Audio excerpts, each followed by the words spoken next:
present for the record. If I recall, the investigator, y'all had finished direct with him, is that right? Yes, Your Honor. All right, ready for cross? Your Honor, I believe logistically we're going to take Dr. Richards first this morning. Okay. And if the state doesn't have any objection to that. And the state has an objection to that, Your Honor. All right. So, Judge, if I could call Dr. Kevin Richards to the stand. Accessibility.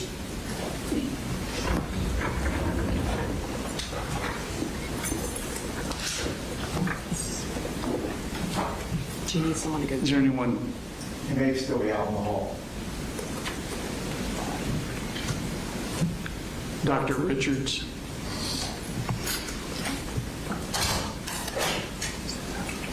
Yes.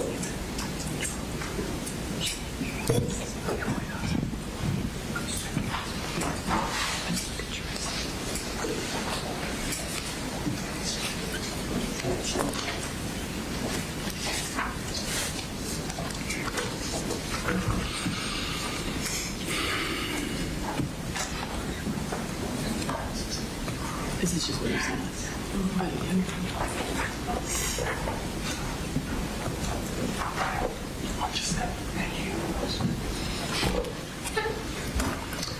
Would you please raise your right hand? You solemnly swear or affirm the testimony you're about to give today will be the truth, the whole truth, and nothing but the truth? I do. Please be seated and introduce yourself to the court. My name is Kevin Richards. Last name is spelled Richards. And Dr. Richards, what kind of profession do you have right now? I'm a forensic psychologist. Okay. Can I get you As a to? forensic psychologist. I'm sorry. Let me get you to pull that mic down. Yeah. Yes, sir. Is that better? Yes, sir. Thank you. And as a forensic psychologist, currently where do you work? I'm in private practice. I have a private practice called Forensic Specialty Group in Marietta. And how long have you been there? Full-time, I've been doing that since 2007. I actually started the practice in 2002 as kind of a side hustle when I was working for the state. And prior to 2002, did you work as a psychologist? I did. I've been working as a psychologist since 1991. And what kind of work did you do prior to 2002? Before I went into private practice full-time, I was working at Northwest Georgia Regional Hospital in Rome. It's since closed, but I was on I did forensic evaluations out of that hospital. Prior to that, I worked at Clifton T. Perkins Hospital Center in Maryland, which is the state of Maryland's maximum security hospital. And there was a brief time in between then when I worked at Atlanta Regional in Decatur for about 7 months. Now, what kind of educational background do you have to be a psychologist? You have to have a doctoral degree. I have a PhD from the University of South Florida. I got that in 1991 after completing the requirements and a one-year pre-doctoral internship at the University of Minnesota. I also got a master's from USF in '89, and before that a bachelor's from a small school in Connecticut called Fairfield University in 1985. Now, do you have a license in Georgia as a psychologist? I do, yeah. I'm licensed in, I think, 5 states right now. Do you have any other state licenses? Yes, I'm licensed also in North Carolina, Wisconsin, New Mexico, and Alaska. Do you have any certifications beyond that? I'm board certified in forensic psychology by the American Board of Forensic Psychology. Okay. And prior to working as a forensic psychologist, you had just described some of the jobs that you had. Were you also working as a clinical psychologist? I have at times. My career's been primarily forensic, but all forensic psychologists are clinical psychologists first, and then they specialize. So my degree is in clinical psychology. I developed this specialty in forensic psychology after I got my doctoral degree. Are you currently involved with any professional organizations? I'm involved with the American Academy of Forensic Psychology. I belong to APA and a number of other professional organizations that are kind of involved in the kind of work that I do. Have you worked in any consulting capacities? I have. I do a fair bit of consulting now. I consult with the various branches of the military when they have courts martial. I also do a fair bit of file case reviews for attorneys. Have you worked in any hospitals or regional facilities? Well, just the 2 I mentioned, well, 3 I mentioned, Clifton T. Perkins in Maryland, and then Atlanta Regional in Decatur, and then Northwest Regional when it was open up in Rome. And during your term as a forensic psychologist, have you handled any kind of training for psychology or non-psychology experts in the field of forensics? Yeah, for a while when I was in Maryland, I was on the adjunct faculty at American University in the PhD program. I used to teach their PhD students forensic psychology and a variety of other things. I don't have any academic appointments now, but I do a fair bit of training for attorneys and students and interns and other psychologists. And have you had any contribution to publications? Not very much, honestly. I'm not an academic. I've had a practice career, so. Have you testified as an expert before? I have. And can you give us an idea of how many cases? I'm close to 300, probably. And have they been just in the state of Georgia or in other places? I know they've been in Georgia, where else? New Mexico, Arizona, Wyoming, and then all over the world on military bases, Korea, Japan, Germany. I'm going to hand you a copy of the document that I've marked as D2, and I'm going to ask if you can identify that for me. Sure.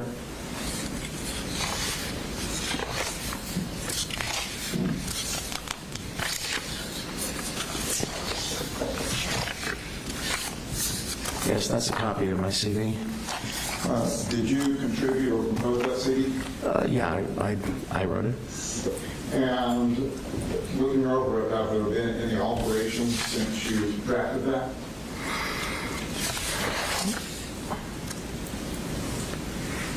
Done a couple of additional trainings, but otherwise, no. Is that the copy of the CD that you have provided for me? Yes, Distribute to the other parties? that's correct. Judge, at this time, I'd like to tender D2 in to the record as evidence. State? No objection. It's admitted. But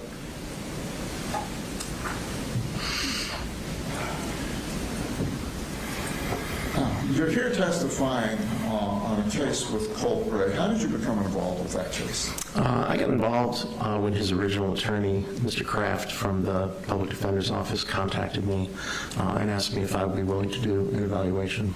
And how long ago was that? A year and a half, 2 years ago. No, it was about a year and a half ago, I'm guessing.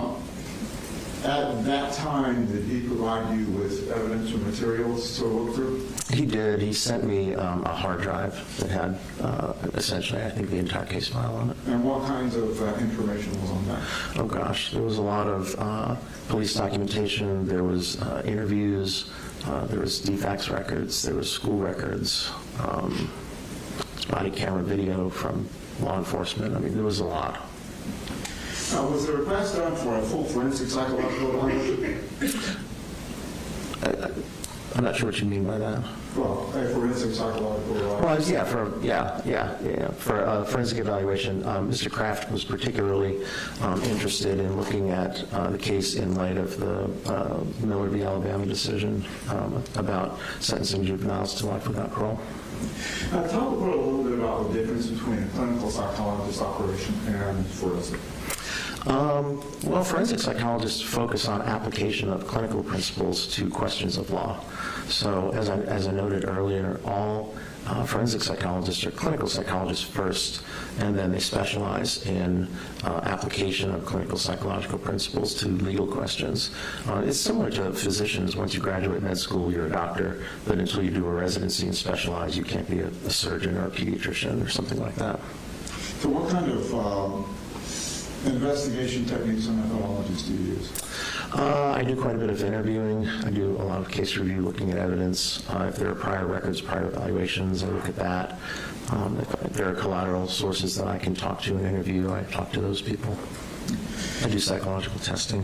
Judge, at this time, I would like to tender Kevin Richards as an expert in forensic psychology and clinical psychology based on his education, his experience, and the methodologies that he uses in his work. Mr. Smith? No objection. All right, he'll be admitted as an expert. Thank you, Judge. Now, when you first entered the case, did you immediately go to interview Colt, or did you do some background work? I did a little bit of review, but I did go to see him fairly soon after Mr. Kraft contacted me. I don't know the exact timeline. I know it wasn't very long. Okay. And in that early interview, can you tell us what your impressions were from that beginning? I thought he was kind of an odd kid. When he first started the interview, he had wanted to put his arms inside his sweatshirt because he said he liked the way that felt better. His affect was a little bit odd and flat, but otherwise, there was nothing terribly remarkable. He was cooperative. He didn't give me a bad time. He answered my questions, cooperated with the testing that I did. Did you interview him subsequent to that? I did. I interviewed him a total of 4 times, I think for a total of about 15 hours. And did you interview any other collateral sources? Yeah, I talked to his mom.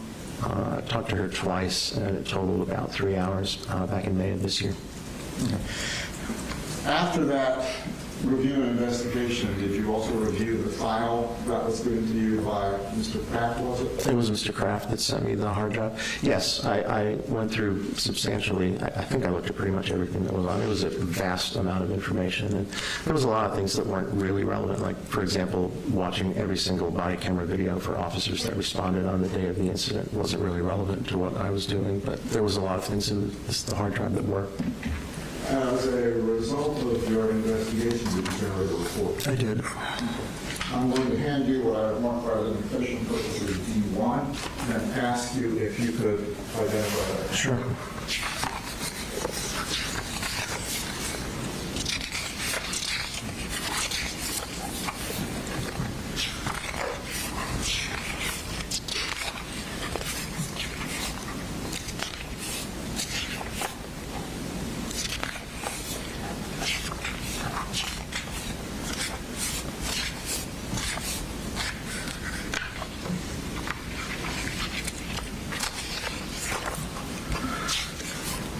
Sorry, I just want to make sure all the pages are here.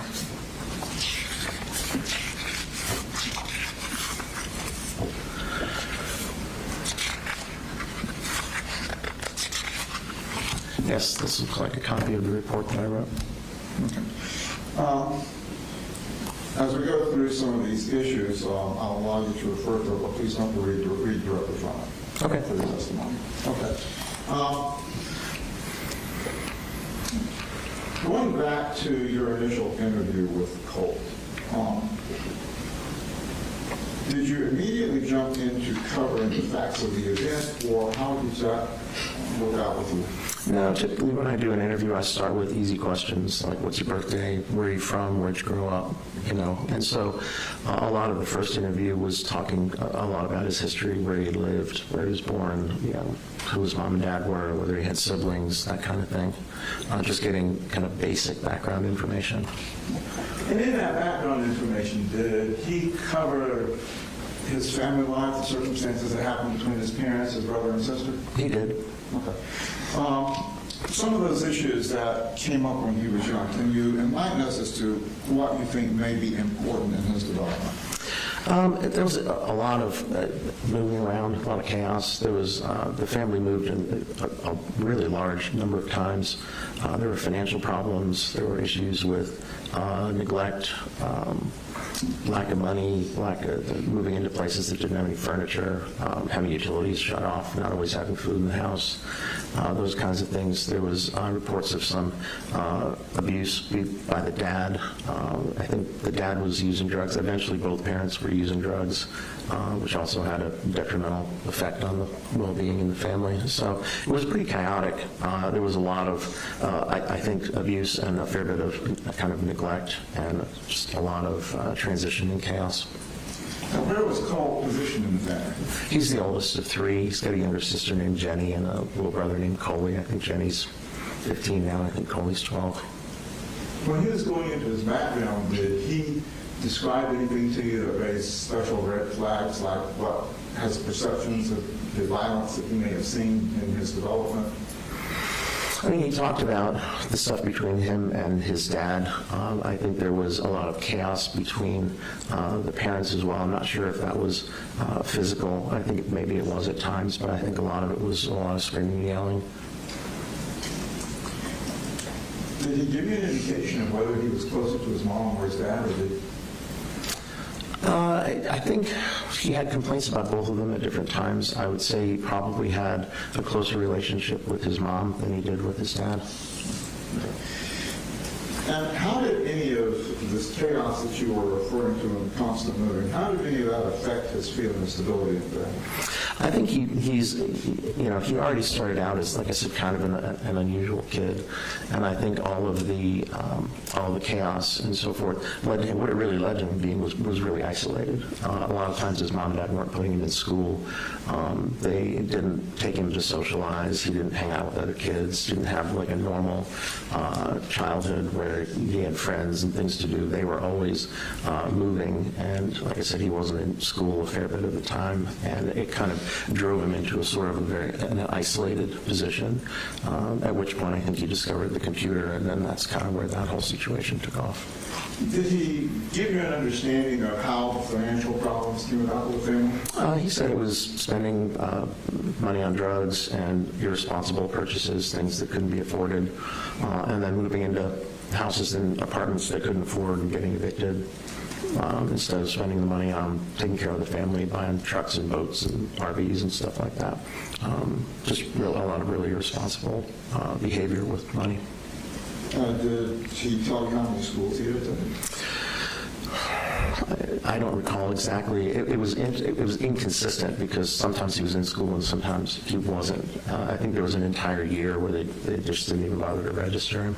So, was there any extended family that he was involved with? It seems like he had a pretty good relationship with his grandma, Miss Polhamus, Debbie. And is that the maternal or paternal? I think that's Marcy is his mom. I think that's Marcy's mom. Do you know how much contact he had with her during this time? I think he was in and out of her home at various times. She would take him. I know DFAX was involved with the family at times, and like I said, both of the parents were having issues with drugs and financial problems and so forth. And so I think when those things would get bad, I think there were times when Debbie stepped in. I think the kids lived with Debbie at various times. Did he have a chance to go down and stay with her much? Again, we didn't discuss specifically, but it was clear he spent a fair bit of time with his grandma. Obviously, some of this time occurred during COVID. How did that impact? I think it impacted like everybody else. I think he was already a kid who was pretty isolated, and COVID didn't help that for any of us. And so I think the idea that stuck at home, not going to school, locked down, I think it just kind of reinforced the level of sort of isolation and loneliness.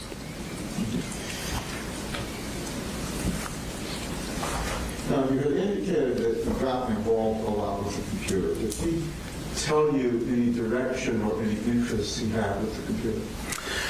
I mean, most of his social life was on the computer. He was a gamer. He played online video games, but he was also spending a lot of time on communication platforms, specifically on Discord, which is a place you can go to play games, but also chat with people, look for people with similar interests. I think he spent time on Reddit, and then eventually kind of got really focused on this, what they call the true crime community, which is a group of mostly teens and adolescents that are focused on true crime, primarily focused on people who do mass shootings. I mean, to the point of being obsessed. So in the context of social development, how does that kind of isolation impact the growth of a child going through the developmental stage? Well, I think what happens is that you end up, everybody's impacted by the experiences that they have when they're growing up. And I think if you're really isolated, those kind of normal social developmental, experiences that people have, you're deprived of those. And when you kind of go into the online world, it's fraught with problems. So if you're carrying on your social life or carrying on your, the substitute for a social life online, it can lead you into some dark places. During that time that he was getting involved with the true crime community, did he indicate to you he had any fixation on any certain types of crimes? It was primarily on school shootings, although he was focused on a fellow named Holmes, who was the individual who did the shooting in the Aurora, Colorado movie theater. That wasn't a school shooting. It was a mass shooting, but it wasn't at a school. He initially, I think, was focused on Adam Lanza, who is the person that did the school shooting at Sandy Hook Elementary up in Connecticut. and then ultimately became really focused on Nicholas Cruz, who is the person who did the school shooting at Parkland, at the high school, Marjorie Stone Douglas High School in Parkland, Florida. And that was the one I think he was most focused on, although he said he was more focused on Holmes just prior to the shooting. And as he was getting into this true crime community, did he impart the information to you that gave you red flags about his mental health? He was talking a lot about how he kind of related to these people, how he could, felt like they had similar histories. Kind of asked him what drew him to it, and he said, well, Nicholas Cruz was a lonely guy, and he had a bad family life, and, he was depressed, and he thought about killing himself, and I had all those things too, and so I felt like I could relate to him, and so it kind of, again, it eventually kind of turned into an obsession, but in terms of his mental health, I think it was, he became more isolated, more focused on the computer, and consequently, in parallel, his ability to kind of have relationships and interactions with people outside of the online world became impaired to the point where he even said, if I went out and tried to have interactions with people, it would be really hard. I just have panic attacks because I had been so focused on online. And it was clear by the time the shooting happened that his entire life basically was online. He didn't have any friends outside. He wasn't, I don't think, going to school very much. He mentioned knowing some kids at school, but he hadn't been at Apalachee very long. So there wasn't really anything going on for him aside from his intense focus on these online relationships, and these online relationships were in the true crime community, which is a pretty dysfunctional place. At what point did he indicate to you he began having suicidal ideations? That's been going on for a while. It's hard to know exactly when. I think it's waxed and waned over time. He's dealt with depression and anxiety, and I think at times, depending on circumstances in his life, getting worse or better, he would think about hurting himself or killing himself. He also did some non-lethal self-harming behavior, cutting himself. There was an instance he said he cut himself once with a butter knife. He had some kind of he described it almost like a surgical tool that he used to cut his arms with. So there was that as well. I don't think he ever made an actual suicide attempt, but he thought about it and became feeling like he wanted to kill himself, but never actually tried.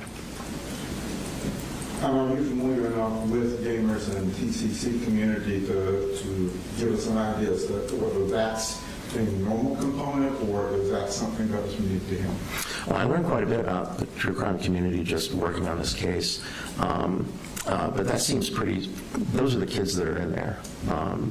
There are kids who have issues, there are kids that have problems, there are kids that have mental illnesses, there are kids that are disaffected, lonely, suicide and self-harm are themes that come up a lot. This obsession, fixation on people who have done these horrible crimes comes up quite a bit. And so these are the people that are there. That's who you're interacting with when you're in that community, are people that have a similar kind of fixation and also have some, there were two people, I think I read about 50,000 messages, Discord messages between him and primarily two young women, and the relationship was extraordinarily dysfunctional. And as you were going through your investigation, you indicated you interviewed some other family members. Yeah, just mom. Okay. What kinds of information did she give you about his young development? It was kind of parallel to what he said. She fleshed it out a little bit more, obviously, because she was able to provide information about him when he was very young, information that Colt wouldn't have had, kind of about his, perinatal development, meeting developmental milestones, what he was like as a baby, what he was like as a toddler and a young kid. And so that was helpful. In terms of the way that the family life progressed, I think, Mom clearly has a bias toward. She has her own way of seeing things. She has a tendency to blame most things on the dad. And I'm not saying he's without any faults, but that's kind of was her angle. But she did provide quite a lot of information, kind of about the family moving and the financial problems. She was pretty forthcoming about her own issues with drugs and the dad's issues with drugs, and how things just weren't getting taken care of properly with the kids.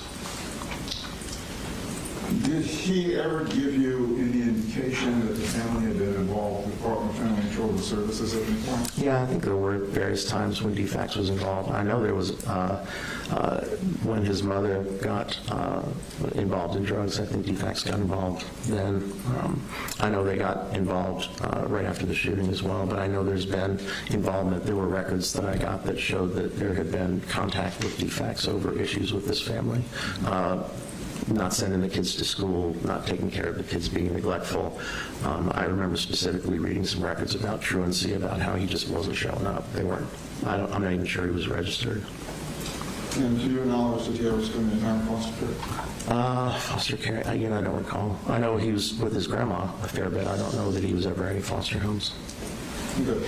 In the months, or actually, let's say weeks before the shooting, as you reviewed the records and the discovery that was given to you by Mr. Kraft, did you notice an increase in his statements and activities regarding suicidal ideations or related to acts like the shooting?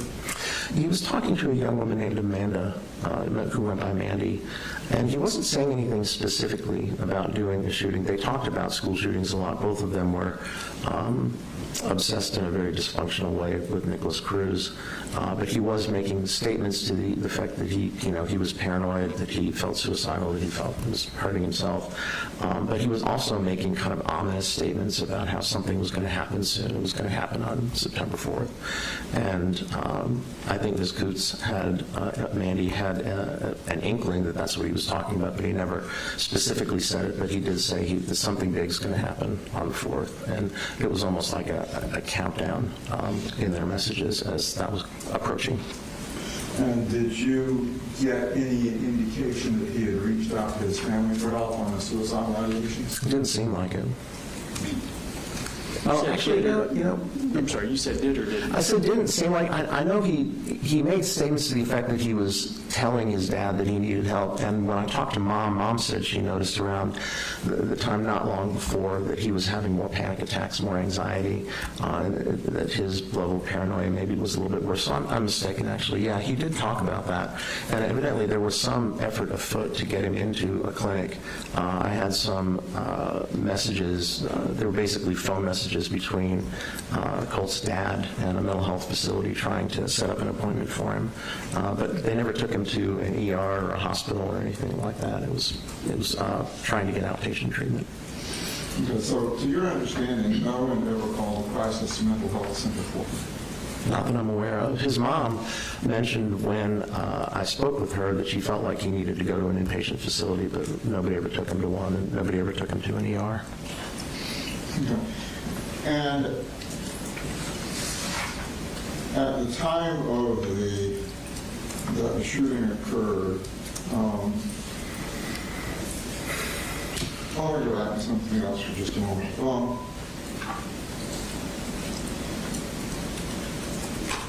In your conversations with his mom, did she indicate to you that she had given him any kind of medication? Yeah, she started giving him Zoloft. She had a prescription for Zoloft. Colt did not have a prescription for Zoloft. And what she was doing was taking pills and breaking them up and giving him pieces of them. So there was no prescription, and it's unclear what kind of dose he was getting. Estimated, I think they were 100 milligram or 200 milligram pills she was breaking up, and she was giving him about a fourth of them at a time. But again, when you break them, that's not the way you're supposed to take Zoloft. But that's how he was getting it. It was from his mom. Did he describe how it was affecting you? Said it made him feel a little bit racy, a little bit wound up. Is that kind of like the opposite effect of what it's supposed to have? Some people do have experienced a little bit of activation with SSRIs. I mean, I'm not an MD, but I've been around them a bunch. Some people do get a little bit of activation, but they also help with anxiety and depression. I think he said he felt maybe a little bit better, but they made him feel kind of racy and sped up. How intense at that time was his depression? I think it was pretty severe. I mean, it waxed and waned. I think it was pretty severe. I think at the time of the shooting, the anxiety and paranoia were probably prominent, although the depression was always kind of there. And the thoughts about hurting or killing himself were always kind of there. But I think around the time of the shooting, it was primarily the anxiety that was prominent.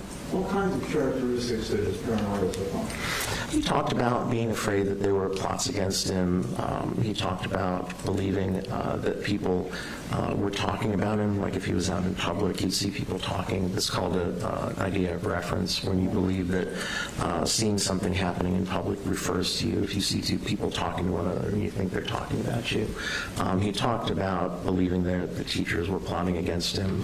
He mentioned this to his mom and also to Mandy, and so it was that kind of a thing. He also had this idea that somehow his computer had been, he used the word infiltrated. He wasn't sure who did it, but he kept changing his usernames, and he was storing information, I think, on the little SD drives like you use with a camera, and he was taking those out and destroying them, breaking them up, because he was afraid.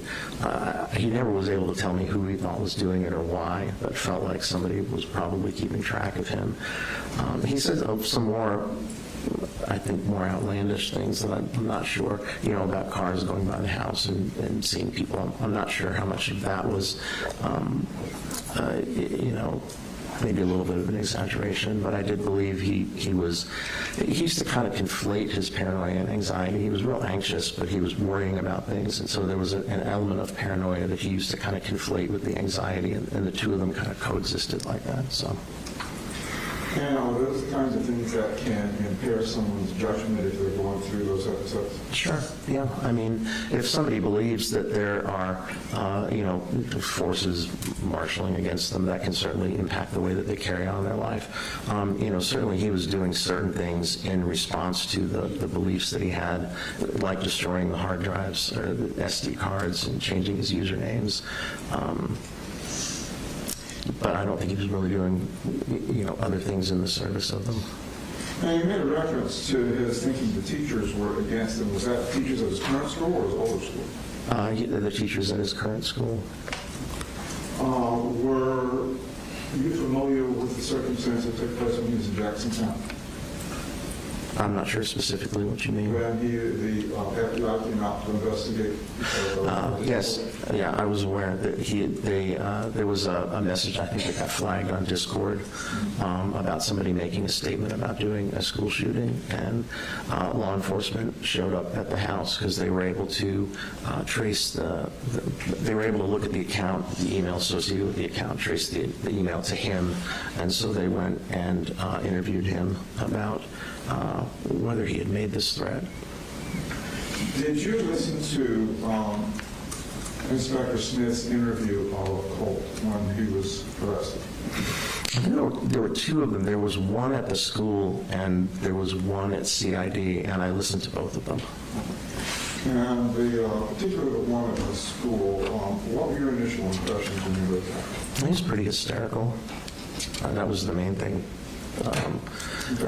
At any point, did he try to deny that he didn't either? No, he didn't.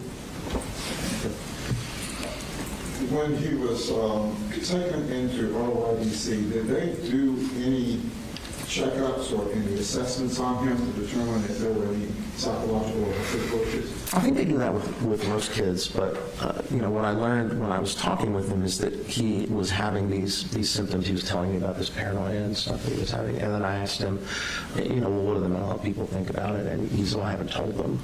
And so I suggested that maybe being more forthright about these things, if they were going on, would be a good idea. And then I think he started talking more to the staff about it. I also alerted his attorney.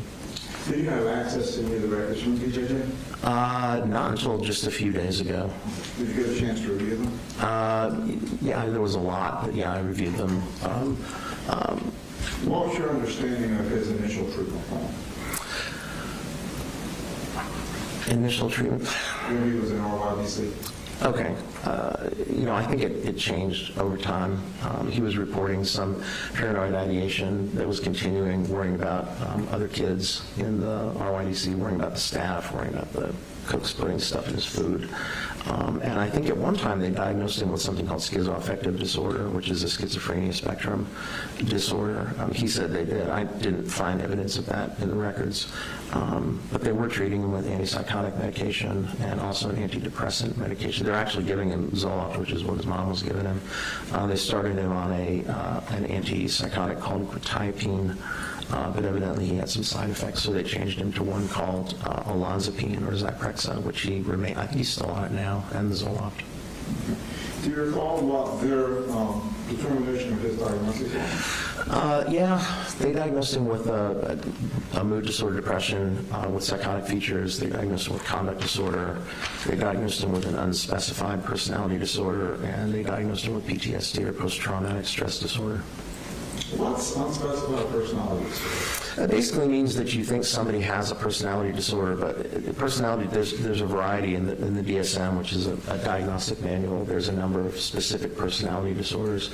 A personality disorder is a dysfunctional pattern of interpersonal behavior that's kind of persistent across time and situations. They tend to develop in adolescence and early adulthood, and they can manifest in various different ways. And if you're not really sure, if you think the person probably has a personality disorder, has dysfunctional interpersonal functioning that impairs their relationships, you can diagnose them with a personality disorder unspecified, which means you're not sure whether it's a narcissistic or borderline or some other specific personality disorder.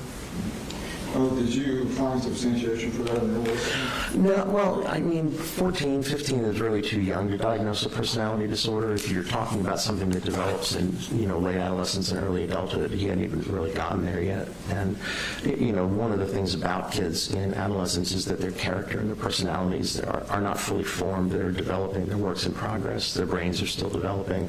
Their personalities are still developing. And so to find evidence of a personality disorder, you have to have something that you observe kind of onsetting in late adolescence and early adulthood, carrying on into adulthood and impacting a person's ability to have normal functional interpersonal relationships, but it has to be across time and situations. It can't be limited to one particular relationship or one particular situation.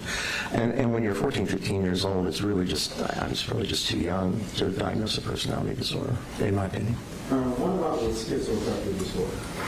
Well, I don't think he has schizoaffective disorder. Schizoaffective disorder is a schizophrenia spectrum disorder. If you want to think of it in a simple way, if you have schizophrenia and you have either bipolar disorder and depression at the same time, that's what schizoaffective disorder is.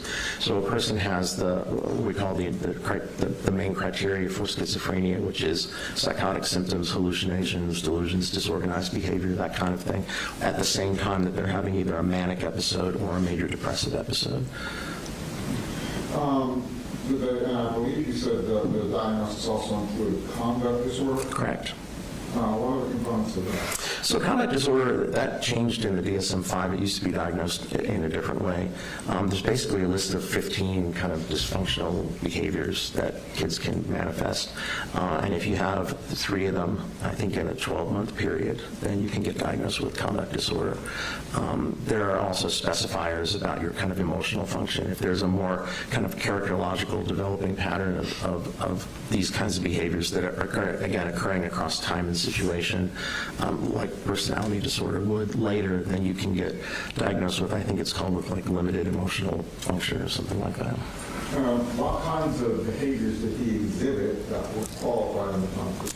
Well, I honestly didn't find a lot. I mean, there was obviously the main one that landed him in the RYDC, but while he was in the RYDC, actually all of the behavior management plans were directed at protecting him from being victimized or preventing him from hurting himself. There was no indication there was ever any kind of aggressive behavior or persistent rule-breaking behavior that was occurring. So, aside from, and also prior to, being arrested for the shooting, there wasn't really a pattern of antisocial kind of conduct disorder behavior that was documented anywhere. Do you recall having looked at pictures from his second interview with Detective Smith? Yeah, I had an issue with getting the videos to play right, so I was able to see them interacting, but I couldn't hear them, so then I got the audio files and listened to the audio files. Okay. And was there anything noticeable about his physical state his arm particularly? Did you notice that there was a photograph of him with cuts or marks on his arm? I remember because I remember them mentioning and photographing them. And he told me he'd been cutting himself with some kind of a thing with a blade on it. Is that one of the self-harm actions that he engages in? Yeah, that was what he was, there was that and the incident with the butter knife that he told me about. I don't know if there were others. And there was someone he was in the RY as well, breaking up buttons off polo shirts and then making scratches. And you can really kind of only scratch yourself superficially, but still it was brought to the staff's attention. It didn't require any treatment aside from cleaning, but it was problematic. It was concerning because he was hurting himself on purpose. From your review of the records and your interviews with him, did you notice a difference in him when he was on medication and when he wasn't?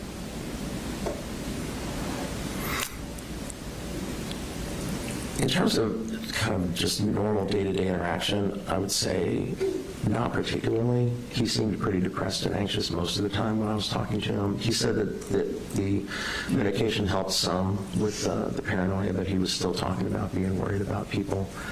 But his presentation was always kind of similar. I mean, his affect doesn't vary a whole lot. He's kind of flat when you speak with him. So that didn't really change very much. The medical records commented on a transition plan. Can you tell us your understanding of the transition plan at all? Well, I think they were transferring him from one facility to another one, and so what they did was kind of did a summary of all of the mental health interventions that had been done, all of the times he had been on, close observations or some other kind of observation due to, risk of self-harm or risk of being victimized. There was also a problem list and, the diagnoses and also a mention of his medications. So it was in one page there was a ton of information kind of about what they had done, and that was for the benefit of the receiving facility so that they were aware of what had been happening without having to, I think it was like 450 pages of records. You could get the gist of it by looking at the transfer summary. And did they make any changes to his treatment plan when they transferred him? Not that I'm aware of. I think he stayed on the same medications, so. So today, would you anticipate that he's still being medicated? I would assume so. One of the issues that was raised was malingering. Can you tell us about malingering? So malingering is basically exaggerating or faking a symptom, and it's a specific way because in malingering you're faking to avoid some other kind of consequence or to get some kind of secondary gain. So you're doing it for a reason. And in forensic contexts, that's something we're always kind of have our ears perked up for because people who are facing serious criminal charges sometimes have a motivation to try and manage that in a way that's dysfunctional. I know that there was some question about whether Colt was malingering his psychotic symptoms, and I actually was concerned about that as well. And do you know of any specific steps that were taken to treat his PTSD? Specific steps, I'm not aware. I mean, he was given the Zoloft. I think he was in some group psychotherapies. I think they had him in a dialectical behavior therapy. I don't think they had him in one of the empirically supported PTSD treatments, but I could be mistaken about that. I know they were aware and addressing it. And would trauma-informed therapy be beneficial to somebody with PTSD? Yes. Do we know if that was ever provided or available for LLC? I can't say definitively, honestly. Okay. When you were doing your assessments, did you run any tests with regard to his total functioning, cognitive, other psychosocial functions? I gave an IQ test, and I also did a personality test called the Minnesota Multiphasic, that's spelled MULTIPHASIC, personality inventory, the adolescent version that's been restructured. So it's the MMPI-A-RF. and then also another one called the Trauma Symptom Checklist for Children, or what we call the TSCC, and that's a measure that it gets at specifically at sequelae of trauma in kids and adolescents. And following those tests, did you come up with your own probable diagnostic direction for him? I don't think I gave him a specific diagnosis. What I talked about mostly were kind of the phenomenology, the things I was observing, because a specific diagnosis isn't as helpful as kind of describing what you're seeing in forensic evaluations, at least. I did want to rule out whether there was any kind of intellectual functioning deficit, and there's not. His IQ is average. When I did the personality testing, the first time it was invalid because he was what we call over-reporting, meaning he was just kind of endorsing everything willy-nilly. And then I went back and gave it to him again and instructed him to be more careful and thoughtful and to not just endorse everything and to really think about what was going on with him. The second time, there was still some level of over-reporting, but not to the point that it invalidated the testing. And it was pretty consistent with what he was telling me. There was indications of mood problems, anxiety problems, problems with thinking, paranoia, persecutory ideas, suicidal ideation. Psychological tests are not like x-rays or blood tests. What they usually do is help us develop interpretive hypotheses for understanding people, and sometimes they help us corroborate things that we're observing or seeing on interview, and that's pretty much what the MMPI did.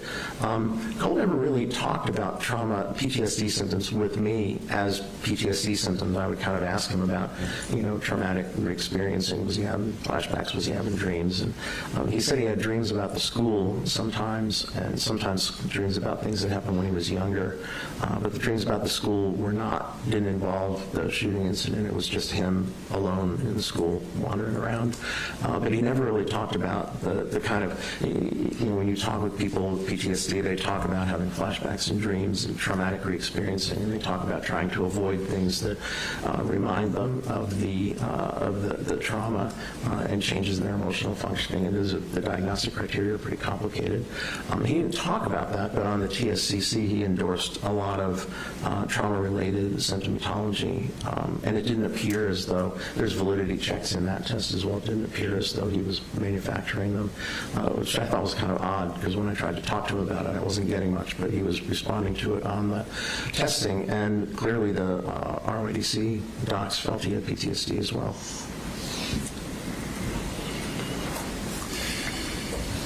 Just the water.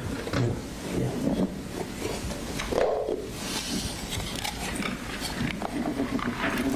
Did you give you any kind of indication of hypersensitivity to any of the sensory perceptions? He did talk about that. Excuse me, sorry. Like I said, when I first met with him, that was the first thing we talked about.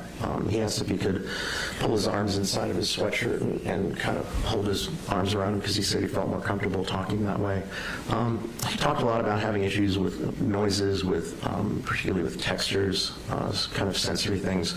When I talked to his mom, she talked about this as well. She said when he was little, he didn't like people touching him, bathing him, washing his hair was a challenge, getting him a haircut was a challenge.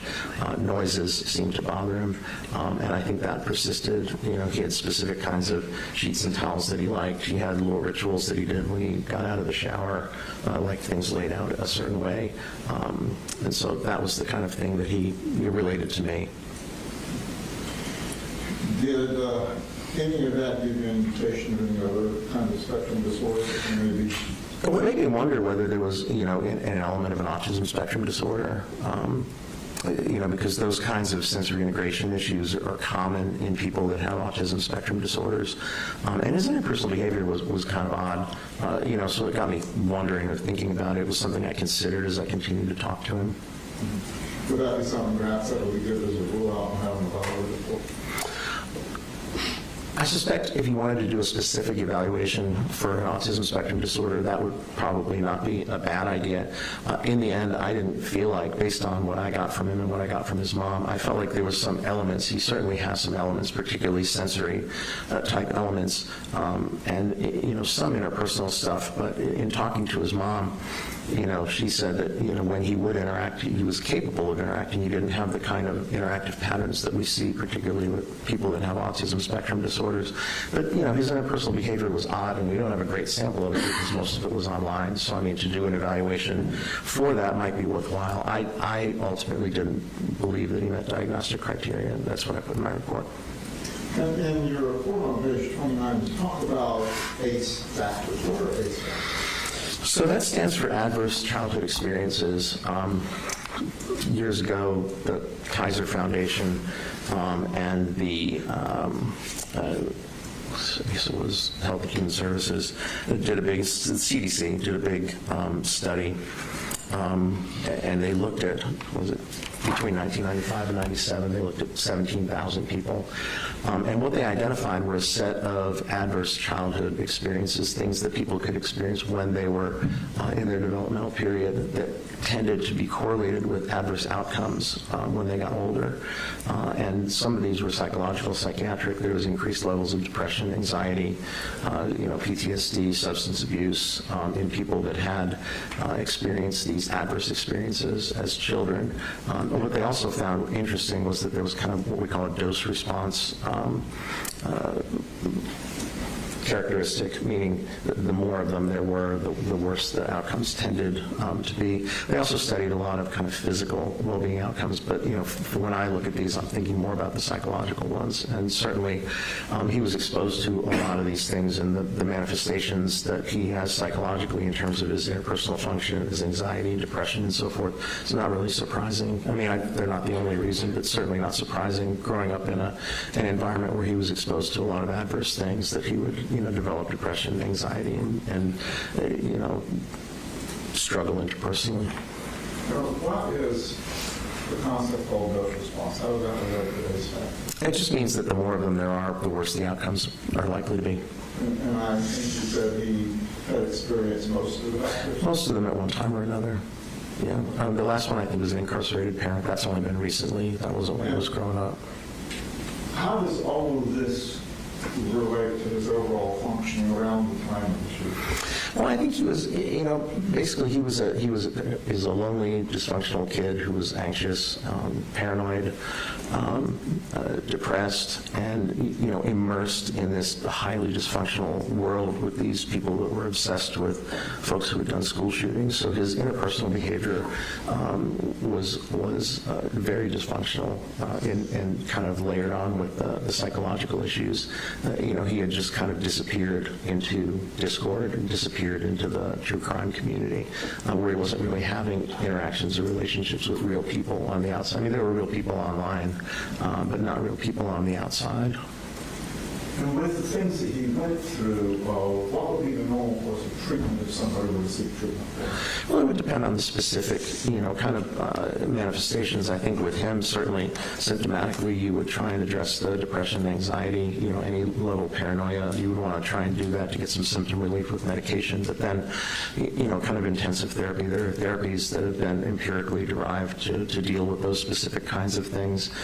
So doing that to try and work through those things or disentangle them, kind of, particularly with a young person, would be the way that we would go. Kind of do the symptom, address the symptoms, and then work on the interpersonal behavior, work on the coping skills, work on the ability to kind of have a normal life in the outside world, would be the things that would be the targets in treatment.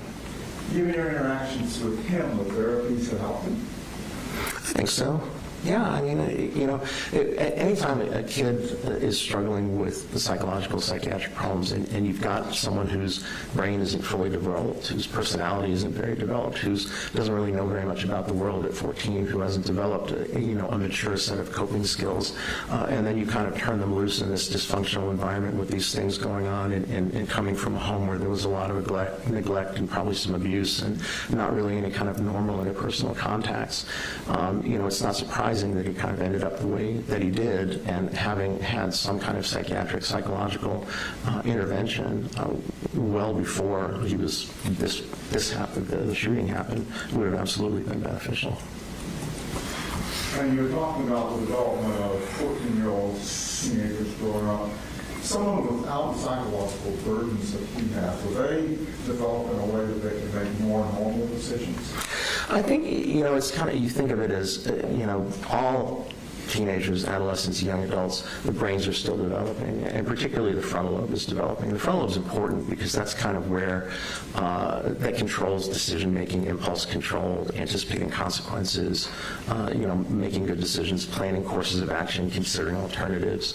All of that kind of stuff lives in the frontal lobes, and those keep developing into the 20s is what we know now. There was a big study done a number of years ago where it found kind of what we clinicians had known for years is that kind of cognitive development lags behind chronological development. And so, you take somebody who's a normal 14-year-old, they're still going to have all these issues. It's kind of the reason we see adolescents and kids and young adults do more dumb things than adults do. Part of that is because of the way that their brains are underdeveloped. And I think if you pile on, depression, anxiety, neglect, some abuse, some paranoia, that it's just going to exacerbate the situation. But even under the best of circumstances, the brain and the personality and the character are certainly not developed. They're not in anywhere near a final format at age 14. During your conversations with him, did you speak directly about shooting the himself? Yes. Did he ever try to deny that he did it? No. What was his response as you and you were talking about the victims and what the ramifications were? Well, he said he felt terrible about the victims, and it was interesting. When he was interviewing with Investigator Smith, they talked quite a bit about that as well, and I think he even wrote some apology letters. I focused more on his own kind of functioning, trying to disentangle kind of what was going on with him at the time. But he certainly talked about the victims, and he talked about in this true crime community also, that one of the things he was interested in was not only the perpetrators but the victims. He said with the Parkland, I think Nicholas Cruz killed 17 people, something like that, and he said he was, was interested in their stories and what they were doing with their lives, but obviously more obsessed with the shooter himself. And would you say that he was apologetic about it? Pardon me? Was he apologetic about it? Yes. Well, it certainly was when he was talking to Investigator Smith. I didn't try and elicit anything like that from him. I mean, I asked him how he felt about the thing, and he said he felt terrible. He felt terrible for what he did. He knew he'd, screwed up a lot of lives. Based on the investigation, your interview with him, understanding all the issues he's facing now psychologically, would he be able to improve with continued therapies, medications, treatment? Yeah, I think so. Again, you're not talking about somebody who did this in their mid-20s, late 20s, or as an adult, when there could be characterological issues underlying that are kind of well developed. The personality is finished, the brain is finished, and sometimes if you end up in a situation with an older person where there's characterological issues that drive them to do things that are antisocial, there's sometimes not a lot you can do about that. I think when you're dealing with kids and adolescents, there's still some room before things are consolidated, before they're finished, before they're finished developing. You can intervene in a meaningful way to try and help them develop, more healthy coping skills or address some of those symptoms. So, yeah, sure.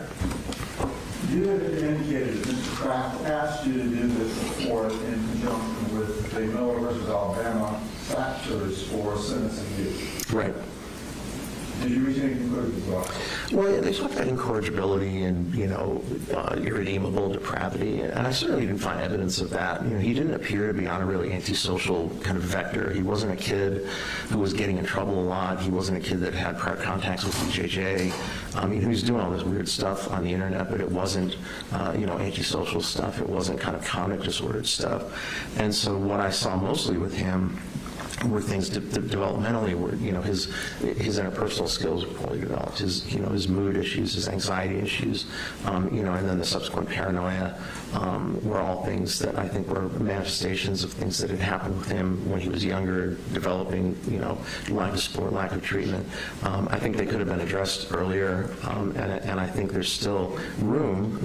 Was he 16 now? He's still an adolescent. His personality is still not done. His character is still not done. His brain is still developing. So there's, I think, room to intervene at this point to make some headway, to undo some of that stuff.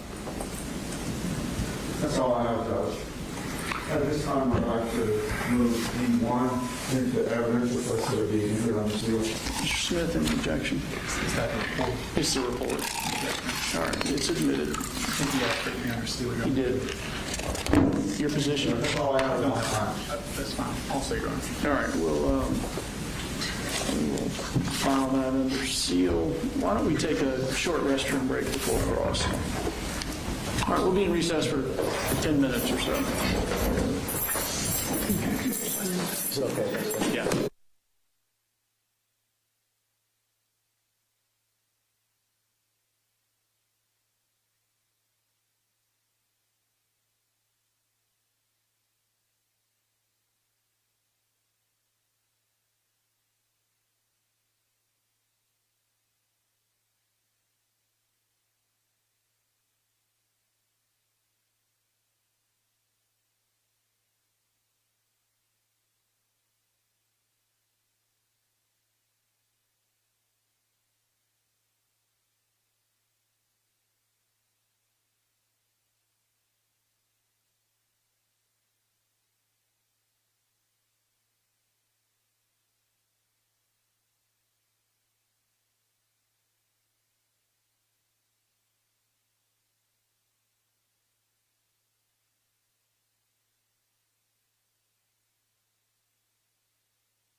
Before we get, this is, it's okay to do this without Mr. Gray, but can we have the computer on our side? Yes, ma'am.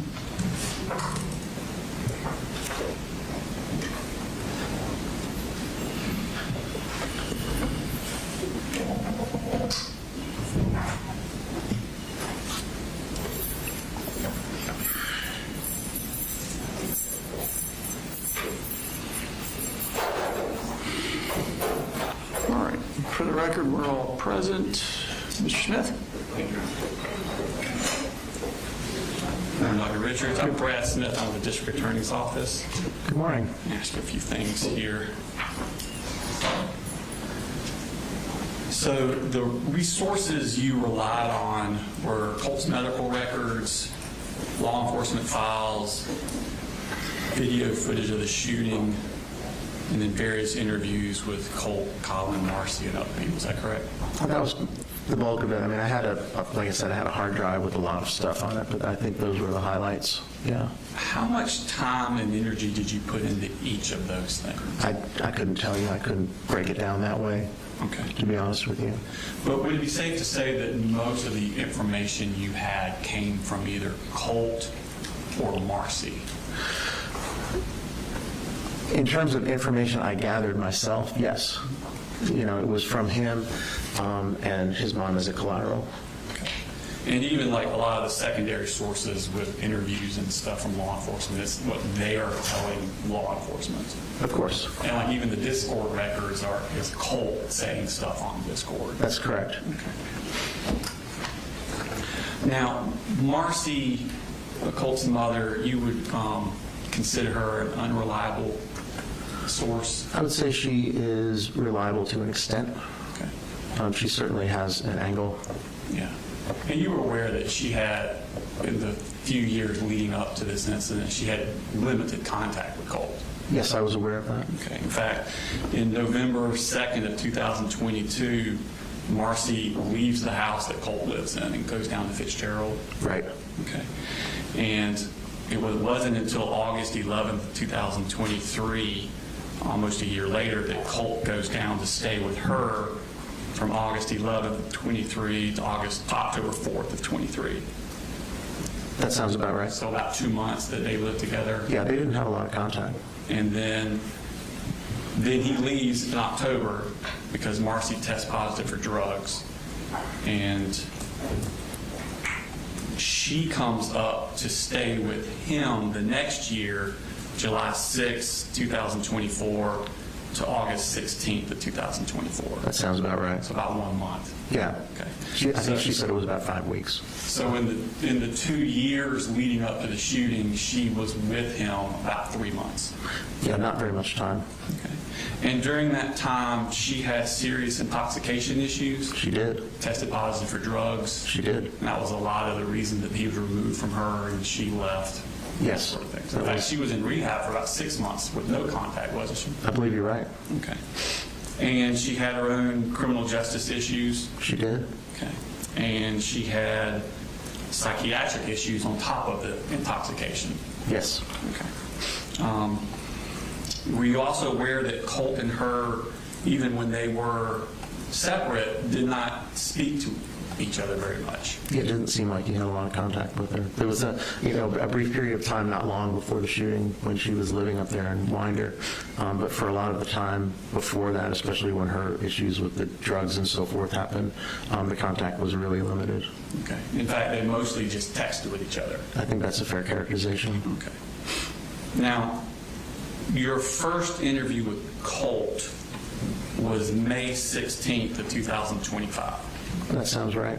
Okay, and that was 8 months after the shooting. Right. Okay. I want to go into Colt a little bit. Were you noticing that Colt likes to mimic other people, and especially like the other shooters, and things of that like that. There was some stuff, like some photographs that he took of himself, and I think the dyeing his hair orange was a manifestation of that. There were some things that I had in the records where it would be, I think one of them was James Holmes. There was another one I think was Christian Bale from a movie where he was making a particular face, and he would mimic those things, and I guess post them. They were in the materials that I got. And when you were reviewing his Discord, that's when he's talking to members of this TCC community. Correct. Okay. Did you notice in his interactions with these people that he was very quick to, yeah, me too? They would say, I do this, or I experienced this, and he'd be like, yeah, me too. Yeah, I think so. There was an element of that, certainly. Did you notice where he would, even within the conversation, say one thing and then change it to accommodate and be more like the person he was talking to? I can remember times when that happened, sure. Well, I'm going to show you a couple of them to go through this phenomenon. First one's on Discord. You Okay. on TV Live? Is it going to pop up here? Yes, sir. Yes, sir, it should. Okay, I got it. Okay. So this is him talking to the Mandy. Right. And Mandy's in the light green. Can you tell color difference on your monitor? I can tell who's who. And it also has their names.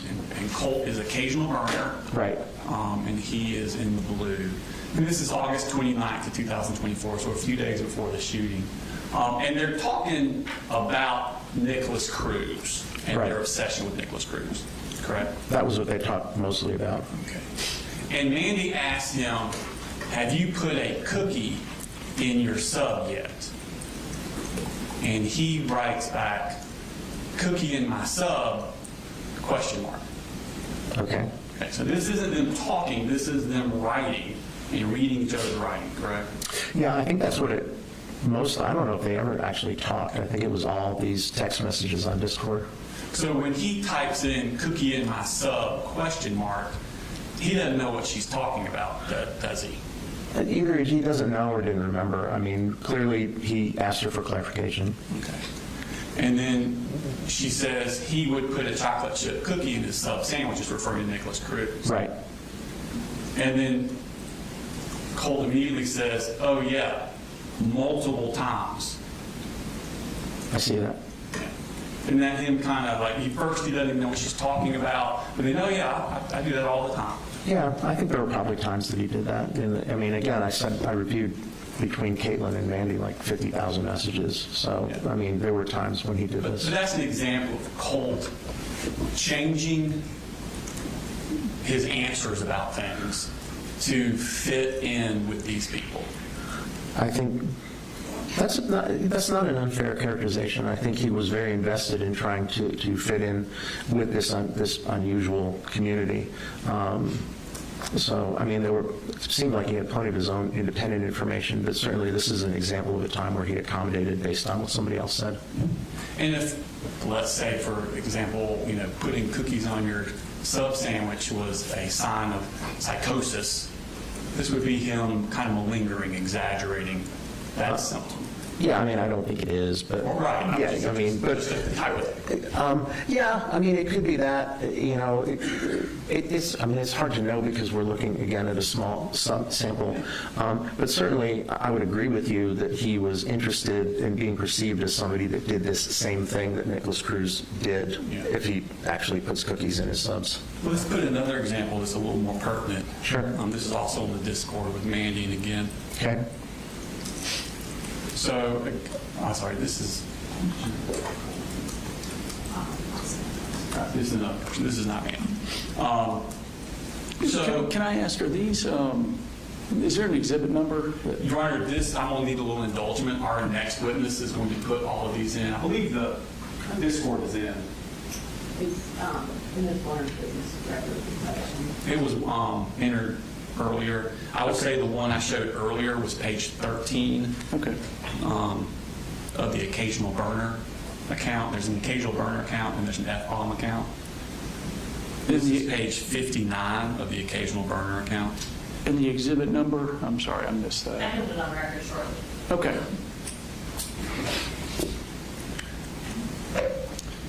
So, get this right quick.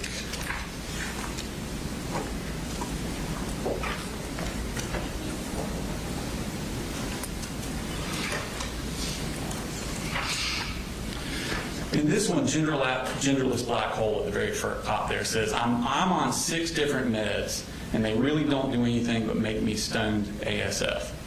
I took Zoloft before. I hope it actually works for you. And then he says, they did the same for me, like it made the room spin.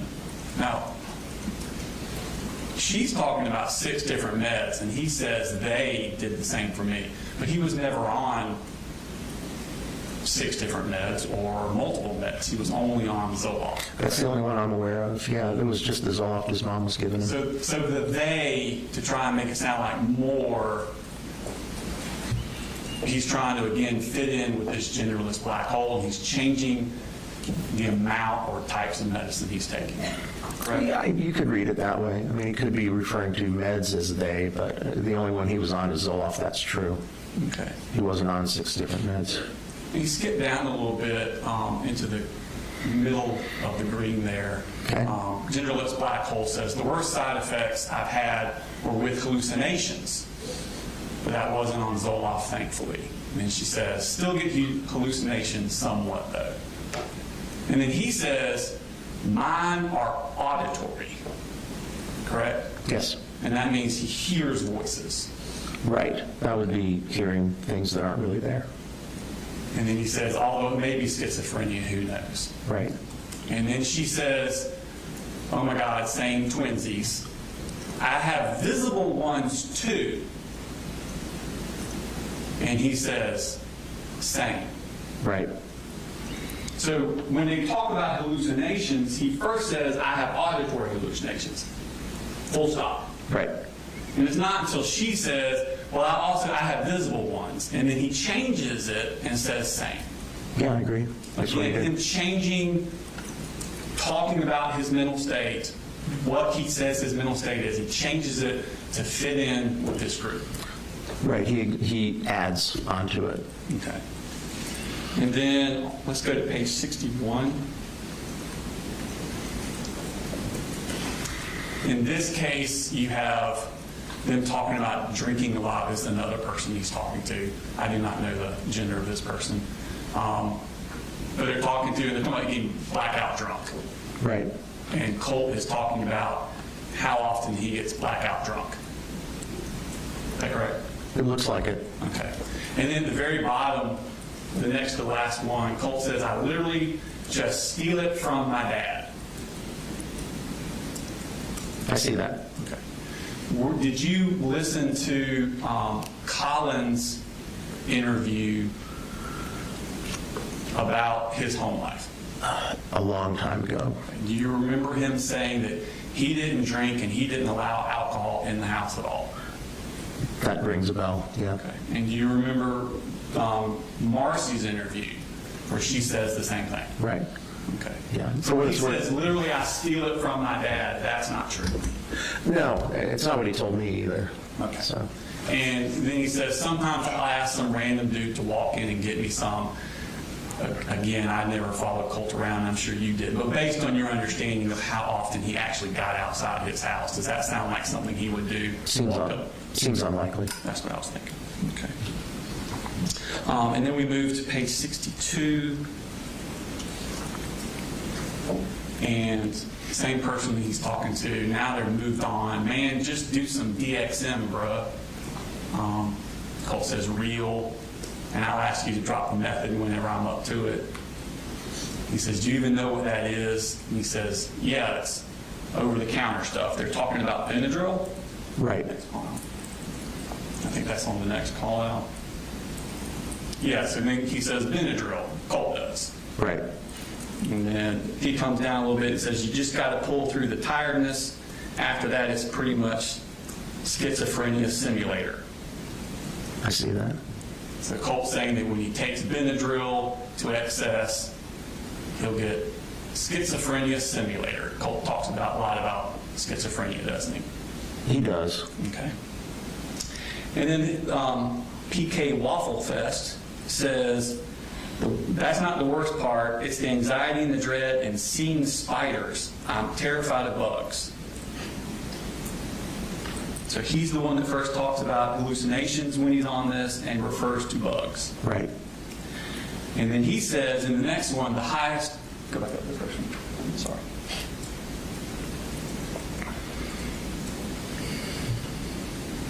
All right, so then PK Waffle Fest says, the highest I've ever gone is 450 milligrams. And Colt says, 725 here. It appears he's trying to one-up PK Waffle Fest. Looks like it. Okay. Again, exaggerating Yeah. for attention. To fit in, yeah. To fit in. No, I agree. Okay. And then the last one, PK Waffle Fest asks him, what kind of hallucinations do you experience? Colt says, knocking, beating on walls, it's weird, and then bugs, Right. which is exactly the same hallucination that PK Waffle Fest had. Right, he was just talking about spiders, so yeah, same thing. So now Colt is changing his hallucinations to fit this other person's hallucinations. Right. Okay. Because Colt lies a lot to get attention on Discord, doesn't he? Yeah, he does. He created an entire other personas, lied about his age, name, location, so. And Colt studies and emulates prior mass shooters. I think we talked about it earlier. Yeah, he was kind of obsessed with that group of folks. I think the main one timeline-wise was Adam Lanza, and that was the Sandy Hook Elementary shooter. That was the first one that he identified becoming obsessed, quote unquote, but then said that he wasn't so interested because there wasn't that much information to find about him. In my perception was that Nicholas Cruz was the one he got most focused on, and then also I think it's James Holmes, the Aurora, Colorado. Those were the two that he was most focused on, although there had been a period of time. And the young woman, Caitlin, he was speaking with, she was an Adam Lanza person. That was her obsession. So they talked about that when he was talking to her. Well, I want to pull up the other Discord. This would have been the F-bomb 703 one, Your Honor. And this is going to be page 9 of that exhibit that Ms. Daniel will get you the number for. 266. 266, Your Honor. Thank you. And then this one, the F-bomb is now Colt. This was back in 2023, Okay. 2 years before the shooting. Are you familiar with the date of May 18th and the significance of that date? Not the specific date, but that time frame, middle of May. I mean, my guess is that this was the other threat that he made. Right. Yeah, the So one this- from 2023. So you may not remember, but you did look at the things. When they came out, that would have been May 21st.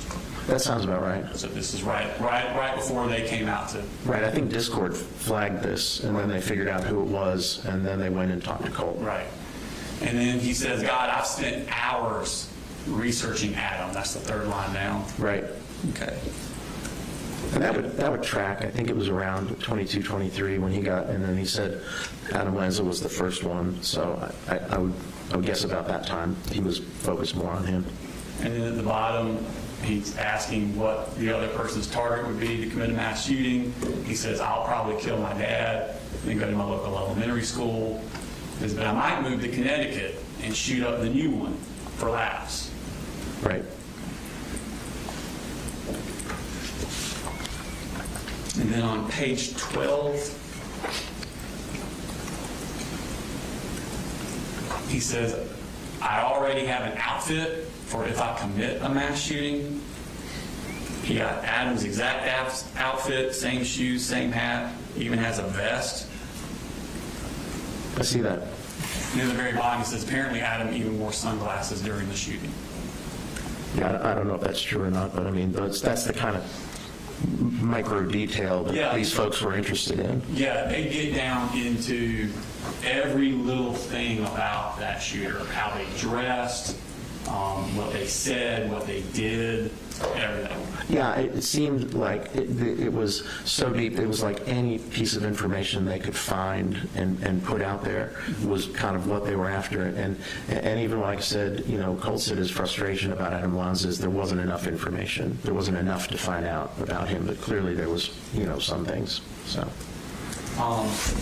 Now, Colt destroyed the hard drive of his computer the morning of the shooting before he left for school. Yeah, he said the way he described it to me is they were more like SD card storage units. It wasn't like a physical hard drive or a solid state drive. They were little SD cards. Okay. So he didn't tell you that he destroyed the actual hard drive the morning of? He did say that he destroyed a hard drive, and then I asked him, and he talked about the SD drives, and it sounded, I think when he talked to Investigator Smith, that's what he said. But there's also photographs of him disassembling his computer. It's like in pieces in the house.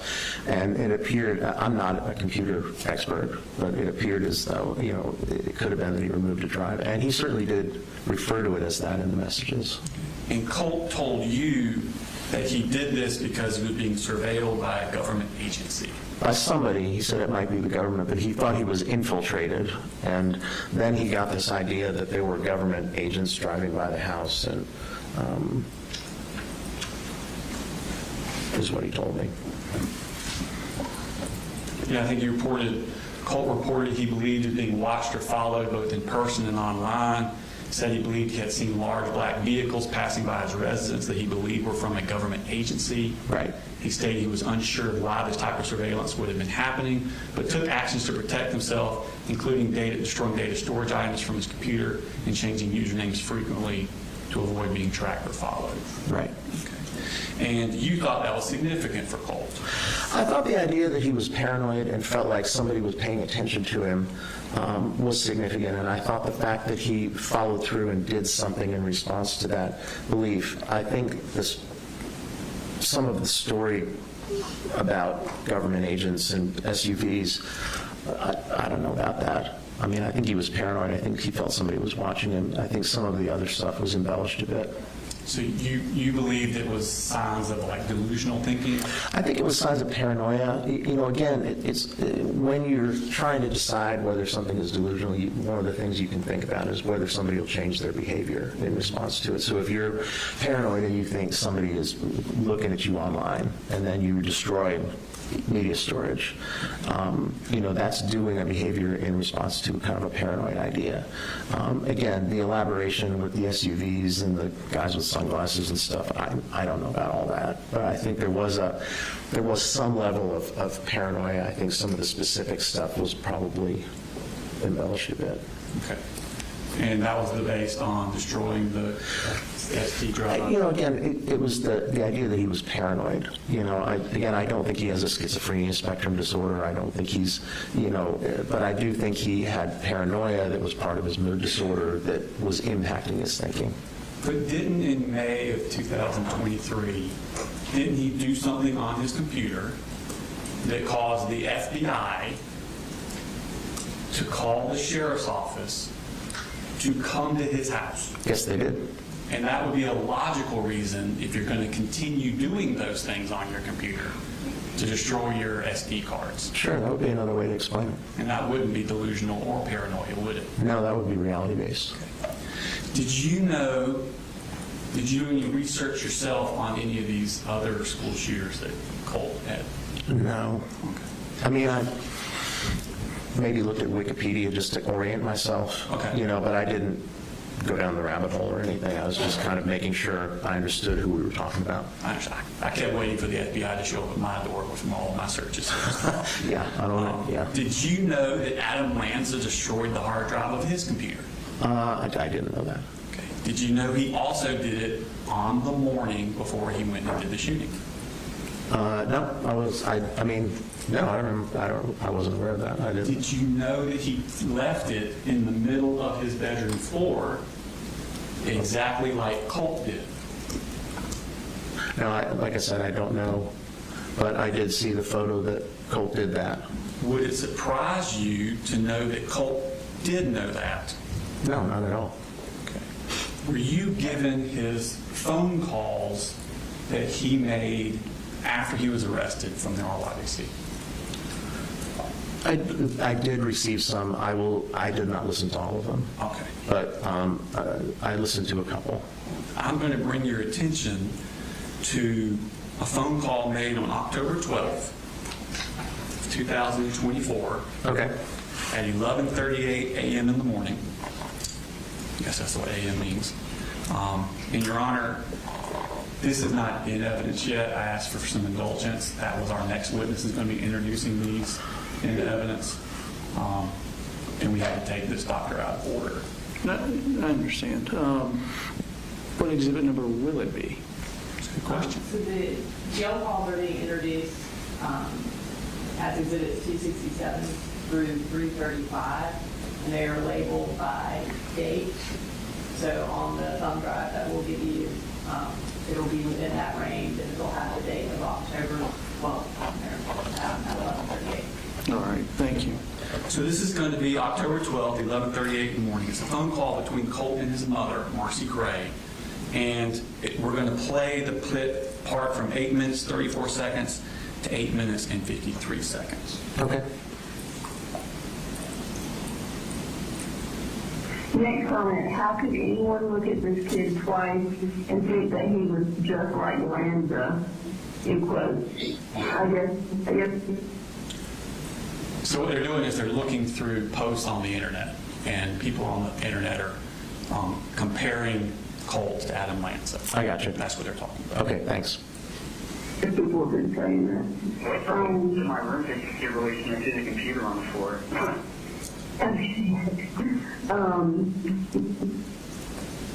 So she says that people on the internet, and this is just a month after the shooting, Right.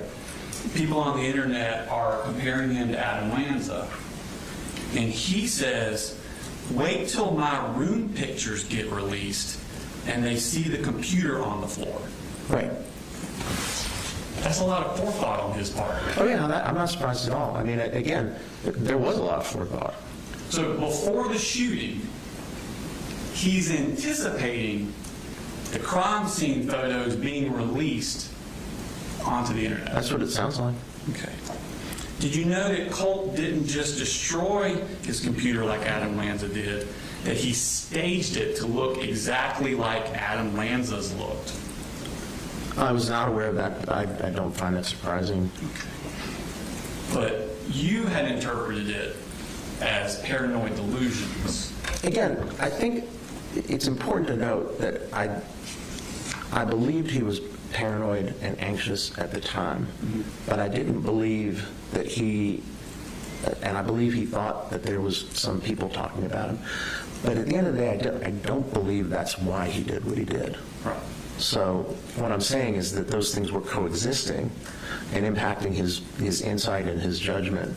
But I don't think he was driven by hallucinations or delusions to do what he did. I think he planned it out, and the kind of stuff that you're telling me, I don't find it surprising at all. Yeah, so this is more him destroying his computer is not so much a sign of delusion or paranoia. It's actually like an Easter egg for other Adam Lanza fans to discover. I think it could be both, but I can see where it would, I mean, particularly like staging a computer like that certainly would be an example of that. Okay. Let's go to Nicholas Cruz. Now we've moved on to summer of 2024. He's moved on from Adam Lanza. Now he's fixating on Nicholas Cruz. Right. I want to show, this is Discord, Your Honor, this is back to the occasional burner. It's going to be on page 18.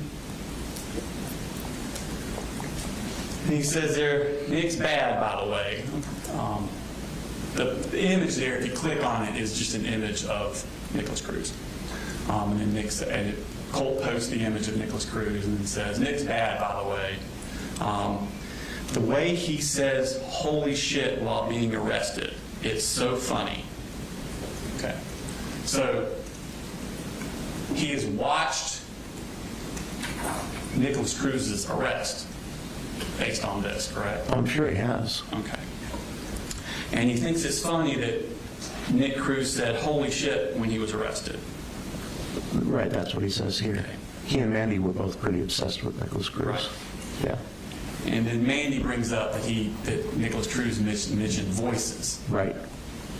And then Colt says, and he mentioned demons. Demons, man. See that? Yeah, I'm tracking, I'm following you. And then voices, words of noises. And then WTF, Right. what the fuck? And then where TH am I? Holy shit, what happened? Right. Okay. So he's making fun of Nick's arrest, thinks it's funny, and he knows that when Nick was arrested, he heard voices. Right. Or he said he heard voices. Right. He knows that when Nick was arrested, he said he saw hallucinations, these demons. Yep. And he knows that Nick claimed that he had blacked out during, like, holy shit, where am I? What happened? Right. Okay. Now, you listened to Colt's interview, right? Correct. Okay. And he said basically the same things. That he didn't remember? He was arrested. Yeah, that he didn't really remember. Well, that he heard voices, Yep. hallucinations, and he didn't remember. Right. So basically exactly what Nick Cruz said when he was arrested that Colt knows about, Colt said the same thing when he was arrested. Right. Okay. Now, did you watch the Nicholas Cruz trial, or did you look into that at all? No. Okay. And did you know that there was a doctor that looked at Cruz, similar to what you did with Colt? I mean, I'm sure there was, but I didn't want to go down that rabbit hole. And it was Dr. Charles Scott. You ever heard of him or know him? I don't think I know him. Okay. Yeah. But you do know he testified in that trial. Pardon me? He testified in that trial. Okay. Yeah, I'm following. And Colt has seen all of that trial, hasn't he? Yeah, he said he used to fall asleep watching it. He's watched it numerous times. I think he told you he watched it 3 times. At least 3, yeah. I mean, he did. He said he used, like he said he used to fall asleep watching it.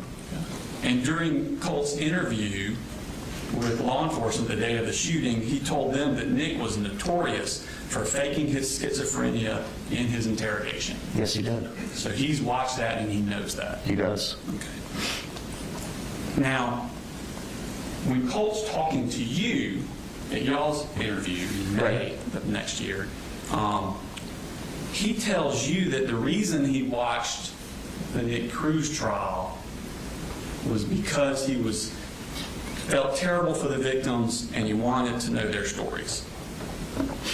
Yeah, he did say that. Okay. He said a lot of his looking up stuff with Nick told you was because he wanted to know more about the victims because he felt bad for them. He did say that. I mean, clearly there's way more to it, but he did say that. And he told investigators the same thing that day. Right. Now, did you corroborate that statement with Colt's Discord at the time? The statement about? About that he was looking into Nick and watched the trial of Nick because he was feeling bad for the victims and wanted to know more about the victims, Nick's victims. No, but I mean, I didn't think that was the only reason he watched it. Okay. So. Well, let's go to the occasional burner Discord account. This is on page 9. Okay. And this is Mandy. She's talking about when I watched the impact statements, I had so many panic attacks because, like, why do they feel the need to be so hateful? So these are the victims at Nick Cruz's sentencing giving their victim impact statements. Right. Sort of like our victims did in this case. I don't think you were here for No, that. I wasn't here for that, but I mean, I'm sure that happened. And then Colt says, if it wasn't for Nick, I would have blown my brains out months ago. And then he responds to her, I know, right? So inhumane. Talking about the victims, talking mean to Nick. That sentencing, yeah. And then she says, like begging for him to get raped and killed. And he says, and people say Nick's the monster. Right. Okay. So that doesn't sound like he's identifying with the victims. It sounds like he's identifying to Nick, and he's mad at the victims for being mean to Nick. Yeah, like I said, you know, I was reporting what he told me. It was clear, if you read the messages with Mandy, there was way more to it. I mean, it was a whole deep intense, obsessed, even sexual thing. And the idea that he may have looked at researched the victims was always part of the kind of the TCC thing. I don't want to give the impression that I think that's all he was doing. No, I'm just saying this is what I'm showing you is complete opposite of what he told you. Right, but not surprising based on his obsession. In fact, continuing on with the same conversation, this is just the next thing down. Okay. She says, some made me sad. To be honest, I had, like Nick, so I just had a hard time with empathy. I only feel real empathy towards Nick. And then he says, God, I hated the black-haired bitch. Sam, I think. Did you know he's referring to Samantha Fuentes, one of the victims that survived the shooting apartment? No, but that sounds right. She testified that she had still had the shrapnel in her eye. Right, okay. And then he goes on to say, Nick should have blown your fucking brains out, Sam. It's okay, though. 4chan leaked her shit. This is the exact opposite. He's telling you he's remorseful. He's telling you that I was just looking at this stuff because the victims, I cared about the victims. And then he's actually saying this stuff. Right, well, I read these messages as well. And again, I don't want to give the impression that I thought that's all he was doing. The obsession was clearly way beyond that. But in this TCC, kind of researching the shooter and researching the victims is part of the thing. Yeah. But yeah, this is all pretty hateful. Okay. And then the next page, the next line on page 10, let's jump her. Again. Now I want to go to page 16. That was just one of the victims. Okay. At the very bottom.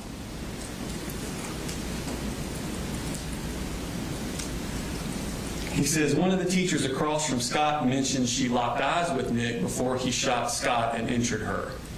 Now he's referring to Stacy Lipple. She was one of the teachers that was standing outside with Scott Beagle. They were both teachers. Scott Beagle was shot by Nicholas Cruz while he was standing next to Stacy Lipple. Okay. She testified to this. And he says, LMAO, which you understand means laughing my ass off. That's my understanding as well. So not sympathy there. No, I mean, again, I'm agreeing with you. This is, in addition, there was a lot of really bizarre, distressing stuff that was going on in this TCC in all of those messages that I read. Yeah, let's go to page 31.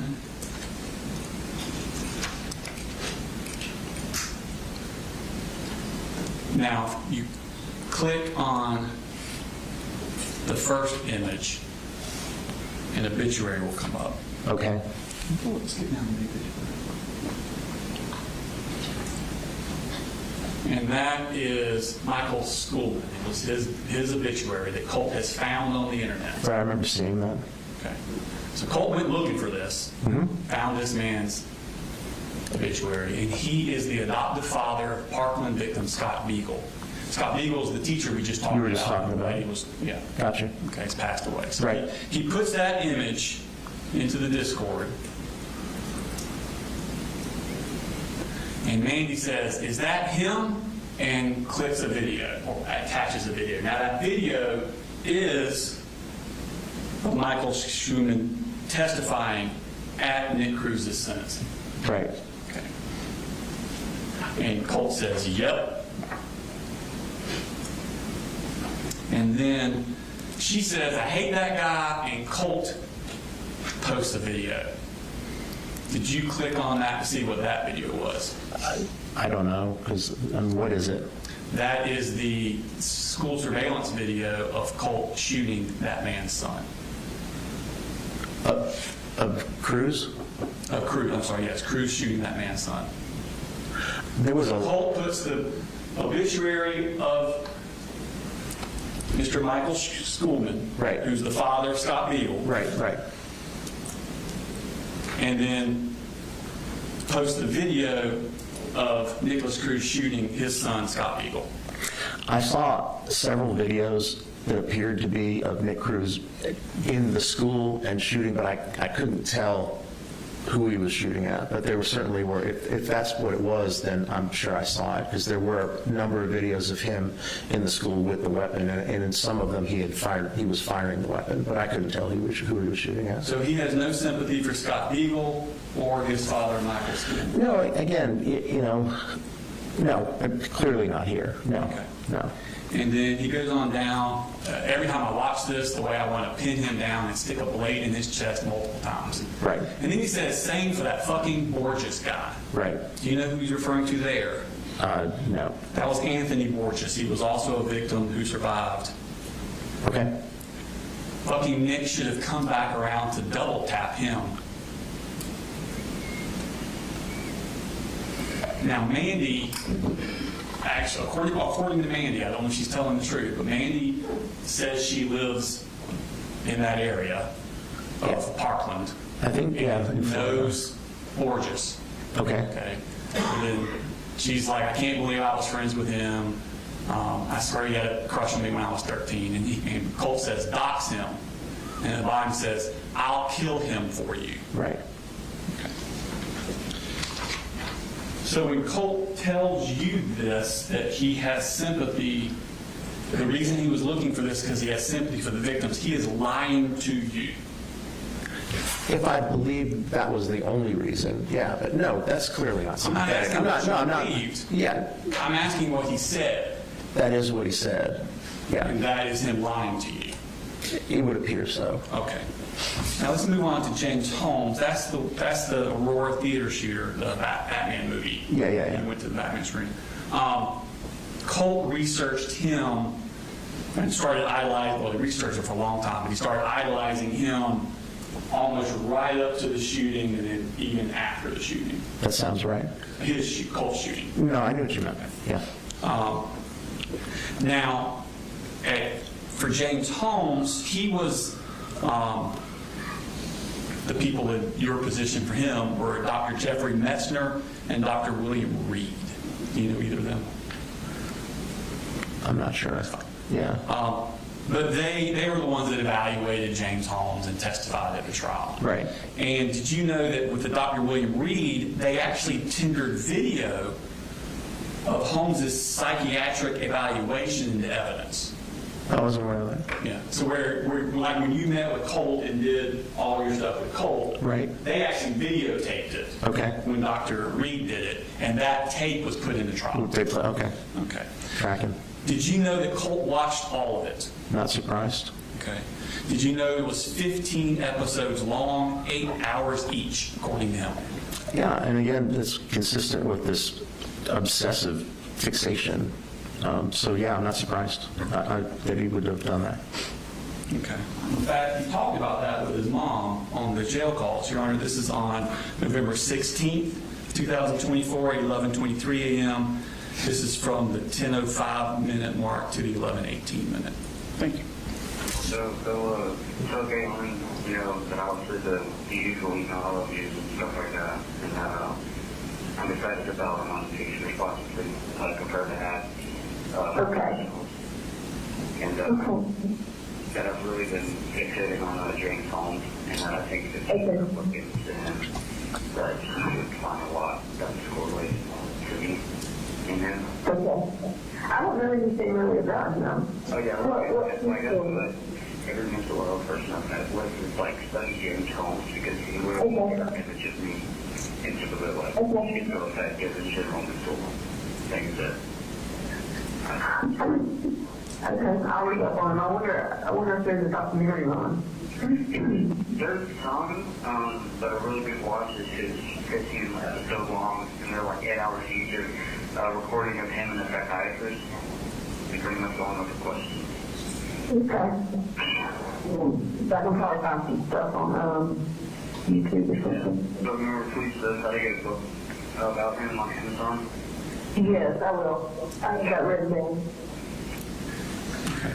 So this is Colt talking with his mother, Marcy. And these are the two people you interviewed. These are your two sources. Yeah. Okay. And they're talking about this, and this is, well, months before they met with you. Because this is October. This is November of 2024. Yes, so it would have been months before, correct? Okay. And he is actually watching and asked his mother to watch. A psychiatrist asked James Holmes questions, and James Holmes' response to that psychiatrist. Right. Wouldn't that kind of taint what you're going to do later on? It could, potentially. Yeah. Sure. Now, Holmes was diagnosed with schizoaffective disorder. Did you know that? Yeah, I was aware that he had a schizophrenia spectrum disorder. And Colt told you that's what he had. He said that's what they had diagnosed him with, but I didn't find that in the records, actually. You didn't find that anywhere in the records? No, they diagnosed him with psychotic symptoms, but as part of a mood disorder, not schizoaffective disorder. And Colt said that Dr. Singleton was who diagnosed him with schizoaffective disorder. Right, he said that, but that clearly wasn't true. And did you see any mention of a Dr. Singleton in his reports? You know, I didn't go through all of them, but so I don't know if there was a Dr. Singleton in there or not. So Colt is telling you that he was diagnosed with schizoaffective disorder. Right. The same one James Holmes had. Yeah. But according to his medical records, that's not true. No, and I don't think he said, I don't think he has schizoaffective disorder either. So. Did Colt tell you that he researched the evaluations and diagnoses of Cruz and Holmes? I don't remember talking to him about that. Okay, so he never volunteered to you that he had looked at their diagnoses and evaluations and that sort of stuff? No, but again, knowing what I know about the level of obsession, it wouldn't have surprised me to find that out. Okay. Yeah. Did he tell you he also coordinated those things with Marcy? No. Okay. Well, I'm going to play you 4 more calls. The first one's going to be on 10/25, October 25th. So this is just about a month and a half after the shooting. Okay. Not guilty is a definitely good stance, but I would at least like to know.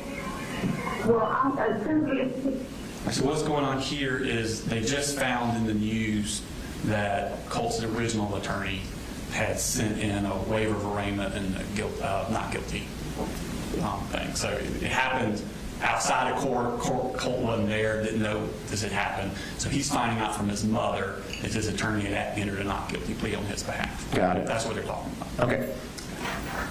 calling, because that's something, I mean, he needs to keep me updated on that kind of shit. I mean, I'm supportive of it, but I just need to know what his intentions are. I mean, is he going to claim insanity, temporary insanity, because that's really the only way, that's the only way that should be getting not guilty, Sure. But kind of what we hope now, thinking about it. Yeah, after I was hell yeah. I mean, that was my first thought anyway. Because if they're pushing for not guilty, then that means they're going full on with the insanity, which I can definitely stand up for.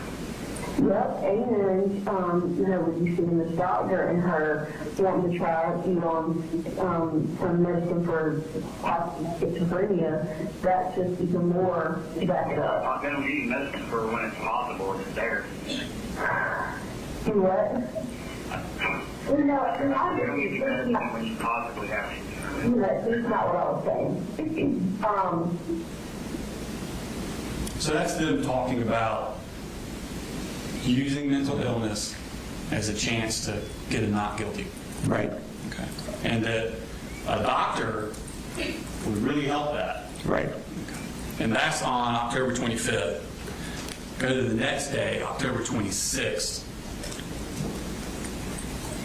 So because we've already got not guilty, which is actually like people have told me that's like usually when they're going for something along the lines of like insanity and stuff, and temporary insanity is also a thing that actually exists in law.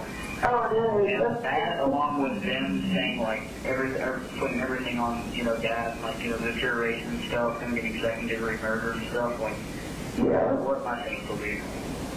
Like I genuinely wonder if they'll like truly see, like I'll be medicated soon and like I'll be completely changed and out of that hole. That's exactly what I told Mary. And what I told her is that, like a temporary insanity to that in the midst of like a psychotic manic state, you know, which is, I mean, it's the classic description of temporary insanity, you know, when you're under the influence of some, you know, some type of extreme mental distress. It's literally the definition of mania. Maybe as the manic state going forward. Exactly. That's where you have these bursts of manic, just, and for me, it flips from manic to feeling very happy and euphoric, like saying, you know, just feeling like on top of the world. Yes, that's exactly right. Almost like you're high on. Yeah. Exactly. And so, it, you know, if that plea is accepted by a jury, which, you know, it's likely that it would be, of course, I'm going to cry regardless. I'll either cry from happiness or sadness, or the other. Yeah. So that's them talking about the possibility of not guilty by temporary insanity. Colt seems to know a lot about manic psychosis and psychotic and things of that nature. Yeah, he even talked about that with Investigator Smith right after he was using words like schizophrenia and And he's mania. telling his mother the symptoms of that. Right. And this is the person you use to corroborate those symptoms. That I used to corroborate some things. I never believed he was manic. I never believed he had schizophrenia. I never believed he was anywhere near the neighborhood for an insanity defense. It was never on the table. But these people are talking about it. Of course they are, and I talked about it with him too and told him that was not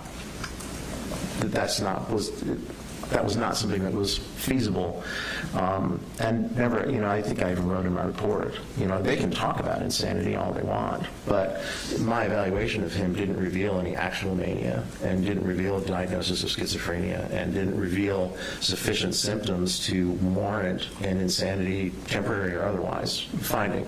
They're talking about it. I mean, they can talk about it until the cows come home, but there was no evidence for it. And then on the next month, November 24th, they talk again.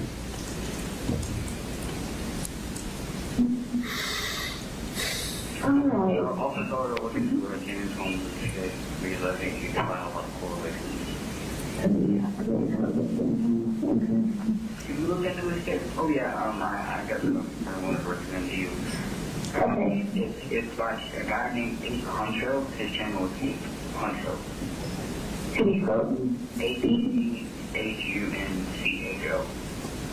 Huncho. Huncho. Huncho. That's like the guy. Probably understand. No. So was he a serial killer or what? James Holmes, mass shooter, the Aurora Theater guy. Hi. So it's Huncho. The channel made it. Oh, this is funny. Hi, I didn't hear you say that. I've never heard of that channel. Hey, Huncho. Is it online? I thought you were saying it was like Netflix sort of thing. Okay. So that's a good James Holmes. James Holmes, Egg Huncho. Okay, got it. Something about a theater in the title. Yeah, okay. Try to, anytime you see something like it, I think you can notice where it's just me and him kind of suffering from the same thing. I always thought that was kind of a very interesting story when that happened. He really is a really smart guy, you know, like going into college and stuff, and then when you have to get their shit caught up with him, you know, dropped out and got up a theater. When it first happened, I read a bunch about it, but it's been a long time, I feel like, since I read anything about it. Yeah, like I said earlier, like he's like a stereotypical, like, schizophrenic man with a gun. Yeah, exactly. Okay, so here he's now telling his mom to watch videos of James Holmes looking for the similarities between Colt's mental state and James Holmes. That's what it appears. Okay. And again, the next month, on December 5th. All phone calls are subject to monitoring and recording. Being hard $47.14. Thank you for using Mantel. You have $47.14. Hey, yes you do. So we were watching it last night. I ended up falling asleep, but I'm going to finish the parts that I didn't see. No, we watched it with me yet. It looks like he's under, right? The British guy. The British guy, right? The narrator? Yeah. So she watched that one, and then, like I said, I fell asleep, so I'm going to have to rewatch it. But then she stayed up till like 3 o'clock in the morning watching all these documentaries about shooters and stuff. She watched one on the Aurora shooter. She watched one on the Parkland, on the cruise. Yes, she was like binging until 3 o'clock in the morning. I think you should look into those guys. The James and Nick are the ones that I correlated most to myself. Well, I've read a ton about especially Nick, but I never see the documentaries. And she watched one other one, I can't remember what the other one was, but she literally just got up. Like, she still can't believe problems today because she was up so late watching it. Well, what did you think of James Holmes one? Well, honestly, I didn't really watch enough, I don't feel like, to get any additional knowledge other than what I already had. But, maybe. Mama. Well, Paul's pretty good, sure, but it's annoying. Well, we didn't put watching until like midnight. But Colt was there when she thought of the documentary. It was just that really, and it was very informative. I did see some things over. What did she say? Nothing. Nothing was right there. She said that it was very informative. It sounded like she was doing a book report. So it was very informative, and I saw a few things that were similar to Colt, but not a lot. No, that's my news. And are you aware that Mamu is his grandmother, Deborah? That's what I guessed. Now, all of these calls were before any of them talked to you. Right. Okay. In fact, you talked to Colt on May 16th for the first time of 2025. That's it, yeah. So months after the shooting. Right. Okay. And he'd been in the RYDC the entire time. Yes. And was being treated by them. Yes. And Colt is telling you all these symptoms that he has. Right. Psychotic symptoms. Right. Okay. And you find out he hasn't told the people that are treating him these things. That's what he told me, yeah. Okay. Now, is that telling you one thing but not having told his treatment providers, is that a symptom of malingering? That's a symptom of malingering. No, because if you're hiding symptoms, that's different than malingering. But again... Well, no, I'm saying malingering to you, not malingering to them. I'm not saying he's lying to them. Let me make sure I understand your question. What I'm saying is when he's telling you he's had psychotic symptoms, Right. but he hadn't told anybody treating him for months about it, Right. isn't that a symptom that he's malingering to you? It's possible. Now, malingering is generally to avoid punishment. Right. Or There can to be get other- something. There can be other secondary motivations. Correct. Okay. And hallucinations and delusions are the most common symptoms to be malingered. Right. That's There's what, no like brain scans for that. right. That's what usually people will try and do. They'll talk about seeing or hearing things or having delusions. And were you weary of this possibility? Was I wary of it? Oh, yeah. I mean, again, the way that he reported the hallucinations that he said he had was not really consistent with how hallucinations work. Right. And, the idea of schizophrenia or schizoaffective, you never really reported any symptoms consistent with those. And even though Mom used the word mania quite a bit, she never really described a manic episode. So, I mean, they're talking about these things, but this is the thing when people don't really have a particular diagnosis, but then they try and manufacture it as they don't really know how to do it right. You know? And so, you know, I didn't believe that it was hallucinations that caused him to do what he did. I believe the paranoia impacted his judgment and his thinking. But again, I didn't, you know, never thought he was even close on insanity. Never thought he had schizophrenia. Never thought he had bipolar disorder. So if he was trying to convince me he had them, he did a poor job, because I didn't see any evidence for it. Okay. If that would be the motivation. If it would be the motivation. Yeah, well, I think, yeah, I mean, as I said, I think I said in the report that there can be symptoms and exaggeration at the same time, and I think that's what was going on. I think he does exaggerate his symptoms. Similar to how he anticipated the crime scene photo of his room getting out, the one where he destroyed his computer like Adam Lanza. Right. He anticipated that getting out. Yeah, that's not surprising. Like I said, you know, I'm not saying I think... And would it be possible, we talk about that probably being like an Easter egg for other Adam Lanza fans. Sure. Would it be possible that he also anticipated you or someone like you would be testifying at his trial or sentence? I'm sure he did. And would it be possible that he would like to plant other Easter eggs for people watching on TV and other James Holmes fans to discover? It's possible. Okay. Now, you gave him the Minnesota Multiphasic Personality Inventory Adolescent Edition restructured form. Correct. And that has validity scales in it. It does. Okay. And the first test, the validity scales test for things like malingering. Yeah, well, they call it underreporting or overreporting, but yeah, basically. Okay. And the first test suggests a significant overreporting of symptoms. Correct. To the point that it invalidated the test. Invalidated. Yeah, correct. You're right. And that was on May 16th. You gave him another test 9 months later in February of 26. Right. And that one still said possible overreporting. Yep. Which is malingering. Not necessarily. The way that we talk about malingering is a specific kind of overreporting. The test can only get to overreporting. The test doesn't know why you're doing it. Okay. So you looked at his psychological or his mental health records from RYDC. Correct. Okay.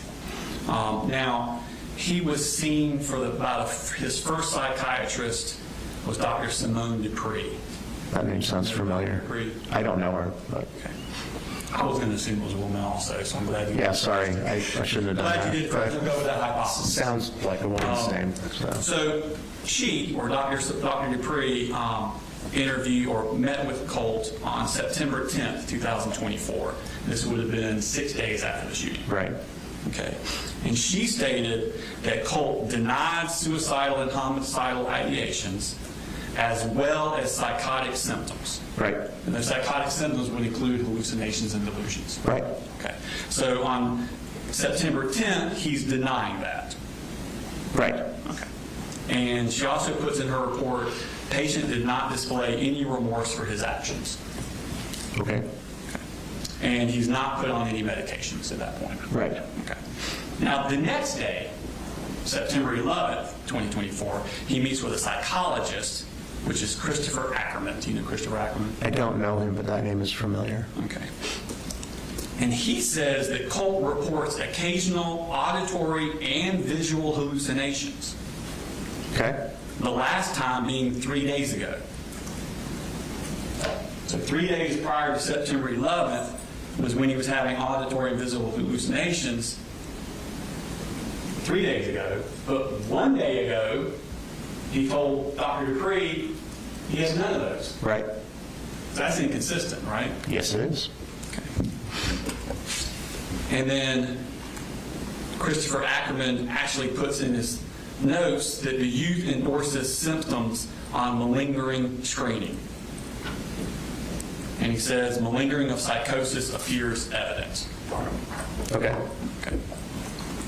Now then, on September 24th of 2024, Dr. Dupree sees him again.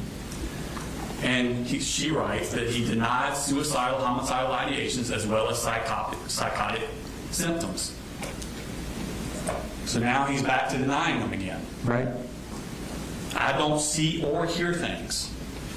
And she writes, currently there are no symptoms for me to intervene pharmacologically. And gives him no medication. Right. Okay.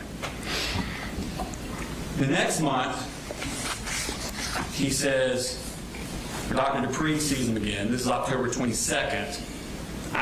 Now he's saying, I hear voices telling me to see what you have done. It's all your fault. At times I see black shadows. And she knows that the patient's mother will be contacted regarding symptoms reported. No medication. So this is on October 22nd. Right. He tells the doctor that he hears voices. So it's the first time he's told this doctor that. Sounds like, yeah. And she says, I'm going to contact his mom and tell him about her about this. That's on October 22nd. Okay. Now, the phone calls between Marcy and Colt were 3 days later, October 25th and October 26th, discussing not guilty by reason of insanity. Right. So the first time he tells his doctor, I'm hearing voices, I'm seeing things. 3 days later, he's on the phone with his mom talking about getting not guilty by reason of insanity. Right. On November 12th, so the next month, Dr. Dupree sees him again.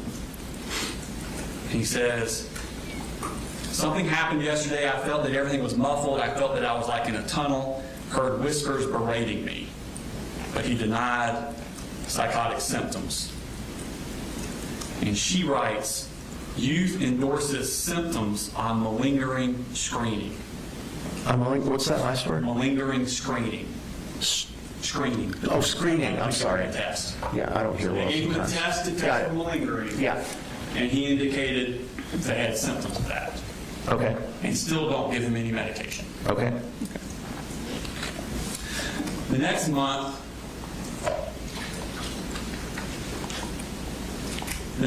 is December 9th. Dr. Dupree meets with him again. And he tells her, I see frogs in my room, Tuesdays and Wednesdays mostly. I close my eyes and they disappear. They don't come on other days. And she writes, one does not hallucinate on specific days and be free from them on other days. Right, that's a good example. Yeah, and that's a good example of someone that doesn't know how hallucinations work. Right, so he's lying to Dr. Dupree about Sounds like, yeah. Yeah, and again, I feel like I need to coming back. I was clear in my report. I think he makes things up. Right. I think there's some level of paranoia, but then some of the more outlandish stuff, I never really believed. So, the thing about some of the things that he said he was hallucinating and some of the magnitude of the psychotic symptoms, I didn't think were actually genuine, and I didn't think they were the reason that the way that he explained it to Investigator Smith, that it was because of voices, and I never thought that was the reason. Now, on January 6th, they meet, still no medication. Right. February 4th, they meet, still no medication, because he's not telling them things for them to medicate them, correct? Right. Okay. February 5th, of 2025, he's actually transferred back to Christopher Ackerman, the psychologist, because they're not using medication. Okay. Okay. They actually say transferred to him as patient because he's not prescribed meds. And youth is stable, doing well behaviorally and emotionally. Right. Then on April 11th, Colt claims to Dr. Ackerman, that he claims to smell gunpowder and sees shadows in his peripheral vision occasionally. And Dr. Ackerman says that the youth endorsed a high number of malingering items on SIRS, S-I-R-S, a few months ago. And that's the Structured Interview of Reported Symptoms test. Right. Okay, and that's another test for malingering. That's exactly what that test is for. And he has no medications. Right. Okay. And that's on April 11th. You then meet with him on May 16th for Right. the first interview. Yes. Okay. 12 days later, on May 28th, That's when he goes to Christopher Ackerman and reports increased anxiety, would like to be considered for possible med referral. So after he's met with you, he then goes, like you told him to, Right. goes to Dr. Ackerman and says that he has increased anxiety. Right, I think that's something he actually did have. Right. But Christopher Ackerman, Dr. Ackerman says that his speech was normal tone rate, his thought process was clear and goal-directed. Right. He did not appear visibly distressed. Okay. Put that in his notes. Okay. No psychomotor agitation, affect was neutral, calm. Right. So he's saying, the child's telling me this anxiety stuff, but I'm not seeing any physical manifestations of it. Okay. And he goes on to say, exacerbation of anxiety symptoms. He believes he needs medication to help cope with since he's overwhelmed. Right. But again, no medications. Okay.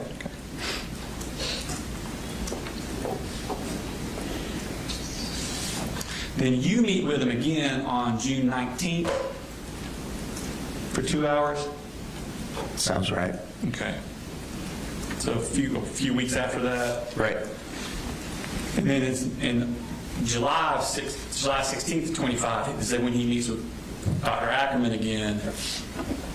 And now he says, patient does not appear distressed, but complains of persisting anxiety and recent depression.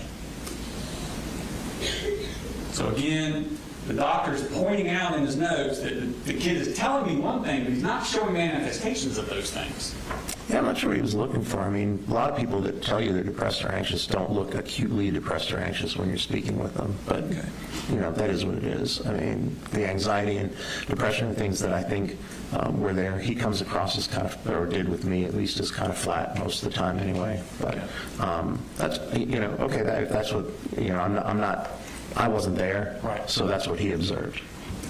And then he says in there that the Colt endorses delusions, but suspect malingering. Right. So again, they don't believe Right. what Colt's telling them. Right. Right. Okay. Right.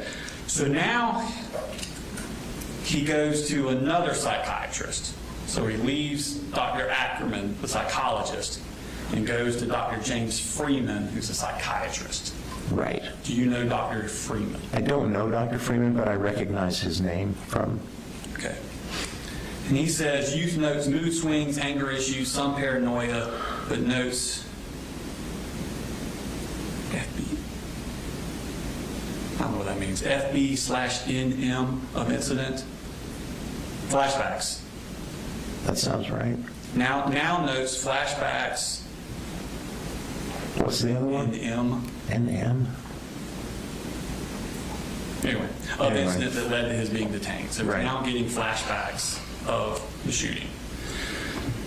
Some paranoid ideation, possible, maybe anxiety rather than psychosis. And then he writes, there's a history of probable malingering. Right. Right. Then in October of that year, October 1st, he meets with Dr. Freeman again. Patient now states he sees a figure. However, affect is euthymic. Am I pronouncing that right? Yeah, euthymic just means like normal mood. Like calm. Yeah, just stable, normal, like you and I right now talking to one another. So he says, patient now states he hears and sees a figure. However, he's calm when claiming this. Right. Okay. Suspect some malingering. Yeah, I think people can be calm and report hallucinations, but I think they were responding more to what the content he was claiming to see, because those don't sound like real hallucinations. Yeah, and then 2 weeks later, they meet again on October 15th. He says some continued issues, a bit vague on symptoms. And being vague on symptoms is a sign of malingering also. It can be, yeah, it can be. And again, you know, the mistake people make most of the time when they try and malinger is that they don't really know how the disorder they're trying to malinger works. So they don't do it right.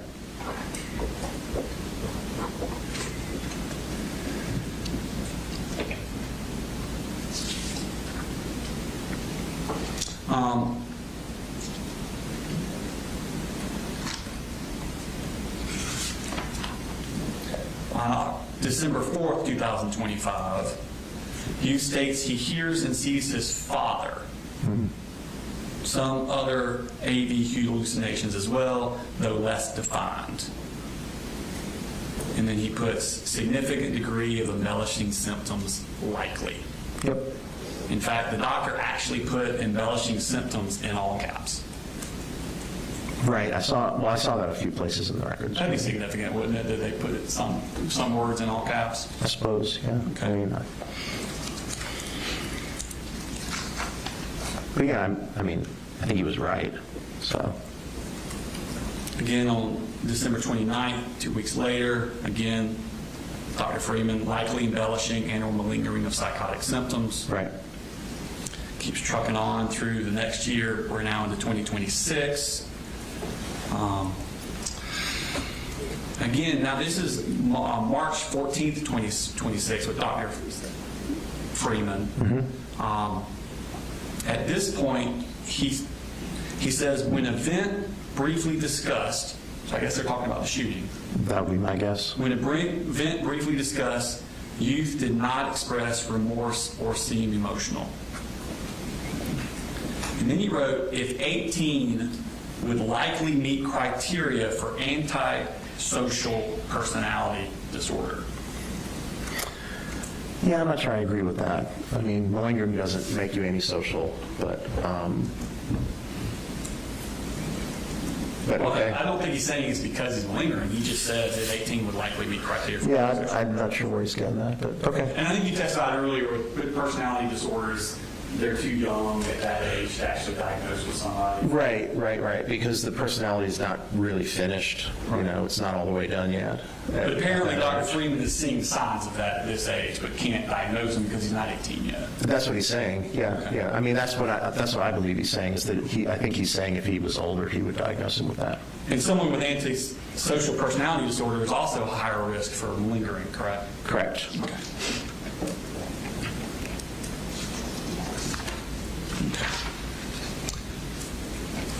Now,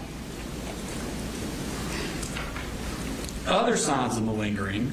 So now we have both of your scales say he's malingering, and all three of his treating physicians believed he was malingering. Yeah. Correct. Great. Other signs of malingering are inconsistencies and contradictions, correct? Can be. Okay.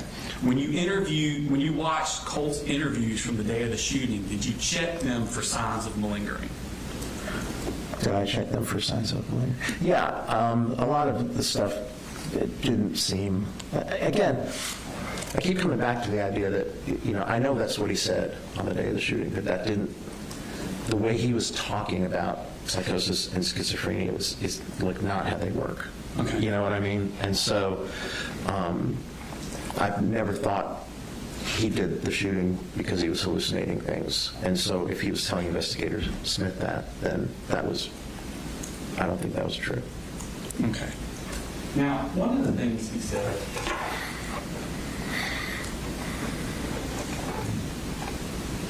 he tells the investigators that his dad had hid the gun from him. Right. Okay. Now, this is the interview he gave at the school. Right. And are you aware of the time frame of that interview to when the actual shooting happened?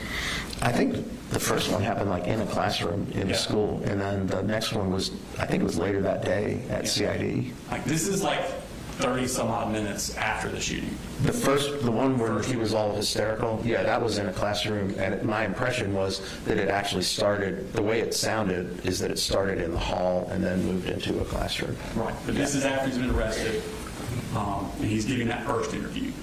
Right, yeah, like right immediately after everything happened. Play a clip from that.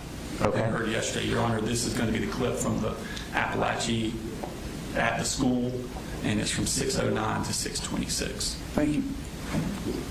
I told him to hide his guns, and he did, but I don't know if I found them.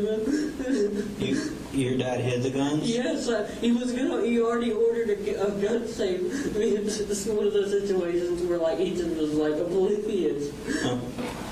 Now, this is 6 minutes into that interview. Right. And a lot of the interview is him reading him his rights. So this is early on in the what happened. Right. Okay.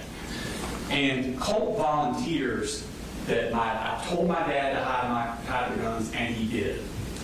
Yeah, that's what he said. And that's without being questioned on it.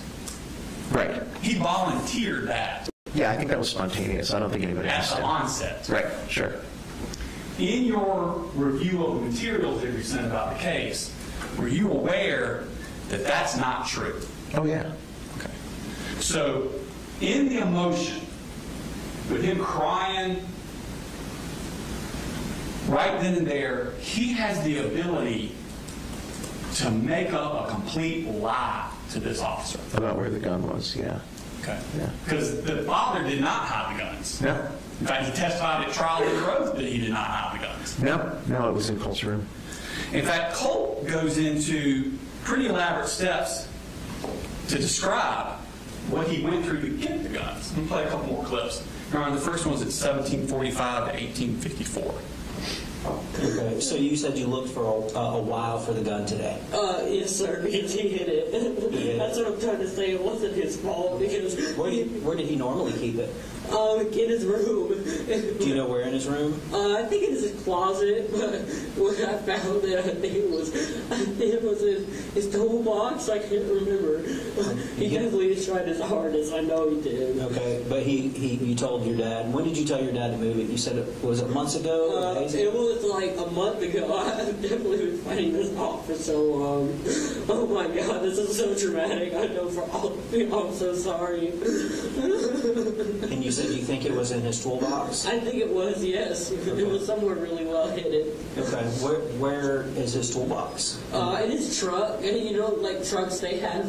Okay, so you found it in his truck? It was either a truck in his truck toolbox or some kind of case that he had locked up. In his truck? Yes, sir. When did you get the gun? I got it like right before I left.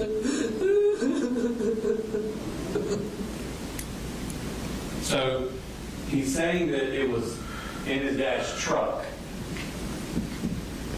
and he got it right before he left. Right. And this is immediately after, this is like his first interview. Yeah, it seemed like he was trying to protect his dad. Yeah. And then, but we know that's not true, right? Right. Because the dad actually left in the truck before Colt came out. Right, so That's that, physically impossible. that wouldn't have worked. That wouldn't have No. worked. Well, I mean, it wasn't And true, Colt so. realizes that by the time he gets to the second interview later that day. Right, Okay, and he gives a different version to them. right. And this is going to be the interview at the CID, Your Honor, and that's going to be from 3610 to 3753. Cool. All right, so we're talking about grabbing some mags. The gun was in a box? Yes, sir. Covered in clothes. He had some clothes over it, which I guess was another, last resort, to hide it. All right, so that's my next question.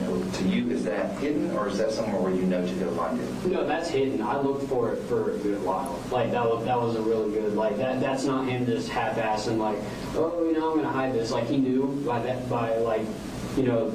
this point, something was definitely very off, and he was going to give me the help that I needed. Does he go to work before you go to school or something? Yes, sir. All right, so when you're going to school, you're alone? Yes, sir. What time did you get up this morning? I didn't get up this morning. I've been awake for. So you just there all night? Okay. So it was just that was most of that just stemmed from the sheer fight of just trying to fight off this urge and this bad.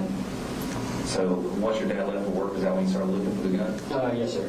What other, preparations did you make? That was pretty much about. I remember just grabbing whatever thing I saw that could somehow conceal it, which at that point was just horrible because somebody even thinking along those lines, which in this case I'm assuming was paper from what I can recall vividly. Paper, poster maybe was wrapped around it. Where'd you get the poster from? I think it was just lying around. It had pink stuff on it.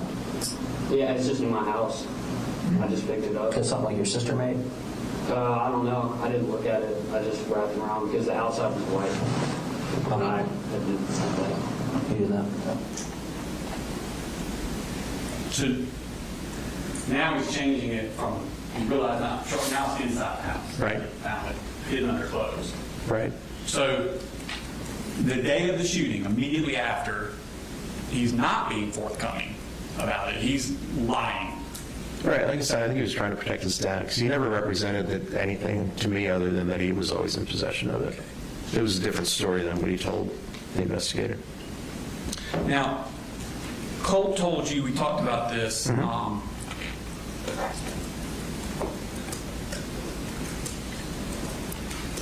about the computers, destroying his computer. Right. And he told you that government agencies were surveilling it. Yeah, that's what he thought. Okay. Was suspected. Gloves in the hallway where he was laying down. Sorry about that. But he told investigators that the teachers had somehow gotten into his computer. Okay. He made no mention of government agencies to the No, he investigators. didn't. No. Okay.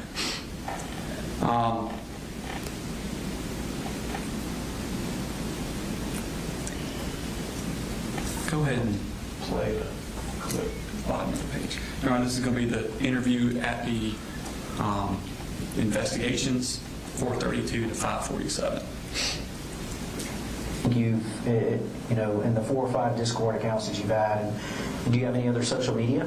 Nothing I know of. You don't have a Facebook account? No, like as far as like chat, social media, no, I've never used those. Okay, no Instagram, Snapchat. Any account that I've had previously is probably wiped, deleted. Okay. But not recently, no. Why did you wipe and delete your accounts?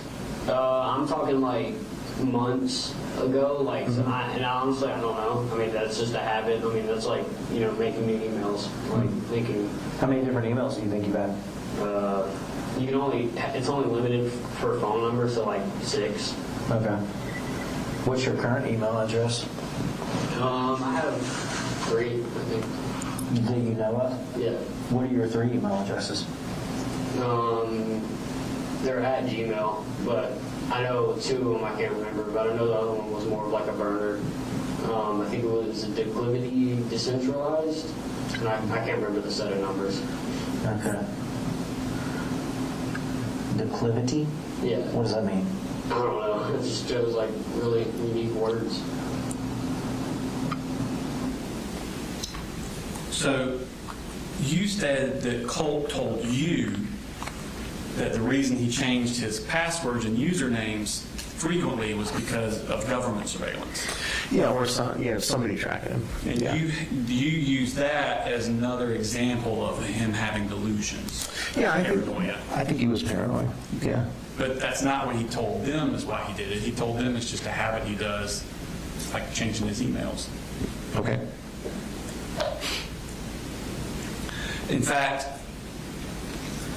all the time, all his delusions with the investigators was that it was students and teachers out to get him. He never mentions the government at all. No, and the government, again, was to do with speculating, because they even asked him, like, why would the government want to track you? And he said he didn't know. And he talked about students and teachers as well. And that's what he talked to Mandy about, and I guess his mom, too. So.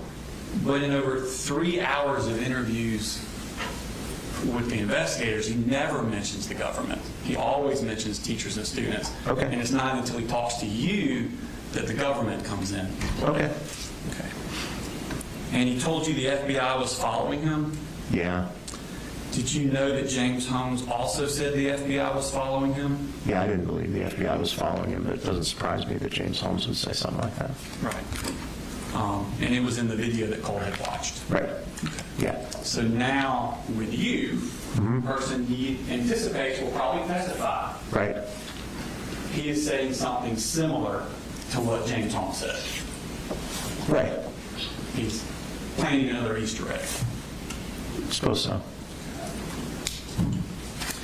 Now, Colt told investigators he was wearing purple gloves. Right. Okay. Are you aware that that's not true? I only saw a little. You may not, because I don't know. Yeah, I only saw a tiny clip, and it was when he was being arrested, so I didn't know whether that was true or not. Okay. Well, let's play the clip. I remember him saying it when he was talking to the investigator, but I didn't have any, I didn't know. Right. Your Honor, this is from the one at the school, and it's 2447 to 2521. That's when the bathroom. I guess I would assume I just got ready. I don't know. Help me understand how you got ready. I guess just putting gloves on. Okay, so you put gloves on. What kind of gloves did you put on? I think they're out there. I don't know. I think they're purple. I can't remember. Like the little rubber ones? Like the little thin ones? No, I don't. I think so. Maybe I think they were purplish. Like purplish. They were fully purplish. I know. Okay. I think. So you put gloves on. Okay. So Colt tells them 4 times he uses the word purple. Mm-hmm. Okay. They were actually just the standard yellowish tan work gloves. Okay. Okay, just your generic work gloves. Okay. Okay. Yeah. Does purple sound distinctive to you? Yeah, I mean, it sounds like the gloves that like EMTs use. And he was insistent that it was purple. Right. Which was not true. Not true. Okay. Did you know that Kyle Rittenhouse wore purple gloves? No. You know who Kyle Rittenhouse is? I do. That never came up in my conversations, and I didn't see it in any of the discords, but I'm aware of who that You know is. that Colt also researched Kyle Rittenhouse. I did not. And then when he's telling these investigators something that's not true, Mm-hmm. it's another Easter egg for fans of Kyle Rittenhouse to see. Potentially, yeah. Okay. Did you talk to him about why September 4th? No. Did you hear on his interview why he told the investigators September 4th? I don't remember. I don't remember. Okay. Do you remember him telling them it was because voices were telling him that the teachers were going to strike on that day or the next? That sounds about right. He told me when he went to the school, he believed something was going to happen that day. Okay. But it wasn't. He didn't tell it to me the same way he told it to the investigators. He just said he had a feeling something was going to happen. So he had to do it that day because he thought something was happening that day. Yeah, I mean, when he talked to me, and then when I read the Discord messages, the way he represented it to me was that he believed something was going to happen at the school that day. I was not as clear at how focused he was on the 4th until I saw the messages with Mandy. Right. Yeah. So his version, it almost sounded like a preemptive self-defense against these voices that were going to do something to him. Potentially, although it was clear he was. I mean, it was clear from the messages with Mandy that he was going to do something on September 4th, but he never said what it was. Okay. Yeah. Did you look at his Discord to see what his actual motivations were for September 4th? For that specific date? Mm-hmm. I didn't know that there was any specific significance to that date. I mean, I think, again, you know, my formulation for how the whole thing happened was this obsession and getting lost in the true crime community and all of the things that get you cred and get you, you know, noticed in that group, and, you know, kind of just disappearing into that subculture where different things are valued. I mean, I never thought it was because of psychosis, but Okay. So let's go to the Discord. This is going to be the occasional burner Discord account. This is going to be page 32. Okay. In Colt's occasional burner, Mandy says, Colt says, also September 4th, can you be awake like at around 8:30ish, 9ish in the morning? Right. And this is August 31st. Right. I mean, he clearly knows he's going to do something on the 4th. Yeah. I mean, in retrospect now, we can... 5 days. Right. We know. 5 days before. Sure. And she says, what's happening on the 4th? He Right. says, I don't know. Right. Something I have for Nick. Right. That's not anything about voices, teachers, students out to get me. It is something I have for Nick. Right. I think that's his motivation. Right. 5 days before. right. Okay. I think that's probably right. So on the next one, this is going to be page 33, Your Honor. So they're upset because Mandy and Colt have sent messages to Nick and he's not responding. Yeah. And they're upset about it. Right. So Like, how the fuck are they not responding? Like, it's just a slow-ass company saying how, whatever those words are. Something better to do. Because, like, if I'm in prison, I'm writing back every single one of them. Right. And then the next thing he says is, I'll fix this, all of this, just give me a few days. Right. How? I'll surprise you. And at the bottom of that page, he says, sorry if I seem distant. I had to clean up a few things. The 4th is indeed approaching quickly. Right. So he's upset that Nick Cruz is not responding to him. Right. And he's upset too. And he says, I'll fix this Right. in a couple of days. Right.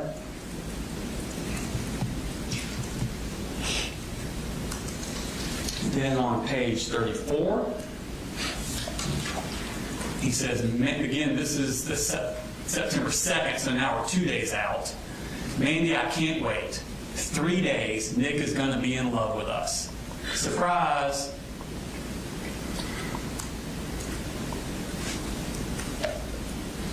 LMKAO, laughing my something ass off. Yeah, I don't know what the K is for. So again, this is so Nick will be in love with him. Right. No mention about people at the school conspiring against him, teachers are going to get him on that day. It is all to get Nick Cruz's attention. Right. You and I have been agreeing about this for about an hour Yes, now. sir. Okay. I'm just saying. I'm just piling on. I know, you are. I get that. But I'm just saying, you realize we're agreeing over and over and over Absolutely. again. Okay. Page 36. My love for Nick has formed into something in which I can find no other resort that can prove my love and affection towards him. I mean, that's pretty much it right there, isn't it? Yep.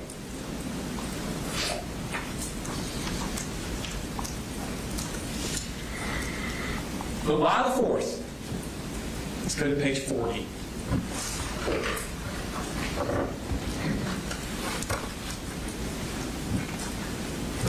Mandy says, also, I don't mean to pry, but why did you pick September 4th to do something? And he says, 4. Nick chose the 14th. Because the shooting at Parkland was on February 14th. Okay. I vaguely remember that. And then on page 41,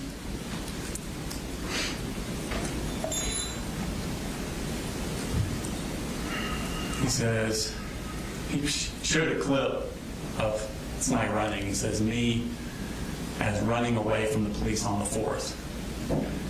And he says, fun fact, September 4th is a Wednesday, same weekday that was on February 14th. Right. The day Nick Cruz did it. Yep.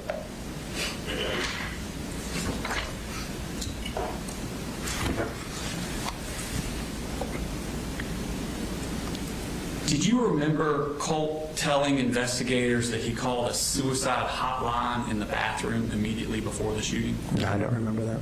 You don't remember that? No. You wouldn't know this. I don't think you do. Did you get a copy of his phone records? I don't think I did. There was some texts that were encrypted, and then the Discord, but I don't know if I have the phone records. And even if you did, those things are so voluminous. They're hard to read. Yeah. Just to let you know, did Okay. you know that that's a lie? He never called the suicide hotline while he was in the bathroom. Yeah, he never told me he did, so I didn't He told remember. investigators he did. Right, I didn't remember he told investigators that, but I have no reason to doubt that he did. If you say he did. Did you know that James Holmes did that? No. That he went out to his car right before he came back into the. He went into the theater, then went back out to his car to get ready and go back in. And while he was out there, he called a suicide hotline. Did you know that? No. Okay. Did you know that Colt did know that? I'm sure he did. Okay. Just pull up, Your Honor, this is going to be the same Discord, page 24. So he says he's talking about James Holmes. Dude, toward the bottom, dude, he's like the forgotten mass shooter. He called a hotline right before he did it, too. Okay. So Colt knows that about James Holmes. Yeah, not surprising. when Colt is being interviewed by the investigators the day of the shooting, he has the mental wherewithal to lie, tell him he did the same thing James Holmes did that he actually didn't do. Right. Again, another Easter egg for fans of James Holmes to discover. Yeah, I mean, it seems that way. Again, since I didn't go down that rabbit hole, I mean, I wouldn't have known these things, but the way that you're framing it and characterizing it, I mean, it makes sense. And it makes sense with what you know about the TCC community. Oh, yeah, absolutely. We'll talk about that a little bit more. Yeah, I want to go through a few more of these things. Okay. Now, Colt told investigators he blacked out the Right. actual shooting. Right. Okay. Did he tell you that? I don't recall specifically. I mean, people do, when they do something like that, it's not unusual for their memory to be spotty about it, but I don't remember him specifically telling me he blacked out. Okay. Because you made no mention of it in your report. Yeah, I don't think I put too much detail about what he told me about the actual shooting. But That doesn't seem to be a big deal about if he blacked out or not. When you're talking about his mental state. again, I've talked to lots of people who've done terrible things, and it's not unusual for them to say that they blacked out or don't remember parts of it. So if he had told me that, I would not find that to be inconsistent or particularly noteworthy. Okay. So you don't think it's noteworthy? It wouldn't have been surprising, again, because it's not uncommon for people who have done things that are problematic like this to not remember pieces of it. So if he had said that, I wouldn't have put too much into it. Okay. Now, when he describes it, he uses some strange words for a 14-year-old. Right. I want to play. This is going to be at the school, 8:11 to 8:27. Okay.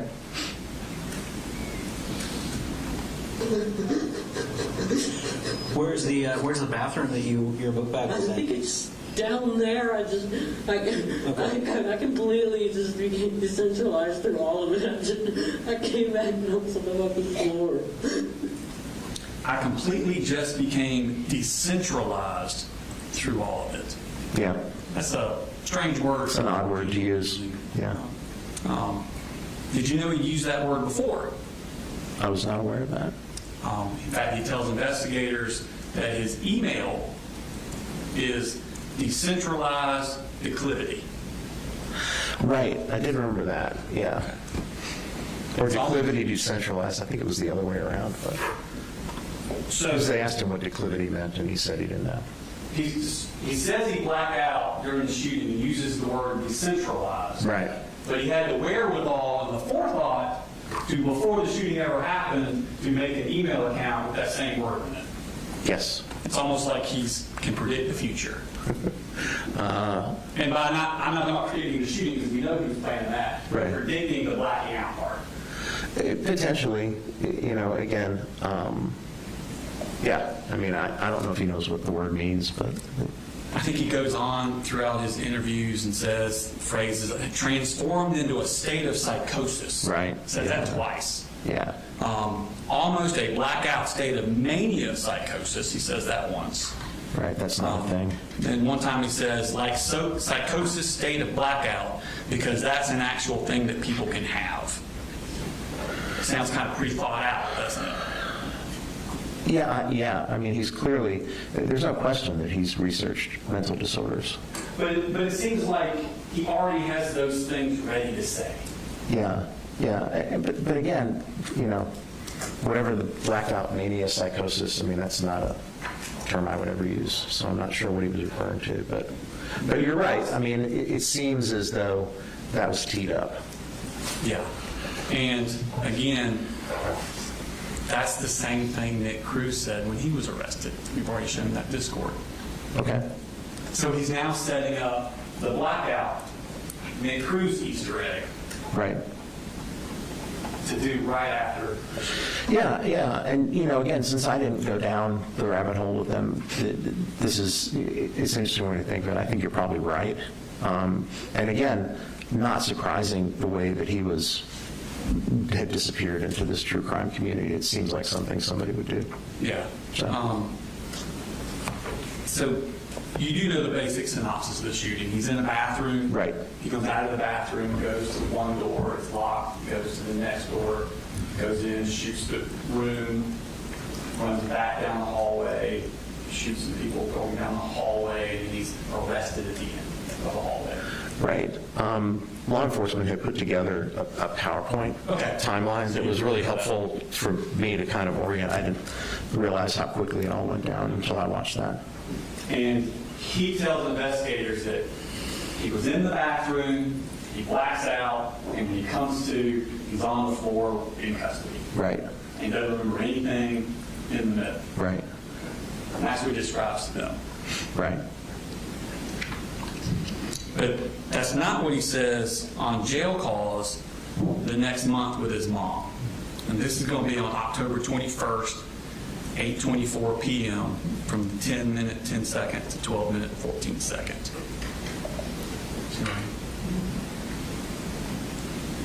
Article from ABC News. Do you want me to read this? Okay, ready? It says, in a tragic incident that unfolded on September 4th, Colt Gray is accused of fatally shooting 2 students and 2 teachers. The GBI testified in court on Wednesday detailing surveillance footage that revealed Gray's unsettling tactics as he concealed a long gun within a poster board resembling a school project while boarding the school bus. The GBI agent recounted that on the morning of the shooting, Colt Gray rode the bus with a weapon hidden from view. After arriving at school, he reportedly left a notebook on his math desk that outlined the plan for the shooting, just like you said, did it, including estimated casualty counts and instructions of the classroom layout. Gray then proceeded to the restroom, emerged through the flags on and the poster board covering the AR-15 style rifle, which was allegedly tried to conceal. As he attempted to re-enter the classroom, the classmates spotted him through the door's window, prompting her to alert the teacher and initiate a lockdown. So apparently they talked about how you left that notebook out on your desk. So that's crazy to me how you were just like putting it out there and everybody was just something oblivious, you know? Yeah. Okay, and the rest is nothing there. It's just talking about the shooting part. Okay, well, that part I can account for. It's one of the first things I told you left here. It wasn't a student, it was the teacher that looked at me through the window. And the door was open, I could easily enter, but I just turned and... Really? Yeah. Okay, I thought you were locked out. Seems to me he now has pretty clear memory of what happened. Right. Okay. And there's another call the next month on November 11th. This is 8:25 p.m. from 8:53 to 9:46. You want me to do the post first? Yeah. So there's a bunch of the article, yeah. You do the article, okay. He's coming Tuesday again? Duh. Yeah. You know it. Okay, the first one. One second. It says Apalachee survivor recounts the moment that shooting suspects came banging frantically on the classroom door. What? No, that's bullshit. Ashland Dosa. You remember somebody called me Ashland? No, but I did not. I know for sure I didn't bang on that fucking door. That was probably the gunshots in the other room. Probably. Again, he does have memory of that. He did not black out. Right. He never represented to me that he had blacked out. When we discussed the incident, there was never any indication that he didn't remember. No, he told investigators. Yeah. I'm just pointing out that and that's not Ray for Nick Cruz fans. Sure. Okay. Seems like, yeah. So we talk. Let's go into the TCC a little bit. Sure. you're familiar with it, heard about it from Colt. Did he tell you about it? He told me about his involvement in it, and then I did a little poking around to So it. you also looked into it? Yeah, I wanted to know something about it. And What did you look at? What did you find? I knew some things online. CNN did a thing about it recently. I watched that. There was actually an article, I think, that the state provided. The one about Peter Smith? Yeah, that one. So that was interesting. And then just kind of poking around online, trying to find out what I could about like what this was. And so basically help the judge understand it's an internet subculture? yeah, it's a group, mostly teenagers and young adults, who are obsessed with these school shooters to the point that it becomes, obsessed is the best word, but it becomes kind of all engrossing, even sexualized at times. It's pretty disturbing. What are some of the activities that these... They do a lot of research. They do a lot of trying to find information and media that have to do, you can obtain a certain level of credibility by having information other people don't have. The people in the community tend to focus on one or another person. Sometimes they'll shift like Colt did. And then, he was speaking with Caitlin. Caitlin was obsessed with Adam Lanza. Mandy was clearly obsessed with Nick Cruz, as was he. And that's kind of typical for how it goes. But again, the relationships become, there's an idealization of the shooters. There's a minimization of the impact on the community and on the victims. And then there's almost like I can't think of a good way to describe it, but almost like a wanting to be similar, sort of a joining or wanting to be, with the person or recognized by the person. As I said, even sometimes it became sexualized in some of the texts. I think I put this in the report between Mandy and Colt. They even talked about doing various sex acts with Nick Cruz if they ever got there. And that's kind of the level of obsession and intensity that you see. And in the messages with Caitlin, it was very similar. Those were the two sets that I focused on. And they create like fan art. Oh yeah, they create art. They make like little clips. Like if you look at the attachments in the Discord, there's a lot of like short videos. There's this one of Nick Cruz like running into the school that's there over and over again. They tend to repeat, but then there's also like memes and fan art and animations and stuff like that people will make. Including, like, they'll take a photo that's available in the media and then make a meme out of it. On a psychological level, does participating in this community, does it give the people in it like a sense of social connectedness? Yeah, I think it does. It's dysfunctional, right? But I think there's a piece of it where people kind of are drawn to it. It's mostly kind of disaffected, damaged people. I don't think there's any super high functioning people that are spending their time doing this, and the people that are in it are doing it. I think Colt talked about one person he was speaking with where he'd spent like 30 hours at a time online. He said he was up for 3 days before the incident talking to Mandy, and they were talking about Nick Cruz, and so that level of, it almost substitutes. I think one of the things that I said in the report is that his entire social world was happening on Discord. It wasn't happening out here with us. It was happening in this internet space where the things that the attributes that these school shooters have are valued and idolized, and people get these really kind of twisted connections to these people, and sometimes I think probably in the vast majority of them, because there's hundreds of thousands of people on this, and most of them are not doing school shootings, but there are a significant number that have come out of the true crime community who have done things, and there are examples. I think Mr. Smith had some examples in his article as well. So it does happen. It is something that happens as a result of the fixation and obsession that these people have that are involved in the true crime community. Okay. And there's not only with the emotional appeal, there's an aesthetic appeal that these things are edgy and cool, and that's kind of what appeals people to young kids to it. I think sometimes it starts as like, and it's because, there's no shortage of interest in true crime. I think Headline News runs Forensic Files like 24 hours a day. So there's people out there watching this stuff. But there's people that have kind of an interest in it because they're actually interested in kind of how, people's minds work. And then there's people that kind of go at next level and start to identify as opposed to just being interested. Someone like myself, I'm in the forensic psychology business, and so I'm interested in why people do things the way that they do, but I don't get obsessed with them or want to emulate them. So there's a difference between people that are out there in the community that are just interested in this and people that kind of maybe start there, but then kind of go into this online space, and particularly if you're somebody who's already kind of an outcast, already kind of disaffected, already kind of functioning not at a great level, to be drawn into this and then to be able to kind of become a different person in there, and get credibility and get admiration and get friends to talk to. I think there's some value in that. Again, the danger is, and it is danger, is that something like this would happen.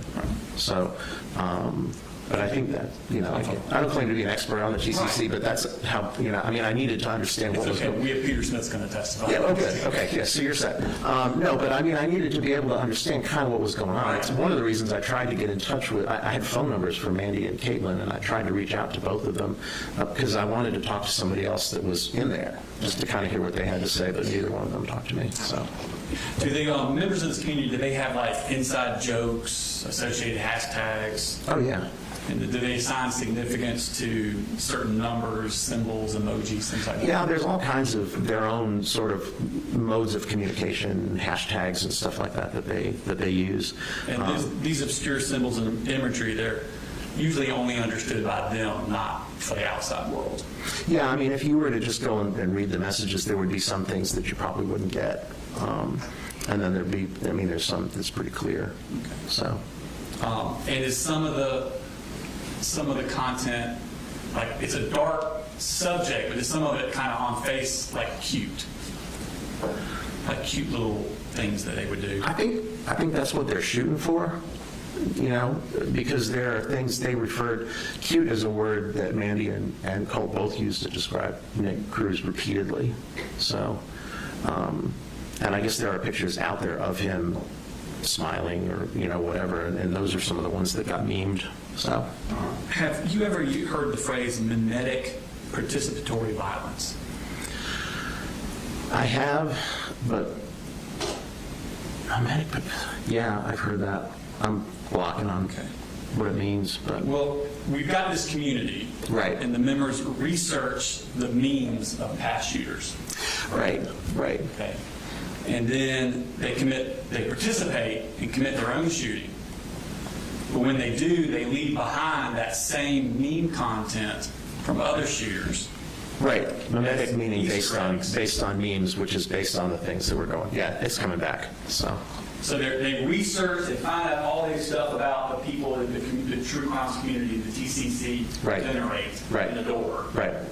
And then when they're doing their own act of violence, they put these Easter eggs in for those members of the community will then see them. Right. Okay. And by that way, they can gain fame and status within the community. Right. Okay. And I think we talked about malingering earlier. Most people talk about malingering, the primary motivation being to get out of trouble. But we talked about secondary motivations. Right. And some of these lies and the malingering, if they're Easter eggs, that would be the secondary motivation to gain status within the TCC community.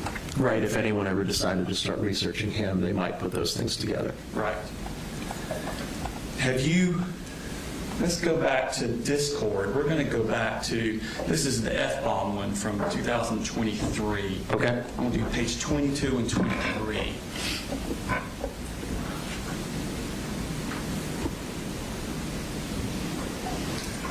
So this is him. He's talking to Smiggles again from earlier. And again, this is 2 years before. And they're talking about, God, I wish we could commit it together. And the next, see what I'm looking for.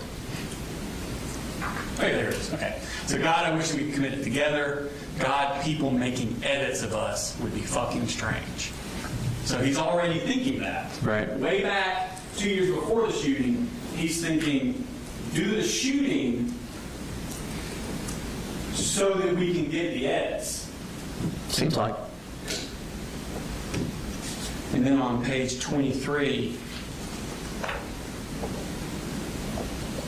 I want to make history. To put it short, I want people to remember the pain I caused and research me for hours. Yep. So if this is his primary motivation, Right. Nick's love, fame, research edits within the TCC community. Right. Fame within them. Sure. Okay. He laid those Easter eggs, a lot of them, the blacking out like Nick, calling the hotline like James Holmes, purple gloves like Carl Rittenhouse. Thank you.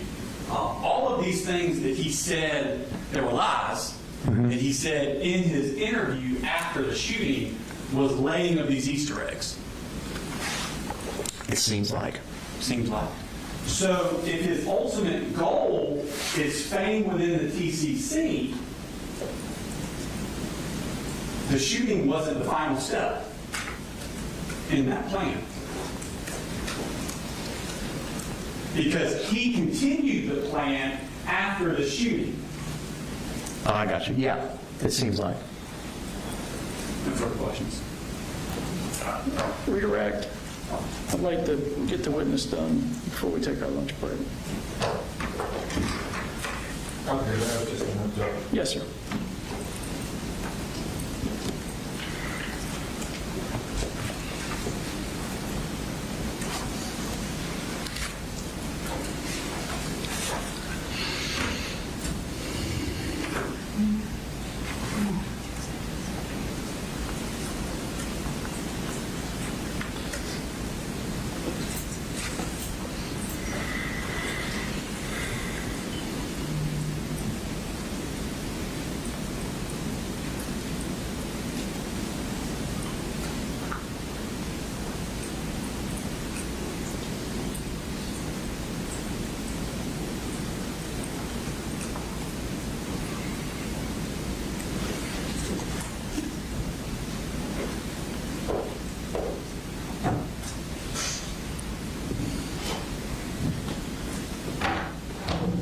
So, obviously, Colt was involved very much in his social media with this work, right?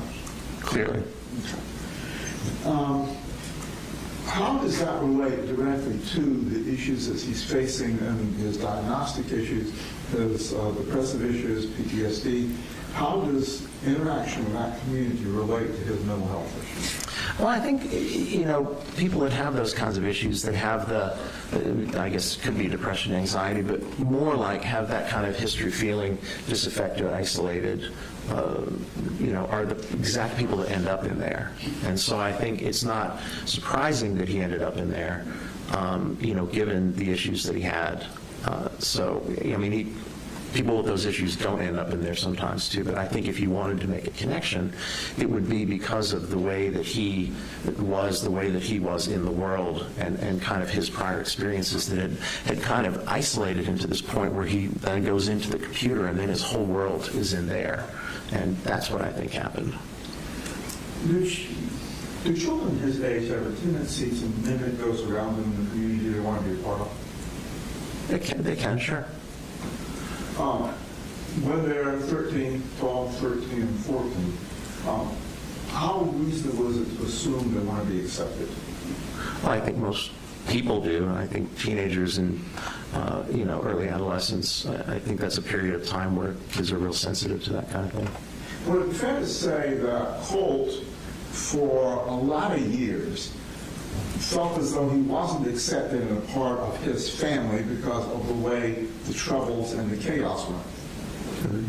I think that's a fair characterization. And I believe when you were talking earlier, you said that when he dug down into this community, he kind of put himself in his own world. Right. Okay. Can you describe a bit of the world that he was creating from what you've been over with Mr. Smith and what you've interviewed with him and his structure in your analysis from both his mother's information, from his background, his development, Okay. and what he has given you in the sort of 4 meetings that you had with him, Yeah. plus what's been discussed with his interaction with this court with Mr. Smith? Can you kind of give us an overview of how all that fits together in his personality and his development? I can try. I think, again, if you look at somebody's lifespan, if you look at their development, you look at the experiences they've had, and you're trying to get a sense of how somebody came to be where they are at a certain point in time. I think when I started when I started evaluating, Colt, and started kind of listening to things that he was saying and looking at aspects of his history, looking at his online presence, then eventually, and the thing that was most useful talking to his mom was, she talked a little bit about his symptoms. I got some of his, background history, certainly her slant on it. But it's not surprising, because I think people that are, maybe kind of disaffected, isolated, with poor supports, not much interaction in the world, in the community, who are a little odd to begin with, and he's been an odd kid, and then developed these kind of depressive and anxiety symptoms. I think to get into a community like that, where you're with a bunch of other people that are similarly kind of disaffected, outcasts, kind of lonely people, and you can get a certain amount of credibility in there, I think it kind of draws you in, because in that world you can be somebody that's not lonely and disaffected and isolated. You can be somebody who's connected, and you can be somebody who's got a social world and who has sources of self-esteem. I mean, it's extraordinarily dysfunctional, but it makes sense, quotes added, that somebody of his kind of psychological makeup at his age might end up in that space. Is it possible that somebody jumping on the bandwagon of following through the analysis of school shooters can join in the conversation, can present themselves as being a part of this without ever really having a plan to do anything? Well, I think, again, there are thousands of people in this, and not all of them are doing shootings. So, yeah, it's possible. It's not what happened in this case, but certainly, not everybody that's involved in the true crime community ends up doing something like this. We've got a significant period of time from 2023 and 2024, and we're looking at the separate accounts, F-bomb and occasional crime. In 2023, at that point when he was making the interchange as F-bomb with his other friend, right, was he in a position to actually formulate a plan, or is it possible, or more probable at that stage, that this was more banter, interaction, just being a part of the community? That's the way he characterized it. I mean, I don't know what his capabilities were at that time.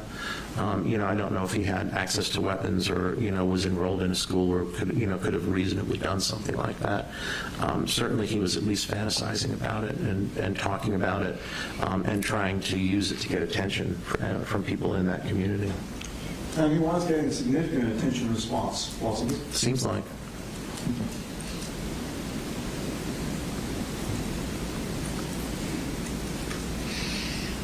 Now, if someone is on the cusp of developing a paranoia type syndrome, like we've been discussing with Colt, right, wouldn't it be reasonable to assume that once, say, the FBI contacted him, that would heighten his paranoid response, and that's why he would take down accounts, destroy accounts, and do other steps? Not necessarily that he was planning something, but the paranoia was triggering, and he was responding to the circumstances around him. It could be an element of it. Certainly, if you had had an experience with the FBI, being worried about having another one, that has a certain realistic aspect to it. I mean, it doesn't mean it can't also be, paranoid and unreasonable, but if the FBI has already visited your house, to be concerned that they might visit again if they saw similar material is not really delusional. Now, you indicated that you really didn't believe the delusional comments that he made about the black vans watching anything but that nature. Right, and yeah. How does paranoia manifest if it's not in delusional suspicions like that? Again, I think he conflates paranoia and anxiety. I think he's anxious. He's an anxious kid who spends a lot of time worrying about things. Some of the time when he was saying paranoia, and I pointed this out a few times in the report, he was really conflating it with anxiety. What he was talking about was not paranoia. I think there were elements of paranoia. I don't think it was the primary thing that was going on with him. I think the anxiety and the depression were the primary things that were going on with him. I think there was some level of paranoia. I don't necessarily think he was hallucinating the way that he's described it. But I think the paranoia, again, could have directed some of his behavior. But again, there was a realistic basis for it as well. And the fact of the anxiety related to the FBI visit to his home, that would have an impact on his behavior, right? Well, one would think it would. One would think it would change one's behavior, but it would also make somebody a little more alert, being aware that people are monitoring, and might be paying attention to what you're actually saying. On Discord, he didn't seem to be, because these Discord messages are available, he wasn't destroying those. I'm not sure what was on these SD cards that he was destroying, because we have the messages and we have all the stuff that he said on the messages, so he wasn't covering his footprint that well. Is it possible he didn't actually destroy it? It's possible, yeah. I didn't see him do it, and I don't believe they found any crushed up SD cards.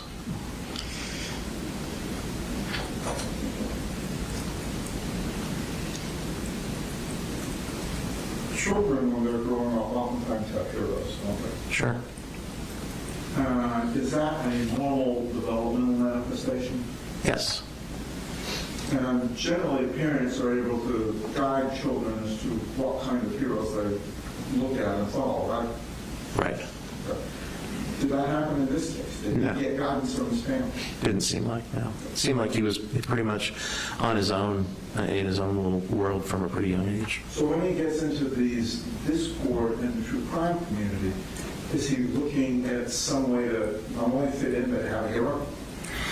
It seems like, it was at least that, again, because it tipped over into, obsession. But looking up to, it seems odd that this is who you would pick to look up to. It makes sense that you would feel a certain kinship with somebody else who was disaffected and lonely, but there's lots of disaffected and lonely people that don't do these things. I think the explanation for getting into the true crime community is it kind of gets merged. I think maybe sometimes people start innocently just really actually being interested, and then they get into this community, and then they find this place where they can be accepted, and then they start talking about, fantasizing about these things or glorifying the things. That's a major piece of it, is the kind of glorifying and idealizing the shooters and minimizing the impact on the victims and minimizing the aftermath, and then idolizing them in a way. Again, it probably doesn't make sense to the average person, but I think if you're looking for a way to belong, you can end up in a healthy way to belong, or you can end up in an extraordinarily dysfunctional way to belong. And I think that's what happens to the people that get mired in this true crime community. I think Colt even had an inkling that it was unhealthy, because he mentioned two people he used to talk to, and he talked about them getting better.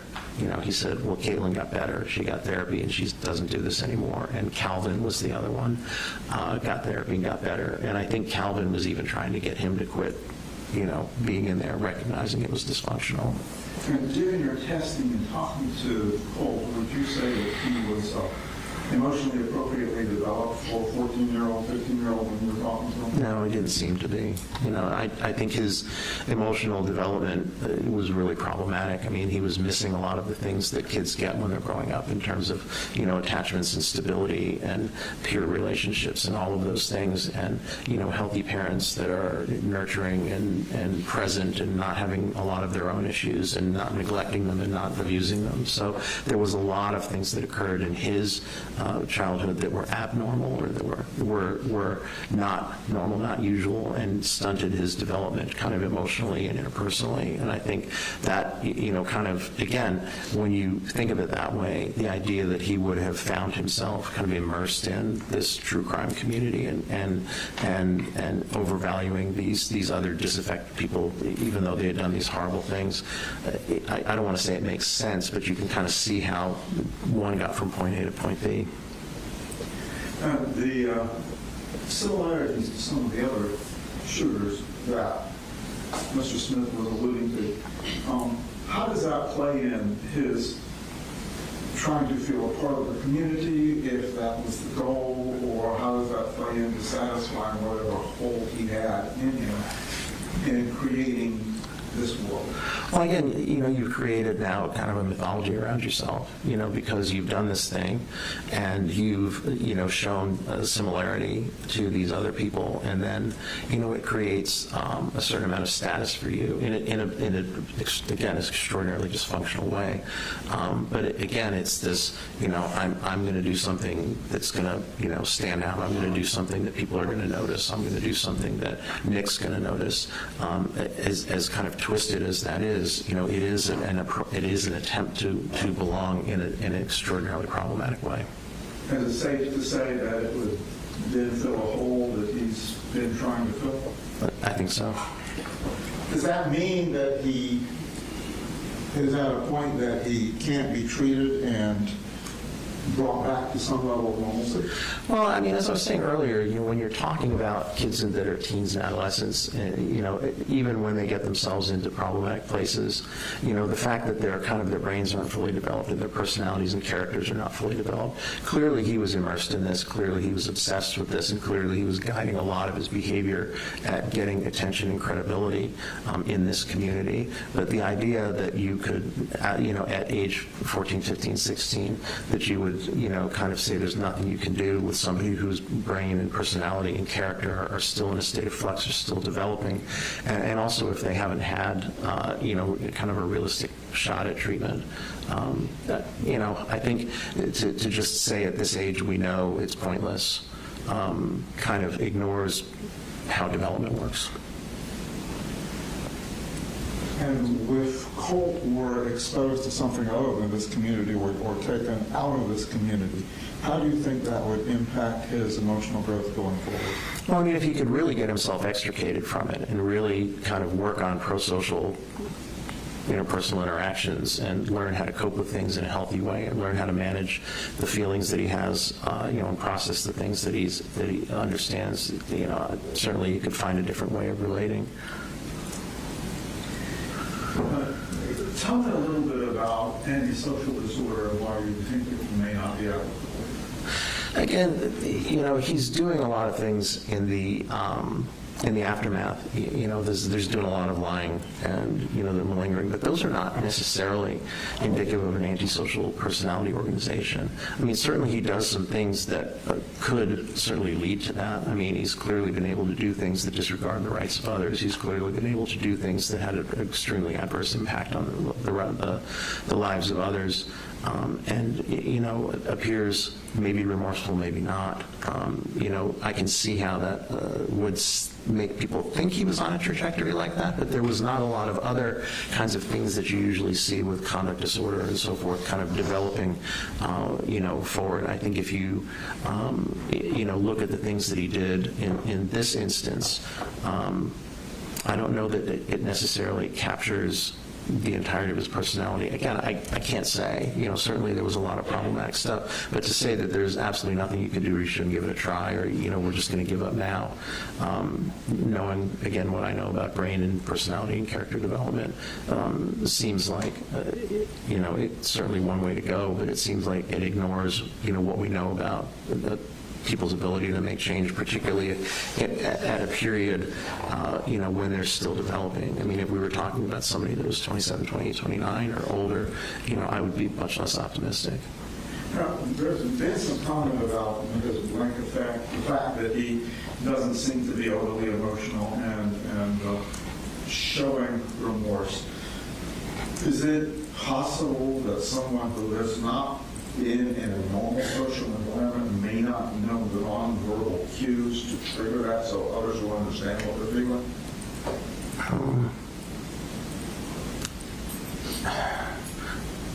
I suppose so, but again, it's, there's a certain amount of social stuff that you get from modeling, and there's a certain amount of stuff that's just kind of how you're wired up. If you're not wired up to be a particularly emotional person, then that's the way you're going to come across. I think it's hard to tell with him. I mean, I think there's, again, evidence to suggest that he did know, and when he communicated remorse, maybe he was or was not remorseful, and it was hard to tell. I couldn't speculate, to be honest with you. I know I just talked around in circles a bit there, but it's hard to know. Were you aware that he wrote apology notes? I did. I saw them. At this point, given everything you and Mr. Smith have discussed, do you still maintain your recommendation in your report? I still think there's, if you look at him, certainly the exposition from the state and all of the problematic stuff he was doing, I was aware of all the problematic stuff he was doing in the true crime community. I think it would be, clinically, I would want to get him out of that milieu and see if you could address things to kind of maybe restructure his personality in a more healthy, better coping sort of way. It's going to be a big job, but I think it's not something that at age 14, 15, 16, you can say, well, there's no point. Thank you. That's all I have, Judge. Is there any recross? Just a second.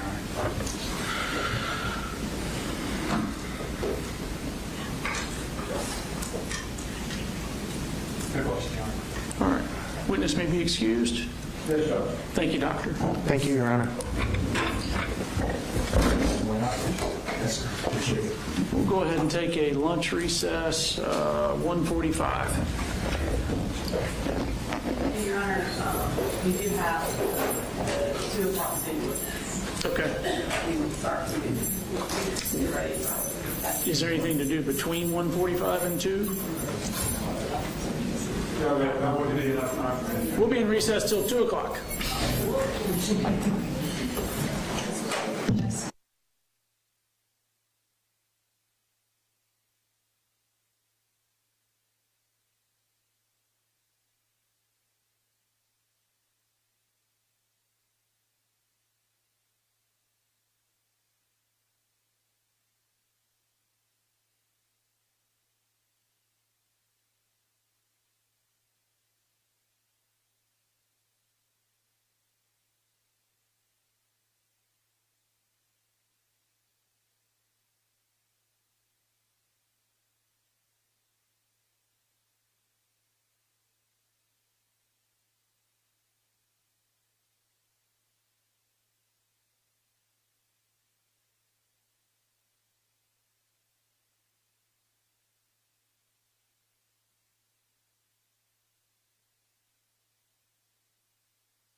All right, we're all present. State and call next witness. Your Honor, the next witness is on Zoom. Would you like me to do it at the podium, or would you like me to do it here at podium and stay seated at the desk? I'm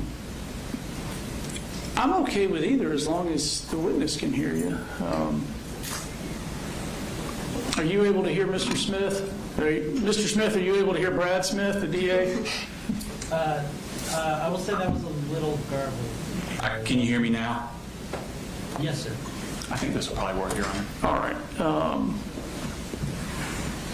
And this is Peter Smith, is that right? That's correct, Your Honor. All right.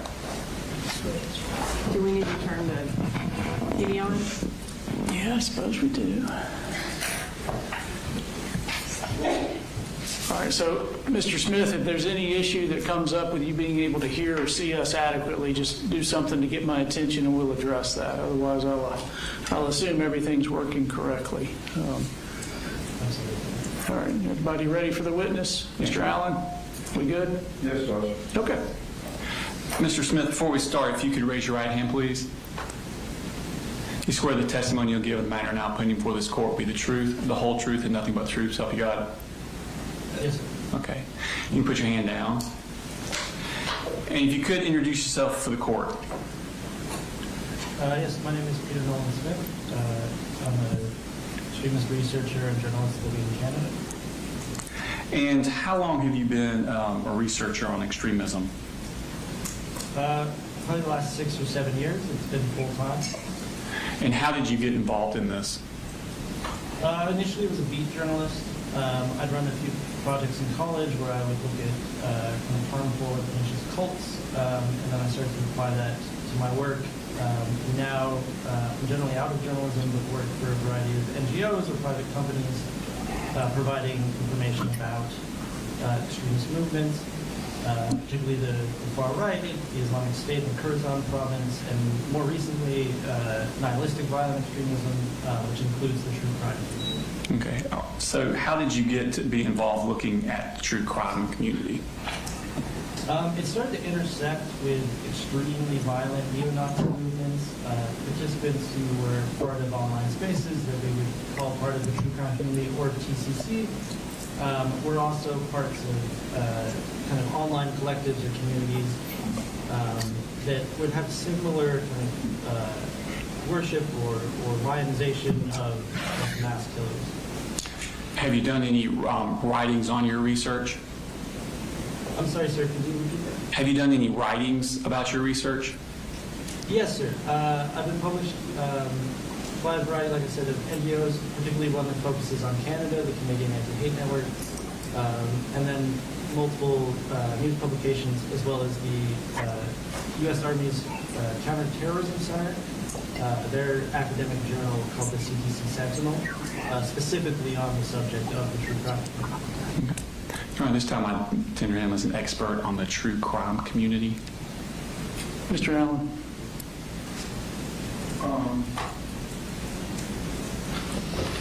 Have you had any, if I could, Yeah, you can go on here. have you had any special education or training with respect to extremism and any kind of relationship to psychological behavior? I'm sorry, sir, could you repeat that? Yeah, you may have to. Have you had any special education or training with respect to extremism and the impacts on psychological behavior? No, sir. Okay. Do you have any educational background with regard to the sociology of extremism and its impact on communities? No, sir, I was a political scientist. Okay. And in your studies as political science, what did you concentrate on? international relations, security, but yeah, predominantly international relations. And you had indicated that you work with anti-hate group in Canada, is that right? Yes, an NGO that monitors and tracks the far right. Okay, and they are an advocacy organization, is that right?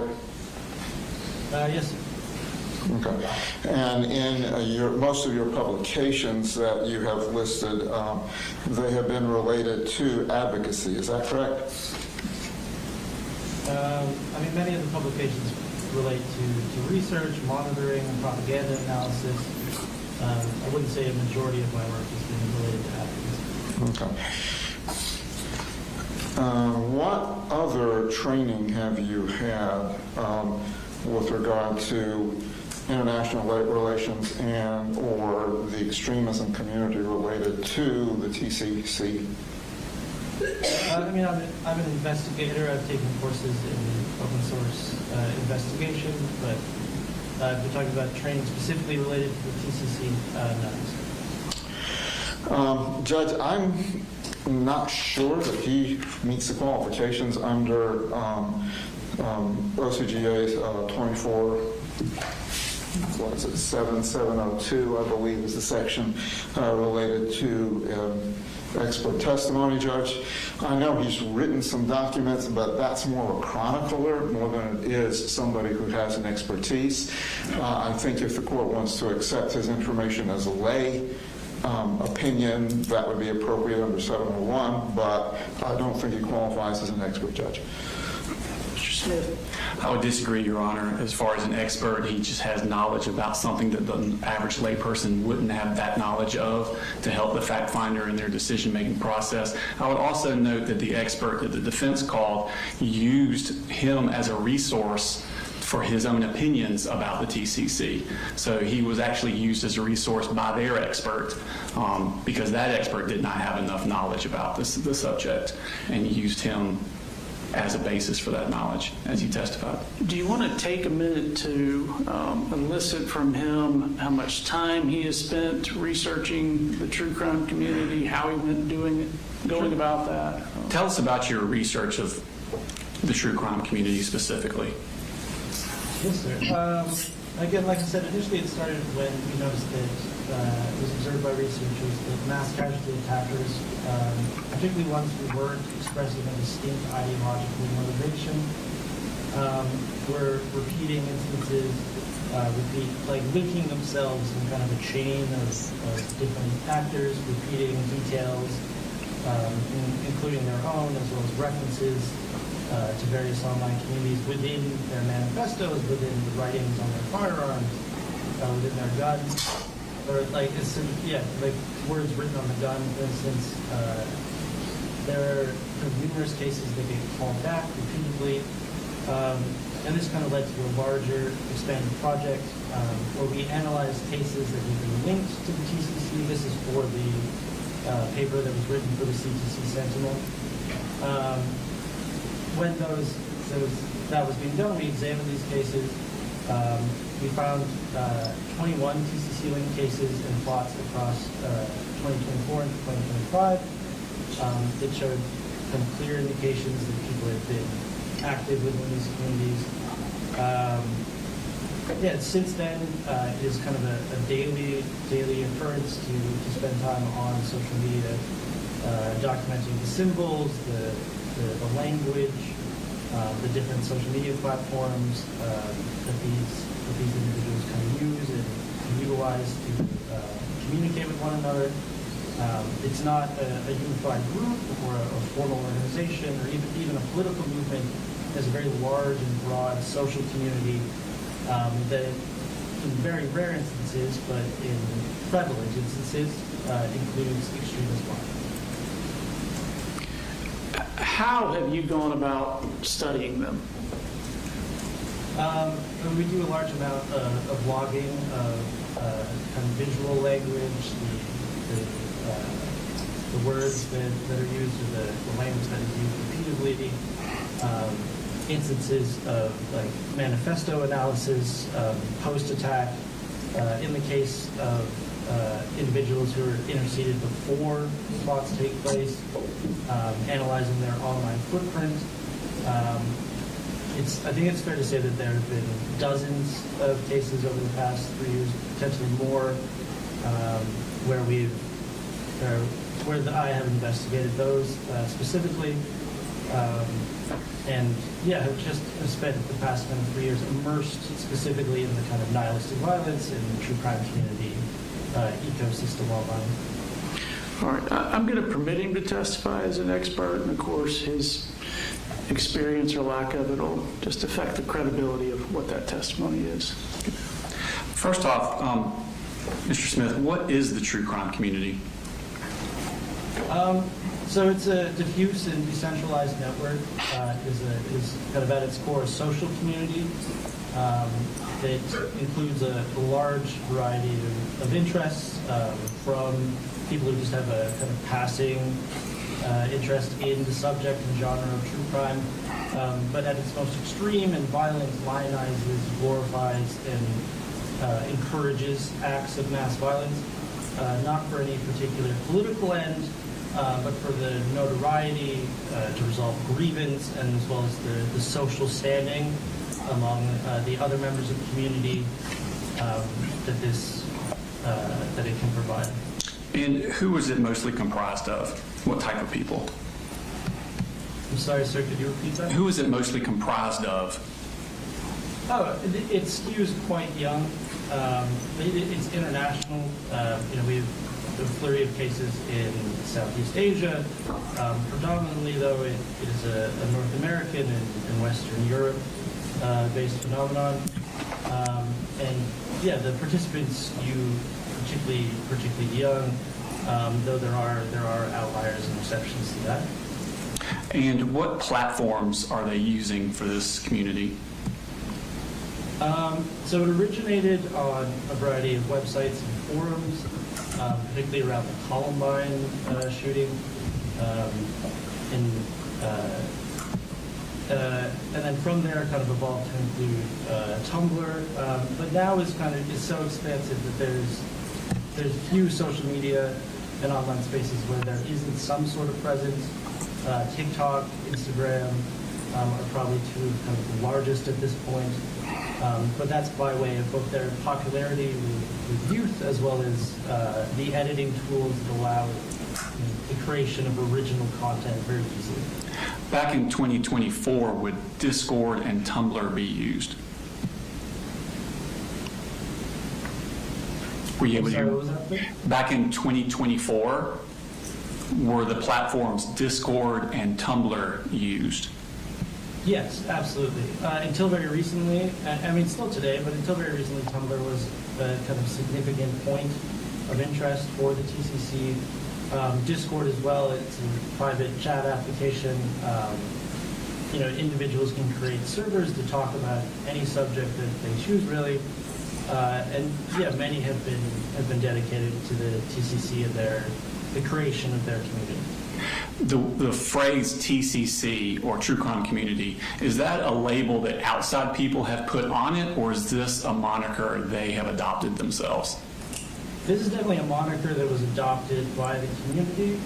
Initially, it was used for hashtags. Hashtag, you put the number symbol ahead of a word, and then on social media platforms, by accessing that, you can see all of the posts that include that hashtag or word. So yeah, it initially developed around that hashtag, and then now that there have been moderation efforts against it, you see kind of alternative versions of it popping up. What do the participants of the TCC do? What are their actions on this platform or on these platforms? Yes. So like true crime is a spanning genre, and then it's like at its broadest overview includes individuals with a very kind of for lack of a better term, innocent interest in crime and reporting about crime. The podcast documentaries technically count as part of this kind of big circle of true crime, and then as you move within, and when we're talking about violent extremism, you have you have different like layers of participation. So the first is the kind of broad one that we all interact with, whether we watch like a Netflix documentary or read a book about it. The second tier, you start to have kind of parasocial identification, where individuals start to identify more with the attacker and potentially sympathy for that individual, as opposed to the crime itself or the victims. The second tier or the third tier, becomes more interested in encouraging the violence and supporting the act. And then the fourth and smallest kind of circle within these many circles are those who go out and commit violent acts themselves. The ones that are specifically in Tier 2 and Tier 3, what kind of actions are they doing? I'm sorry, sir, could you repeat that? The groups that are in Tier 2 and Tier 3, specifically, what kind of actions are they doing? How do they interact with each other? Yeah, certainly in Tier 2, this is where you start to see fan art of an interest in images or photos of the perpetrators when they're very young. This is where the identification or the sympathy starts to come into play. In Tier 3 is where things start to get more extreme, where not only are the acts, something carried out by a desperate or kind of downtrodden individual, but something that is desirable or to be emulated. And we can see very blatantly on social media individuals encouraging others to go out and carry out attacks of their own. In these Tier 2 and Tier 3s, do they do things like doodle their names in notebooks, dress like them? Absolutely. Do they dress like them? Yes. Yeah, that's one of the, in the kind of like mimetic or like repeating chain of actions, individuals will wear similar clothing to perpetrators, they'll listen to music, there's extensive fan art that is created. In the same way that social communities support pop stars or sports teams, these individuals become very much kind of fans, like it has been described by other researchers as fandom of the perpetrators of acts of mass violence. And what makes it a community? The connection through social spaces, aesthetic, like the visual language or appearance that they use. There's an in-group language, like specific terms that are common. In many cases, it is hard to tell on TikTok or Instagram if you're watching TCC content if you don't recognize that you're looking at the baby photos of a particular perpetrator. They're often dressed up in the same way that you see individuals become not obsessed, but become kind of infatuated with celebrities and kind of look for as much original information about them as they can. And the kind of more you're able to find, esoteric or like small unknown details about an individual, their life, their photos, their former online habits, more kind of social cachet is combined within those spaces. You talked about a specific language and symbiology they have. Is that directed to the outside world or to themselves? Oh, it's very much an inward focused thing. Without kind of understanding or like being in those spaces, just like you wouldn't understand slang or terms within other communities, it can be difficult at least to pick up on it within the TCC. Can a particular participant gain status within the community? Sorry, can you repeat that, sir? Can a particular participant gain status within the community? Yeah, certainly. Like, How would they do that? Go ahead. Original research, like even at tier like 1 and 2, like original research information that's not available can be shared. Like that's one way to buy cachet. Creating media, whether that's video edits, which again relies often on the tools that are kind of ubiquitous on cell phones now, like TikTok. Any individual can take a few images and create something that you would have needed fairly expensive editing suites for 10 years ago, and share that very quickly through social media. And then ultimately, beyond having information about perpetrators, the perpetrators themselves kind of exist within the space where some are more popular than others.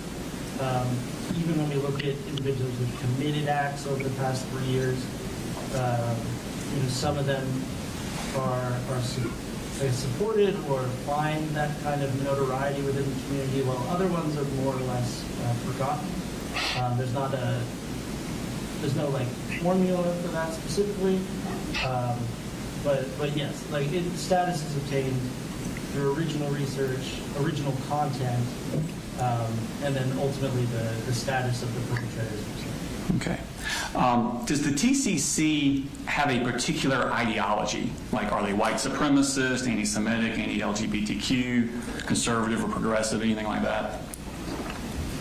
Not typically. This is kind of where the difficulty of classification comes from, and we see multiple terms for referring to this type of violence in different countries, in different jurisdictions, by different researchers. The UK uses violence-fascinated individuals. Some people will say nihilistic violence. Others will say nihilistic violent extremism, or mixed ideology and motivation. The difficulty is that ideology is not typically the primary motivator. So if we look at the Christchurch attack in New Zealand against a mosque, the perpetrator had a very clear ideological motive, that it was to kill as many Muslim people as possible. In many of these attacks, the motivation is the attempt to kind of place themselves in this line of mass shooters. And Columbine is typically held up as the origin point to some degree. But no, there's like you might have individuals who might say, oh, I'm a neo-Nazi, or oh, I'm like subscribe to whatever type of ideology in their target selection, in the motivations that they discuss in the attack, whether it's in their manifesto or if they survive during the interrogation and trial. We find that there is not a distinct ideology among the community, and it remains ideologically. So it is not a political movement. It is not a group. It is a fandom. It is a social group. If someone in the TCC were to put like mimicking someone else's writings in their journal, or putting references on their rifle that other people have put on their rifles, and the original perpetrator had a racist or anti-Semitic or something like that ideology, does it automatically mean that that's what the second perpetrator meant by it? No, typically not. Again, the notoriety that past killers have received, like Christchurch, is probably one of the best examples. Brennan Tarrant was very clearly motivated by a racist ideology. He wrote extensively about it over the many pages of his manifesto.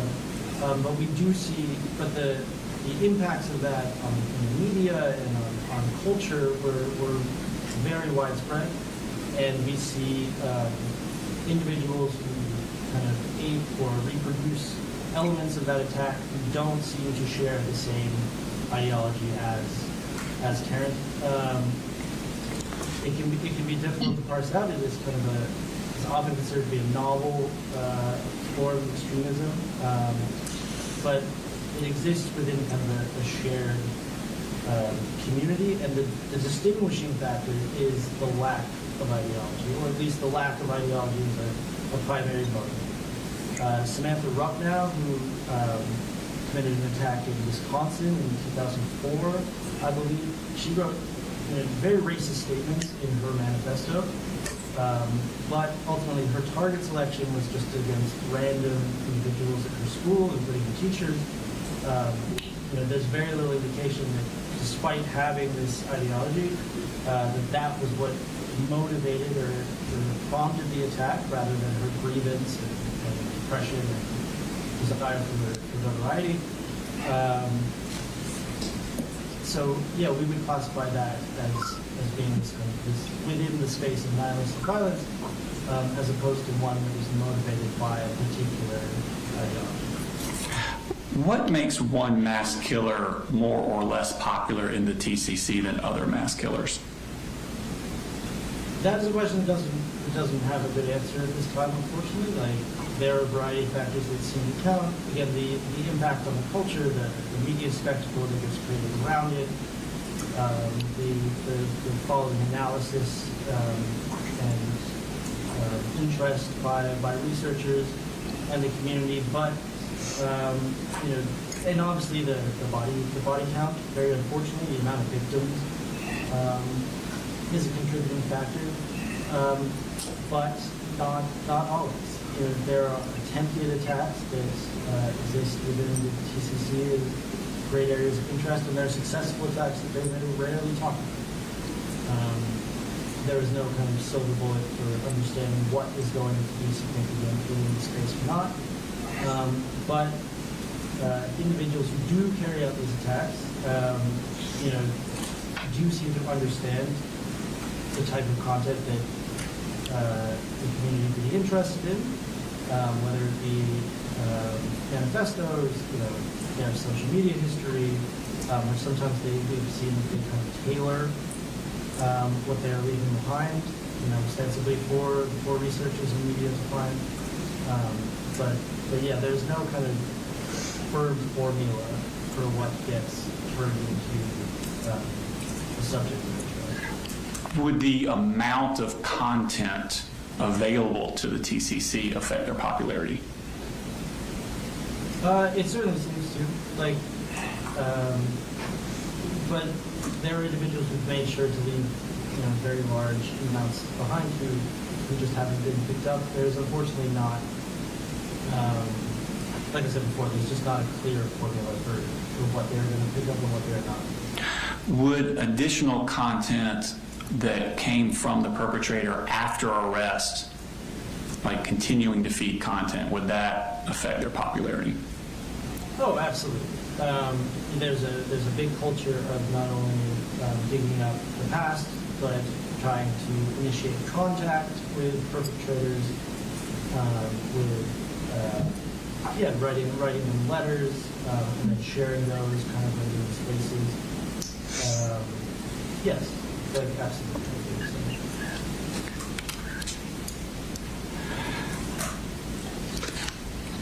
That's all the questions I have. I think the attorney would have some questions for you. Mr. Allen Cross.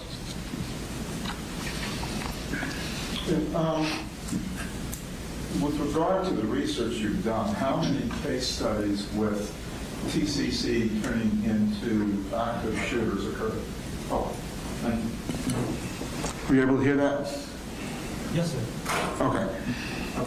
So, within the research you've done, how many case studies have you come across where active shooters have come from the TCC community? There's the case study I wrote for the CTC Sentinel. There's been reported by the Institute for Strategic Dialogue, who I believe has done a few reports. But it is a newer community, so there's not an extensive amount of literature on the subject. And within that article, there were 21 people you identified within your case study? Sorry, what was that, sir? Within that article, you're referring to the one for TCT, right? I mean, the Yes, CTC. yes. Yeah. And that particular article, you were highlighting 21 cases, right? Yes, sir. From 2024 to 2025, 21 TCC linked attacks and so on. Okay. And how many people are involved in the TCC community? It is an expansive community. There's, I haven't seen what I would call an accurate estimate.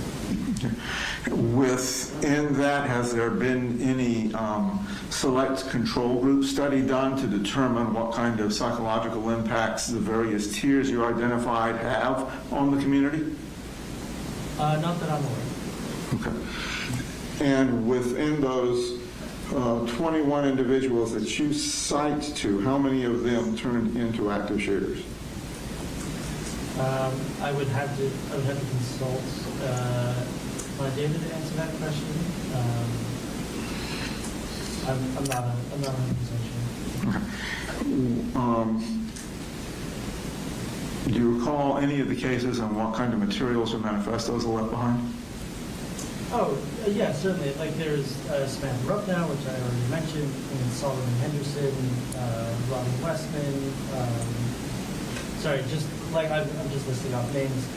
These are individuals who carried out attacks, for lack of a better term, successfully,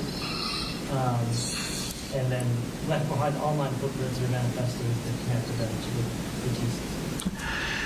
And in identifying these, were they initially identified after the shooting, or were they tracked in any kind of manner before the shooting?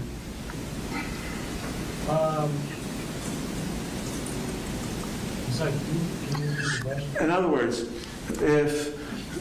how did you come upon them? Was it because of the shootings themselves? Is that how you determined which ones were in your analysis? Oh, yeah, they were either reported based on public arrests, or they had carried out their plans, and then had become the subject of report. So then the way you derived your analysis was you started from the end and essentially backtracked to the beginning. I mean, we started with the most recent, certainly, and then,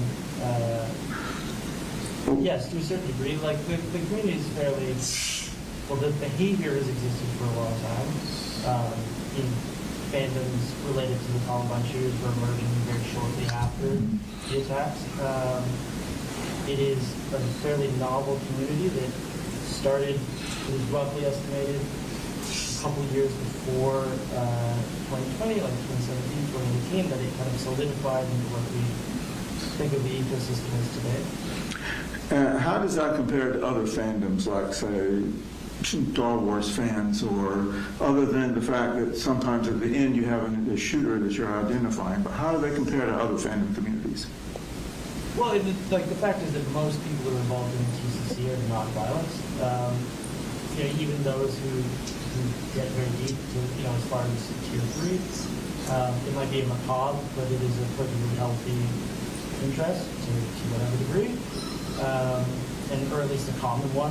They have an interest in truth crime in particular cases. Most of the individuals who even talk about committing attacks, it's done in kind of a role-playing fashion. But there is a very clear problem of individuals who are parts of these communities who progress towards violence or that encouraged by other individuals within it to carry out those acts.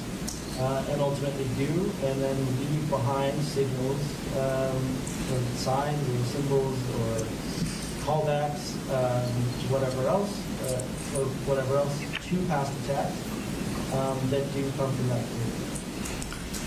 And in the specific studies that you did in the CTC Sentinel article, did you have any of that material reviewed through a psychological lens by a forensic psychologist or anything of that nature? No, sir. It is a counterterrorism and counter-extremism journal. It was written for counter-extremism research. Okay, thank you. That's all I've got, Judge. Any redirect? No, Your Honor. Thank you, Mr. Smith. All right, thank you, sir. You're free to go. Thank you, sir. Do we still need Zoom? No, sir. Not for today, Judge. I think this time we're going back to Investigator Smith for cross-examination. All right. Yes.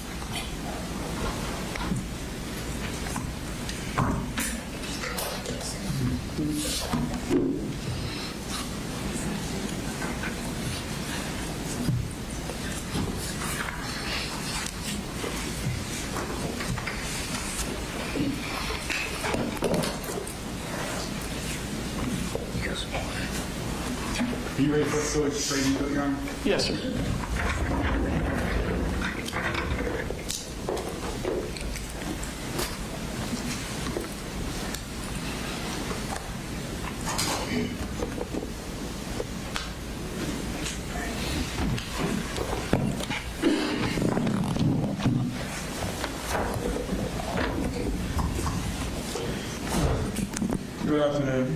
Good afternoon. You're back? Yes, sir. Okay. Picking up sort of where all the testimony left off, we had just viewed the videos of your interview with Colt on both interviews. And in the context of your investigation, he was not the only person that you interviewed, was he? No, sir. Okay. Who else did you interview? So I conducted interviews with Colt, with Colin.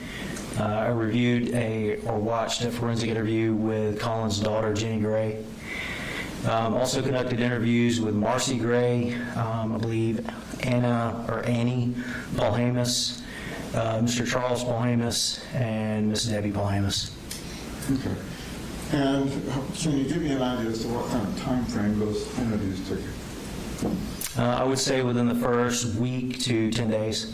Okay, so not long after the shooting? No, sir. Okay. Prior to the shooting itself, did you have any reason to have any interest in the family? I'm sorry? Did you have any reason to have any interest in the family? Was there any kind of investigation or report that you knew about? Previous to, I had heard about an incident involving Marcy Gray that occurred in Fitzgerald, Georgia. Okay. But nothing out of Jackson County? Not prior to, no. Okay. And do you know whether or not the school knew anything about an incident that took place in Jackson County prior to the current school year where the shooting took place? Prior to, no, sir. Okay. So other than Marcy, you have no idea about any pending investigations or any investigations through Department of Family and Children's Service or anything with the family? No, sir. Okay. And you had indicated that you spoke with Colt Gray. That was the day after the shooting, was it not? That's correct. Okay.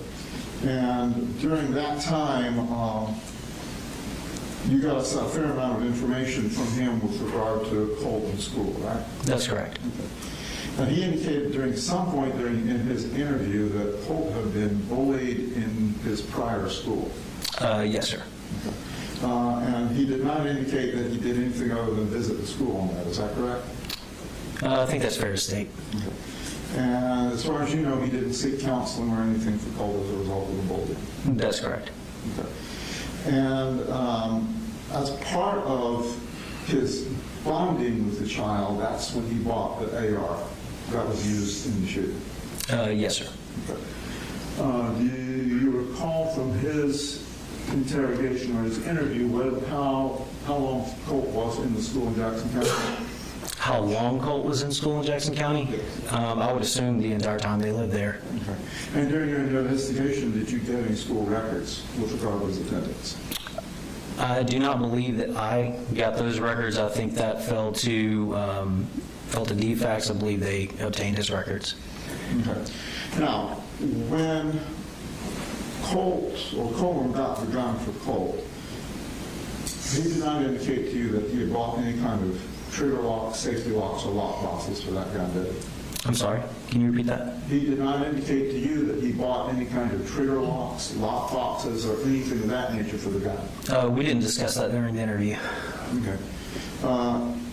There was a discrepancy in what he said was how the gun was kept. Is that correct? There was discrepancy between what he said and what Colt said, yes. And your investigation also turned out that neither one of them were being accurate with you, correct? Correct. Where ultimately did your investigation tell you the gun was stored on a regular basis prior to the shooting? On a regular basis in Colt's bedroom. Okay. And that was confirmed by Jenny Gray during her forensic interview, as well as portions of both Colt and Colin's interview. Okay. And at Colin's interview was when you took him in custody.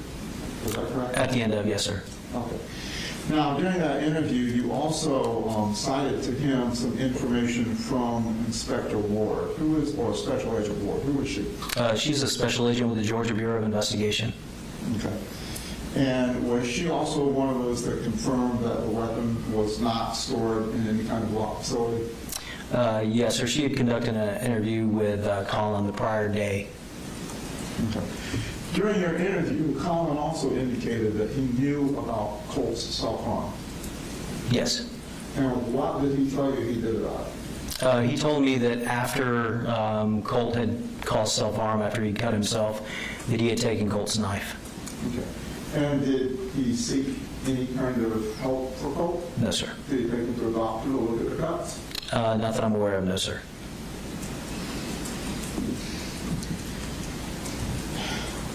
Shortly before school started, Marcy had moved back in with them. Is that your understanding? Yes, sir. And that didn't turn out well. No, sir. And were you aware that during that time that she was there, she had at one point threatened to harm Colt? I believe that happened sometime prior. Okay. So what is your understanding of that? My understanding of that, and I think Colin touched on that during his interview, some time ago, and I'd have to refer back to my case file, but some time ago, prior to September 4th, or prior to even Marcy staying there, that she had threatened to cause harm to Colt. And I believe it was around the same time of the Fitzgerald incident, if I'm not mistaken. And during that, Colin relayed that information. That wasn't something that Marcy, that I'm aware of, told Colt personally. That was something that Colin shared with Colt. Okay. And the Fitzgerald incident you're talking about happened with his grandmother, Debbie Polhamus. That's correct, yes, sir. And Debbie Polhamus is Marcy's mother.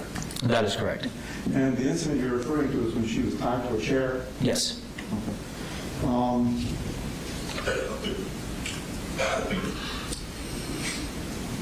After that threat, there was a brief altercation between Colt and Marcy? There was. And did Marcy have anything to do with the gun that Colt owned at that point? What do you mean by do? Did she attempt to take it? Yes, she had indicated during my interview with her that she had intentions of removing the firearm from Colt's room. Okay. Do you know whether she followed up with Colin to ask him to have that removed? She did. Okay. And to your knowledge, were any actions taken to secure the gun? Colin said that he did. Colt said that he did, but the results of our investigation was that was not true. Now, when Colt was first arrested, as we heard on Friday on the initial interview that you did with him, he said that the gun was in a toolbox in the truck, correct? That's correct. And then the second interview, it changed to being in a closet. Yes, sir. After we kind of drilled down on the timeline of that morning and the fact that Colin would have left prior to Colt being able to get that firearm, he did change and state that it was somewhere else. Okay. And did you ever circle back to Colt to ask him why he didn't tell you what the actual facts were? I'm sorry? Did you ever circle back to Colt and ask him why he didn't tell you that he had the gun instead of his father? No, sir, I don't believe we did. Okay. You remember your interview with Ms. Polhamus, right? Yes. Okay. And that interview, she outlined a lot of facts behind the altercations between Marcy and Colin, right? That is correct. And she's expressed to you her concern about Colt. She did. Okay. Do you recall some of the things that she talked about with regard to Colt's and his reaction to the arguments that his parents were having? If you could refresh my memory. Okay. Did Colt withdraw when there were fights and arguments with his parents? He did. Okay. Did he go back into his computer and just play for hours? He would. Okay. At times he went down to live with her, didn't he? In Fitzgerald, yes. Okay. And when he was living in Fitzgerald, did she tell you anything about his being upset, being agitated because of the issues with his parents? That he did. She did. Okay. Did she also confirm to you whether or not she asked the parents to get him some treatment? She did. Okay. Did she even take steps to get treatment? Yes. Okay. Do you recall the portion of the interview where she had gone up to Athens to set up for a crisis center appointment for Colt? I believe that was a phone call interview, but she did reach out to a facility in Athens to get help for Colt. And do you recall her telling you that the Saturday before the shooting, they had an appointment that Colin was supposed to take him to? Correct. I believe the lady at the facility in Athens told Ms. Balhamus that Saturdays were a slow day and that they could just have a walk-in. And she couldn't do it herself because she didn't have legal rights. Correct. So it had to be a parent that went with her. That is correct. Did she also tell you that Colin didn't make that appointment? Yes. To the best of your understanding, Colin did not ever take Colt into any psychologist or therapist, even though he was asking for it.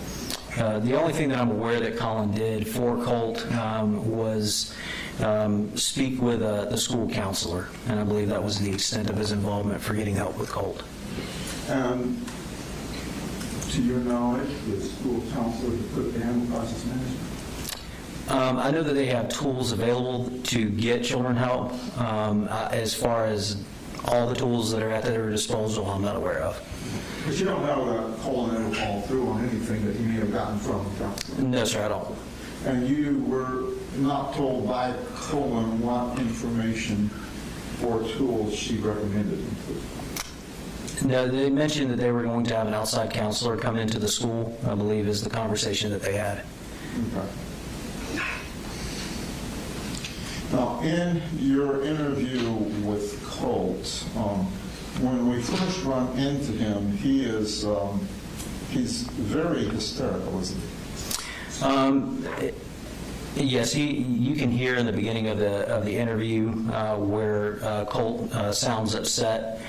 I think that kind of comes and goes throughout that interview, and in my opinion, I believe that what you're hearing, and unfortunately you can't see, but what you're hearing is largely a performative interview. I believe there were portions of that interview where Colt did actually cry, and that was specifically, I noted, when he would discuss his father and his father's alleged involvement, and he also discussed his sister Jenny, at which time I did witness him cry and tears come from his eyes, but I believe a majority of that interview to be performative.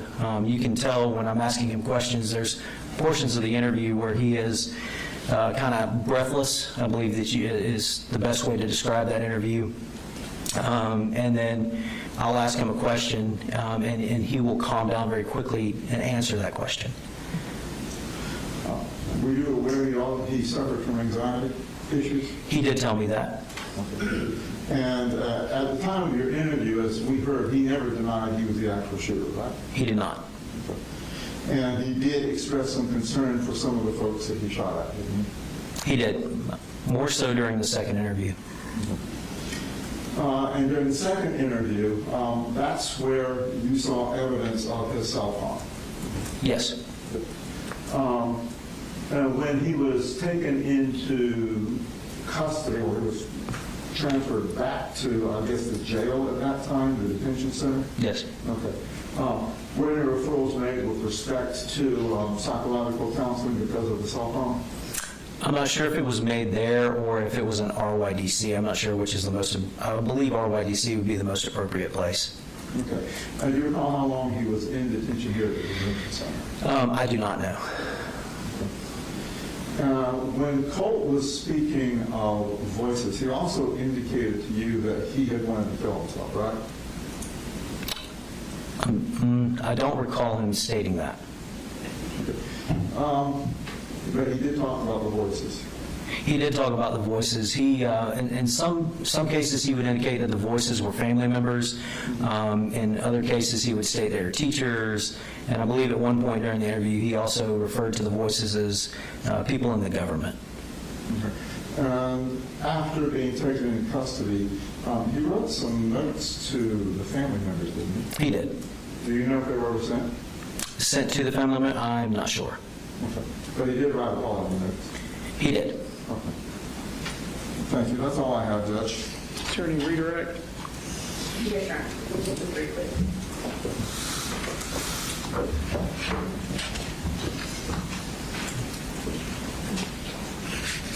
As far as the letters that Mr. Allen was mentioning, were those prompted by law enforcement? The apology letters, did y'all ask him? Yes, we did. And was that sort of an interrogation technique to get him to write the letters? That is correct. And the letters, were they, in your opinion, genuine? I don't believe so, no, ma'am. Thank you, brother. Anything else, Mr. Allen? With regard to those letters, He never indicated they weren't genuine, did he? So sometimes it's not always about what someone says, it's about what they don't say. And he discussed them at great lengths. He seemed very excited to write the letters.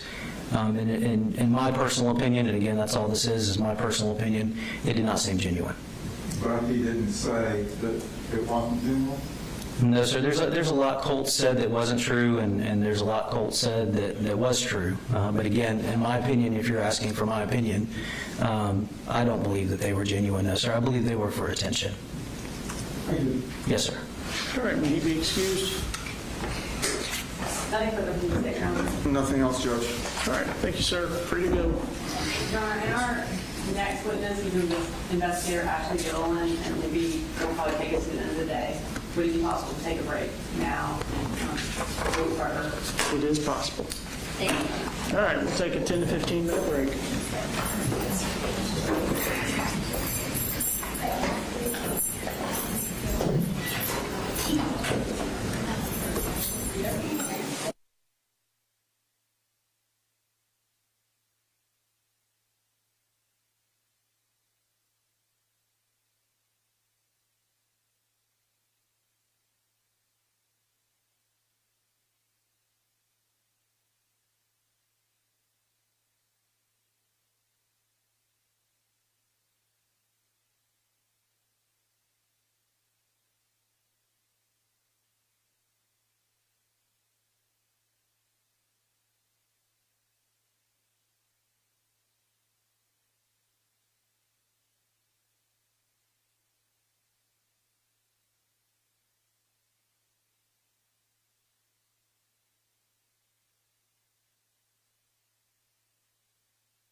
I can also.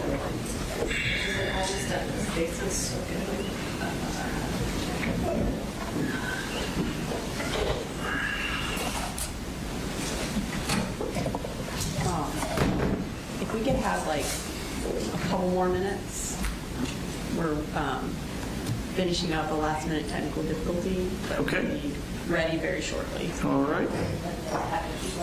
Oh, yes, I can go and do that. And Your Honor, this is just, we have an evidence list, I know you've been asking, so I put a court exhibit 2 on it so that you can have it.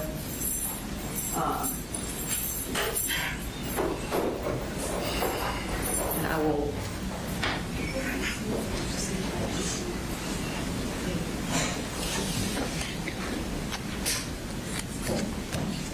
And we're all present for the record. While y'all are working on that, Mr. Smith, Mr. Allen, y'all want to approach?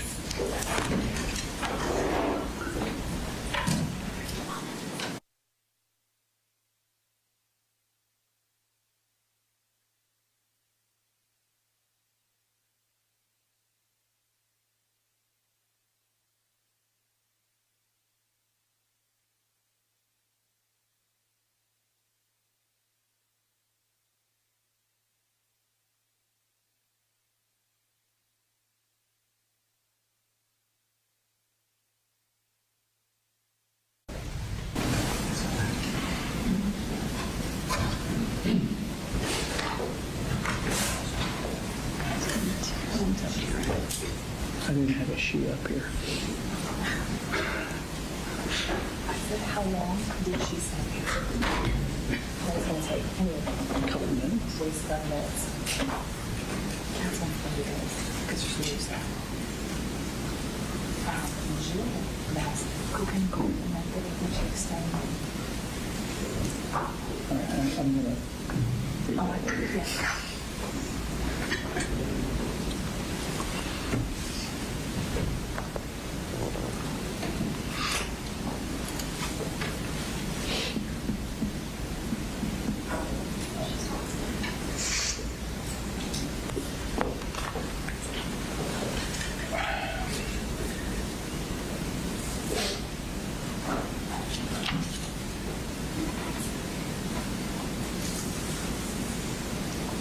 All right, Your Honor, we are ready.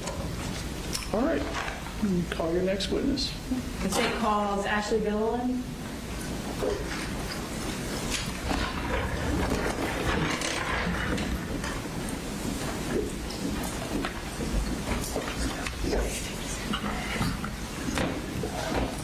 Please raise your right hand. Do you swear to tell the truth, the whole truth, and nothing but the truth, so help you God? I do. You have a seat. Can you go ahead and introduce yourself to the court? Yes, my name is Ashley Gilland, and I'm an investigator with the Barrow County District Attorney's Office. And how long have you worked with the Barrow County District Attorney's Office? Almost 7 years. And what are your job responsibilities with the Barrow County DA's office? My responsibilities are to prepare cases for court hearings and/or trial. That can be a plethora of things, from interviewing witnesses, serving subpoenas, writing search warrants for social media records, and then in turn compiling all that evidence into a summary format for court purposes. And were you assigned to aid in the investigation into the Apalachee school shooting from September 4th? I was. How did you become involved in that investigation? From day one, I was more in a support role. As evidence was coming in for that the day of, I was collecting that evidence, doing preservations on different social media accounts, and then in turn writing search warrants for certain accounts. And then as each piece of evidence came in, I kind of put it together and compiled it into a more readable format. And as far as compiling it into a more readable format, can you tell us a little bit about what evidence you summarized and what evidence you reviewed with this case, and specifically in preparation for the sentencing hearing today? So I reviewed and compiled together Discord records, which is a social media app, Google records, cell phone extractions, computer extractions, crime scene photos, and any other type of photos that were found. As far as Discord records, whose Discord records did you summarize and look at? They were the defendant's Discord records, one from back in 2023 during an investigation, and then also one during the investigation of Apalachee. And those Discord records that you reviewed, are they on a jump drive that will be providing to the court with all the evidence? They are. And Your Honor, those Discord records are numbered State Exhibit 266, and we would like at this point to introduce them into evidence under the business record exception. All right. Mr. Allen? No objection, Judge. All right, they're admitted. In addition to Discord records, I think you mentioned Google records? Yes, ma'am. Okay. Whose Google records did you review? The defendant's. Okay. And Your Honor, we also have the Google records on the jump drive, and those are listed as State Exhibit 237. We would also like to introduce those into evidence under the business record exception. Mr. Allen? No objection, Judge. They're admitted. In addition to those records, since the defendant's arrest, have you been able to get calls that he has made while he's been in custody? I did, and I did subpoena jail calls from while he was in different YDCs. And have you also reviewed those calls as part of preparing for today? I have, yes. And Your Honor, this time I would like to introduce into evidence State Exhibit 267 through 335 and 345. They are clips from certain jail calls between the defendant and his mother, Marcy Gray, that we would introduce under the business record exception. Mr. Allen? No objection, Judge. All right, they're admitted. Okay. And then the last, these, did you also obtain the defendant's medical records or psychiatric records from the youth detention centers as well? I did. And Your Honor, this time we would like to introduce into evidence State Exhibit 336A and B, which are the medical records for Colt Gray from the various youth detention centers, and we would have them placed under seal as well. Mr. Allen? No objection, Judge. All right, they're admitted and they'll be filed under seal. Thank you, Your Honor. Specifically in preparing for today, was a PowerPoint created as part of your presentation? It was, yes. And does it summarize the digital evidence related to the defendant in this case? It does. Okay. Can you just briefly tell us what the purpose of the summary PowerPoint is? Yes, so because there was a lot of digital evidence within this case, being from computer extraction records, cell phone extractions, all of the Google and Discord records, it was easier to formulate this PowerPoint for today's purposes in more of a categorical format, so it's based in categories instead of like a timeline. And has that PowerPoint been marked as State Exhibit 341? Yes, it has. And does that include the evidence that we just talked about? Google records, Discord records, phone records from the defendant, jail calls, those types of things? Yes, it does. Your Honor, and have you had, Investigator Gillen, have you had an opportunity to review that PowerPoint? Yes. And it is the PowerPoint that is on the jump drive that we'll be providing to the court, is that the PowerPoint that was created in anticipation of this hearing? Yes, ma'am, it is. And Your Honor, this time I'd like to introduce an evidence Exhibit 341 so that we can go through that PowerPoint with the court today. Mr. Allen? No objection, Judge. It's admitted. Okay. Can we have the TV?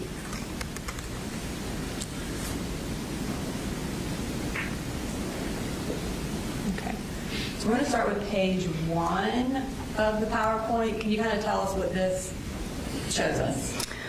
So like I said before, this was kind of put into categories. So you'll see the folders that are in the middle of the screen. One's titled Idolizing Mass Shooters. The second one is Planning a Mass Shooting. And the third one is Motive Seeking Fame. So these are the type of kind of the overview of categories that we're going to talk about. Okay. So sort of a roadmap for your presentation. Yes, ma'am. Okay. So we're going to start with idolizing mass shooters. As far as idolizing mass shooters, was the defendant part of any online community that in itself idolized mass shooters? He was. And what was that? True crime community. And how do you know he was a member of that based on your review of the evidence in this case? Prior to the shooting, there were a lot of Discord messages, Tumblr accounts, Google records that talked about TCC, the true crime community, as well as after the shooting, it was still referenced in a lot of the jail calls. Did the defendant spend a lot of time researching mass shooters? He did. I'm going to pull up our next slide. Is this a list of the majority of the mass shooters that he researched?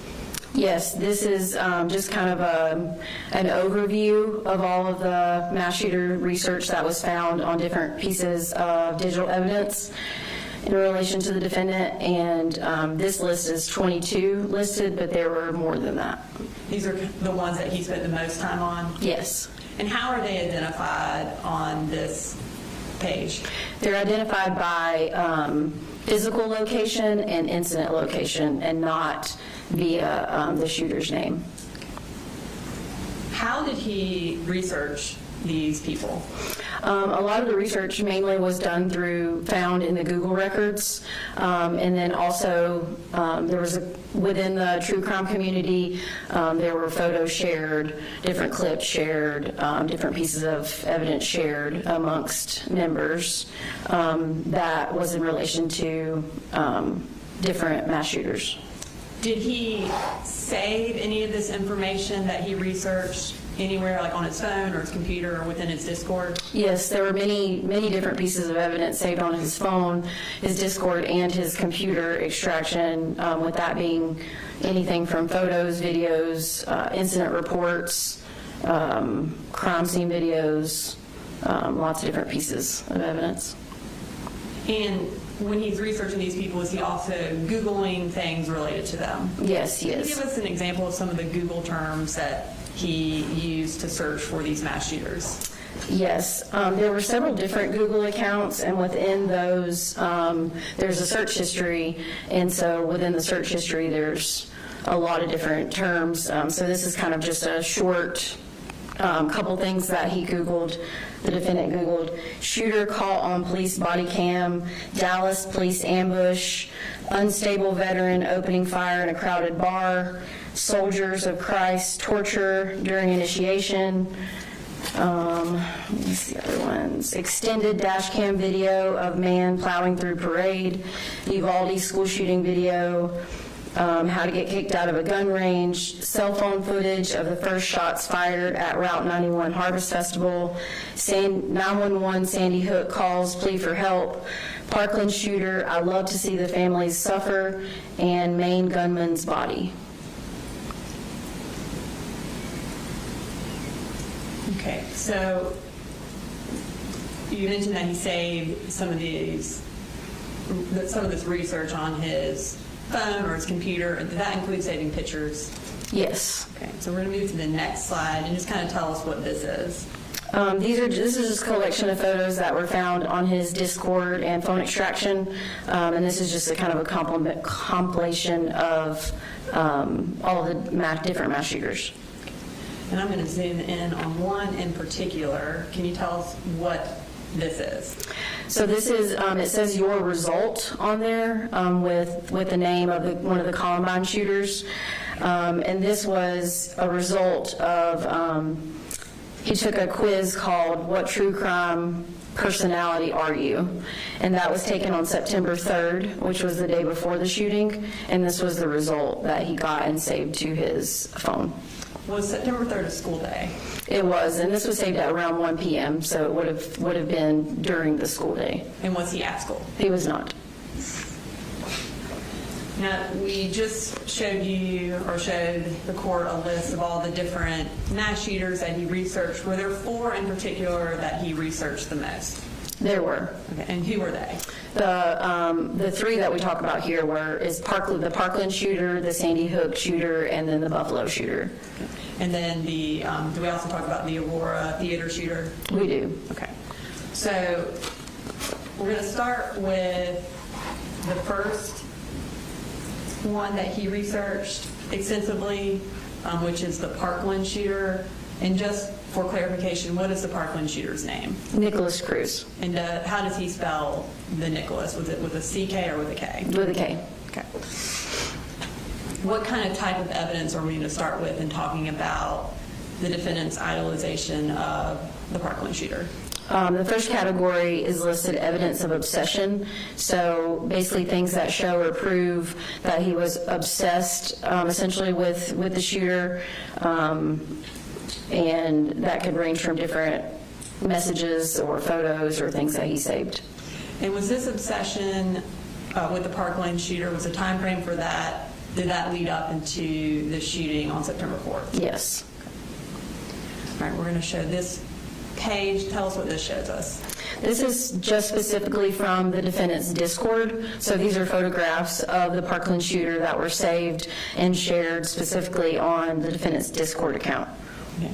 I know this is showing up as one page, but were these individual photos saved on the defendant's phone? I mean, saved on the defendant's Discord, and we just reproduced them in one page? That's correct. Okay. Was this all of the photos that he had of the Parkland shooter that he had on Discord? No.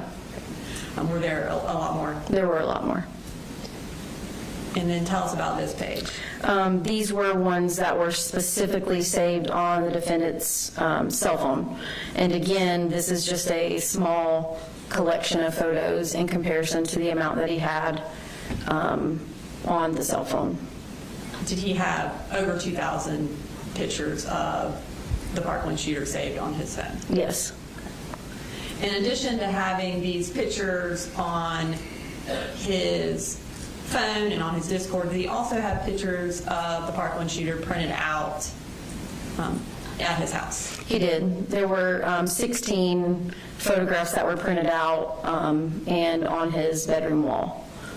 And this time we're going to go ahead and show you that.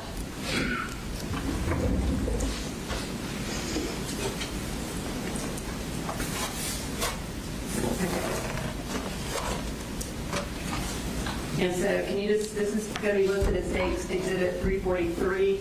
Do you recognize this? Yes, this is the collection of the 16 photographs that were on his wall, and this is actually an exact measurement of it displayed on his wall. Are these the exact photos that were found on his wall? They are the exact photos. And then they were placed on this to show the exact placement of what his wall looked like the day of the shooting? That's correct. All right, this time I'd introduce the evidence, Exhibit 343. Mr. Allen. Any objection? No objection. It's admitted.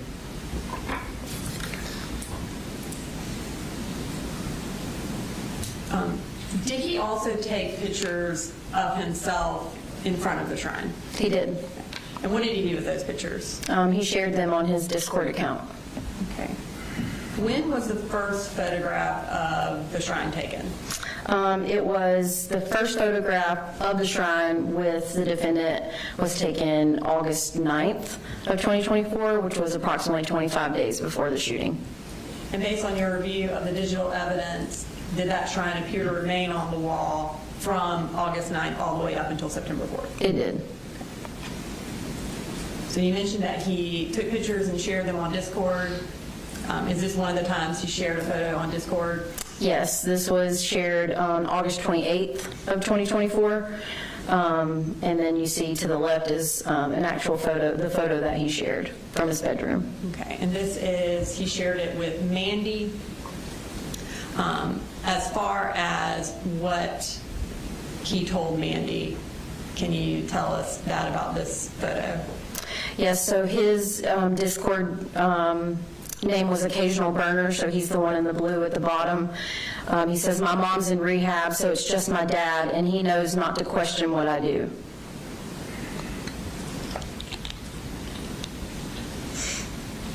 Okay. And then is this another photo that he took that he shared with Mandy? Yes, this is another photo that he shared on Discord on September 3rd, the day before the shooting. Okay.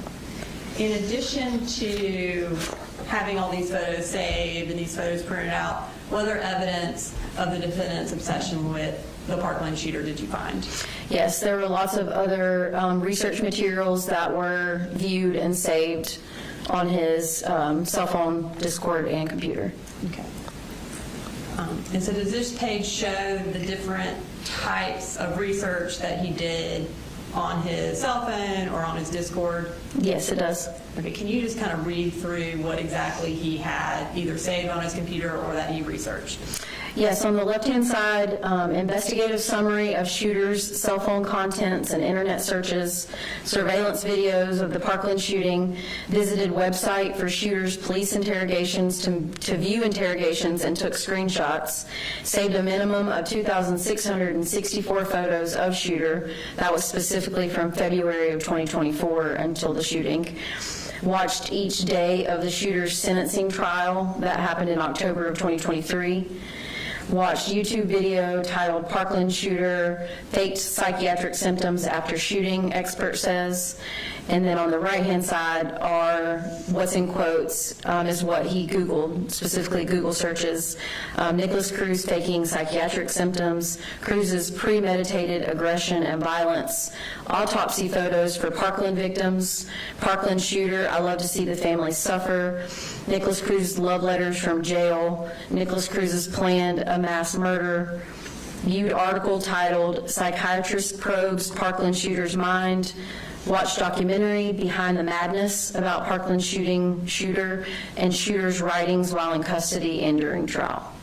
Okay, so as far as the investigative summary of the shooter's cell phone contents, the surveillance videos, are those the actual surveillance videos from the Parkland shooting that show the shooting, and is that the actual investigative summary that law enforcement did regarding the Parkland shooter's cell phone contents? Yes, it is. You also have on there that he watched each day of the shooter's sentencing trial in October of 2023. How long did he watch it? Did he watch it from October of 2023 until a later date? The evidence from the Google record showed every single day in October and then all the way up until February of 2024 at the very least. And as far as the records that from his computer, what is kind of the first date of the records that we have from his computer? I believe October of 2023. Okay. So he's watching the trial essentially every day in October and then continues to watch it up until February of 2024? Yes, that's correct. What grade was the defendant in at this time? He would have been in 8th grade. And was he in school at all that year? He was not. Okay. And at that time, where was he living? He was living with his father in Barrow County, and his father had sole custody of him at that time. Now, in addition to all of this research, does he also talk about the Parkland shooter extensively on Discord? Yes. And what time frame do we have Discord records from? These are from August 28th until the day before the shooting, September 3rd. So this 2024 time frame is when his username is Occasional Burner. Who is he talking with about the Parkland shooter? A user identified as Mandy.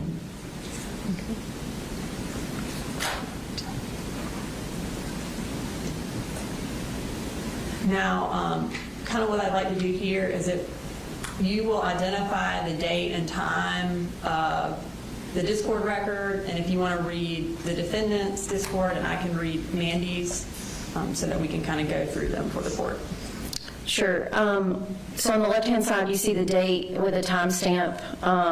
This timestamp also is in what's called UTC time, which is Universal Time Coordinated. It's a standard time used kind of to regulate clocks around the world. So almost all digital evidence comes in UTC, so we have to convert it to Eastern Standard Time, which is typically -4 during this time frame. So it's -4 hours. So for example, this would be the first one would be August 28, 2024 at 11:42 a.m. And if you want to read those first two messages. Yes, ma'am. If you don't have multiple pictures of him sprayed across your wall, a multitude of archives related to him, and not having him be the sole reason you're still alive, you're like fake as fuck. At least that's my quite diluted philosophy regarding the type of love you have to have towards Nick. Okay. And then about 2 hours later, Mandy says, do you have any hobbies aside from games? He responds, shooting, Nick, people watching. That's about it. And it looks like about 5 hours after that, he makes another comment. It seems like any inspiration/motivation I have always ties back to Nick. And again, was this August 28th, a school day? Yes, it was. And was he at school that day or at home? He was not at school that day. Okay, we're going to move to, looks like more discord from August 28th. Approximately what time is this? This would be around 7:16 p.m. Okay, and if you want to go ahead and start reading those records. Like, it's weird, but I feel like they only see him for that and not for who he is as a person. I think a lot about him being forgotten and just a number, as the victim said. I've cried thinking about it. So I promised myself and him I'd never leave his side.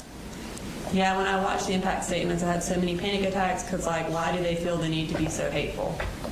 If it wasn't for Nick, I would have blown my brains out months ago. I know, right? So inhumane. Like begging for him to get raped and killed, WTF. But I saw him and my heart just, and people say Nick's the monster. Now we're moving to more records from August 29th. Around what time do these start? So this actually would have been 11:46 p.m. or 11:45 p.m. on the 28th, going into the 29th. So midnight. We start around midnight on August 29th. Yes. So, and Mandy starts with LMAO. How long have you liked him? I forgot. For like almost a year now. I've known about him for years, but I had different hyperfixations at the time. But when I found Nick, literally everything connected, and I haven't left since. I'll say it, I've masturbated thinking about Nick. And then it looks like we moved to later on in the day, on August 29th, and Mandy says, if you had to pick one person to be with and only them forever, who would it be? Like killer-wise? I mean, just in general, TBH. Like, if you had to pick one person in this world to be with forever.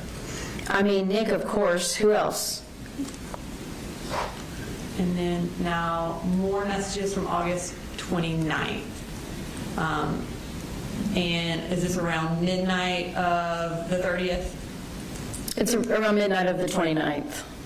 All right, it's going into the 30th? Yes. All right, and can you go ahead and read those messages? Sent video. I cried making this, slightly. Well, I just cried. What? That shit made me tear up. Oh, I didn't think it would touch you like that. Great edit, though. It's hard for me to go back to it because it does the same to me. I need to make more like emotional edits of Nick. I like him.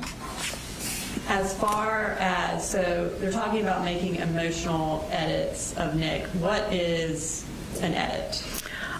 Essentially, it's just taking a video and making it your own, whether that means adding photos to it, adding text messages to it, adding music to it, just any kind of thing that you can alter to make it your own.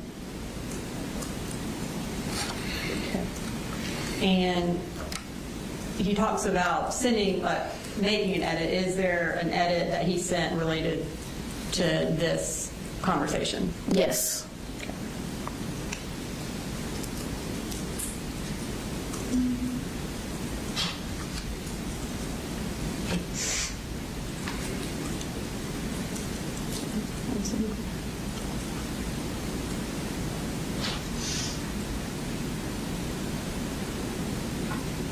Okay. And at this time, we're going to play that video edit that the defendant made. Emergency. Hi. I was just told to know. Someone tried to attack me. And we said they were going to dump me. And I came back. Where did this occur? How long ago?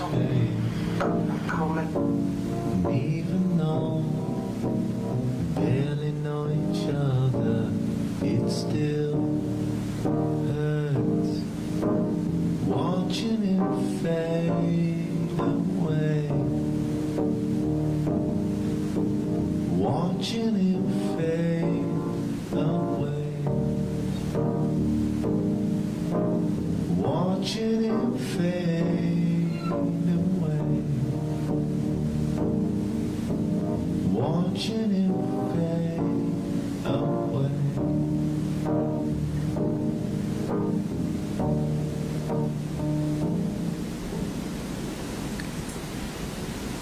Okay, now we're moving to September 2nd, which is 2 days before the shooting. Can you take us through these messages? Yeah, so this started at 1:41 p.m. No one gets Nick. He shot up a school. Yeah, bitch, and did it finally, if that's a word. Real. 17 out of 17 ratio is wild in GL. Nah, for real. I think about that so much. And also with how autistic he was, how formal he looked doing it. I feel like your brain just goes autopilot. Nick gives me so much motivation to keep going. In addition to these Discord records, did he also have some stuff on his phone that showed this obsession with Cruz? Yes, he did. So tell us about this. So this is what's considered notes from a phone extraction. So these are notes that were created by the defendant on his phone. And when did he create this? This was created April 2nd of 2024. And when was it modified? It was modified on August 2nd of 2024. And what does he say? He says, Nick, I don't know how much longer I'll be around for or if I'll even go through with it, but please know I love you. You won't see this. In fact, I know you won't see this, but when we meet, run into my arms, hold me tight, don't let go. Love, Colt. Did he also attempt, or did the defendant also attempt to write to Cruz while Cruz was in custody? Yes, he did. Did he, before actually sending him an email, did he send a draft of that email to anyone on Discord? Yes, this was sent to Mandy, and like you said, it was a draft of what he was going to send. And when did he send that to her? On August 28th of 2024. Can you tell us what was in the letter that he ultimately did send to Cruz? He said, all right, I'm happy with this. I'm really nervous, I know. Odd introduction, right? Anyway, I'm Colt, and I'm 18. I know you've gone through a lot mentally, so I'll keep it short. I don't know. But just know I'm here, like genuinely. I really do care about you, Nick. I'm trying my best not to make it awkward. Sorry if I come off as such. I'll make sure to add a return stamp for every email I send you.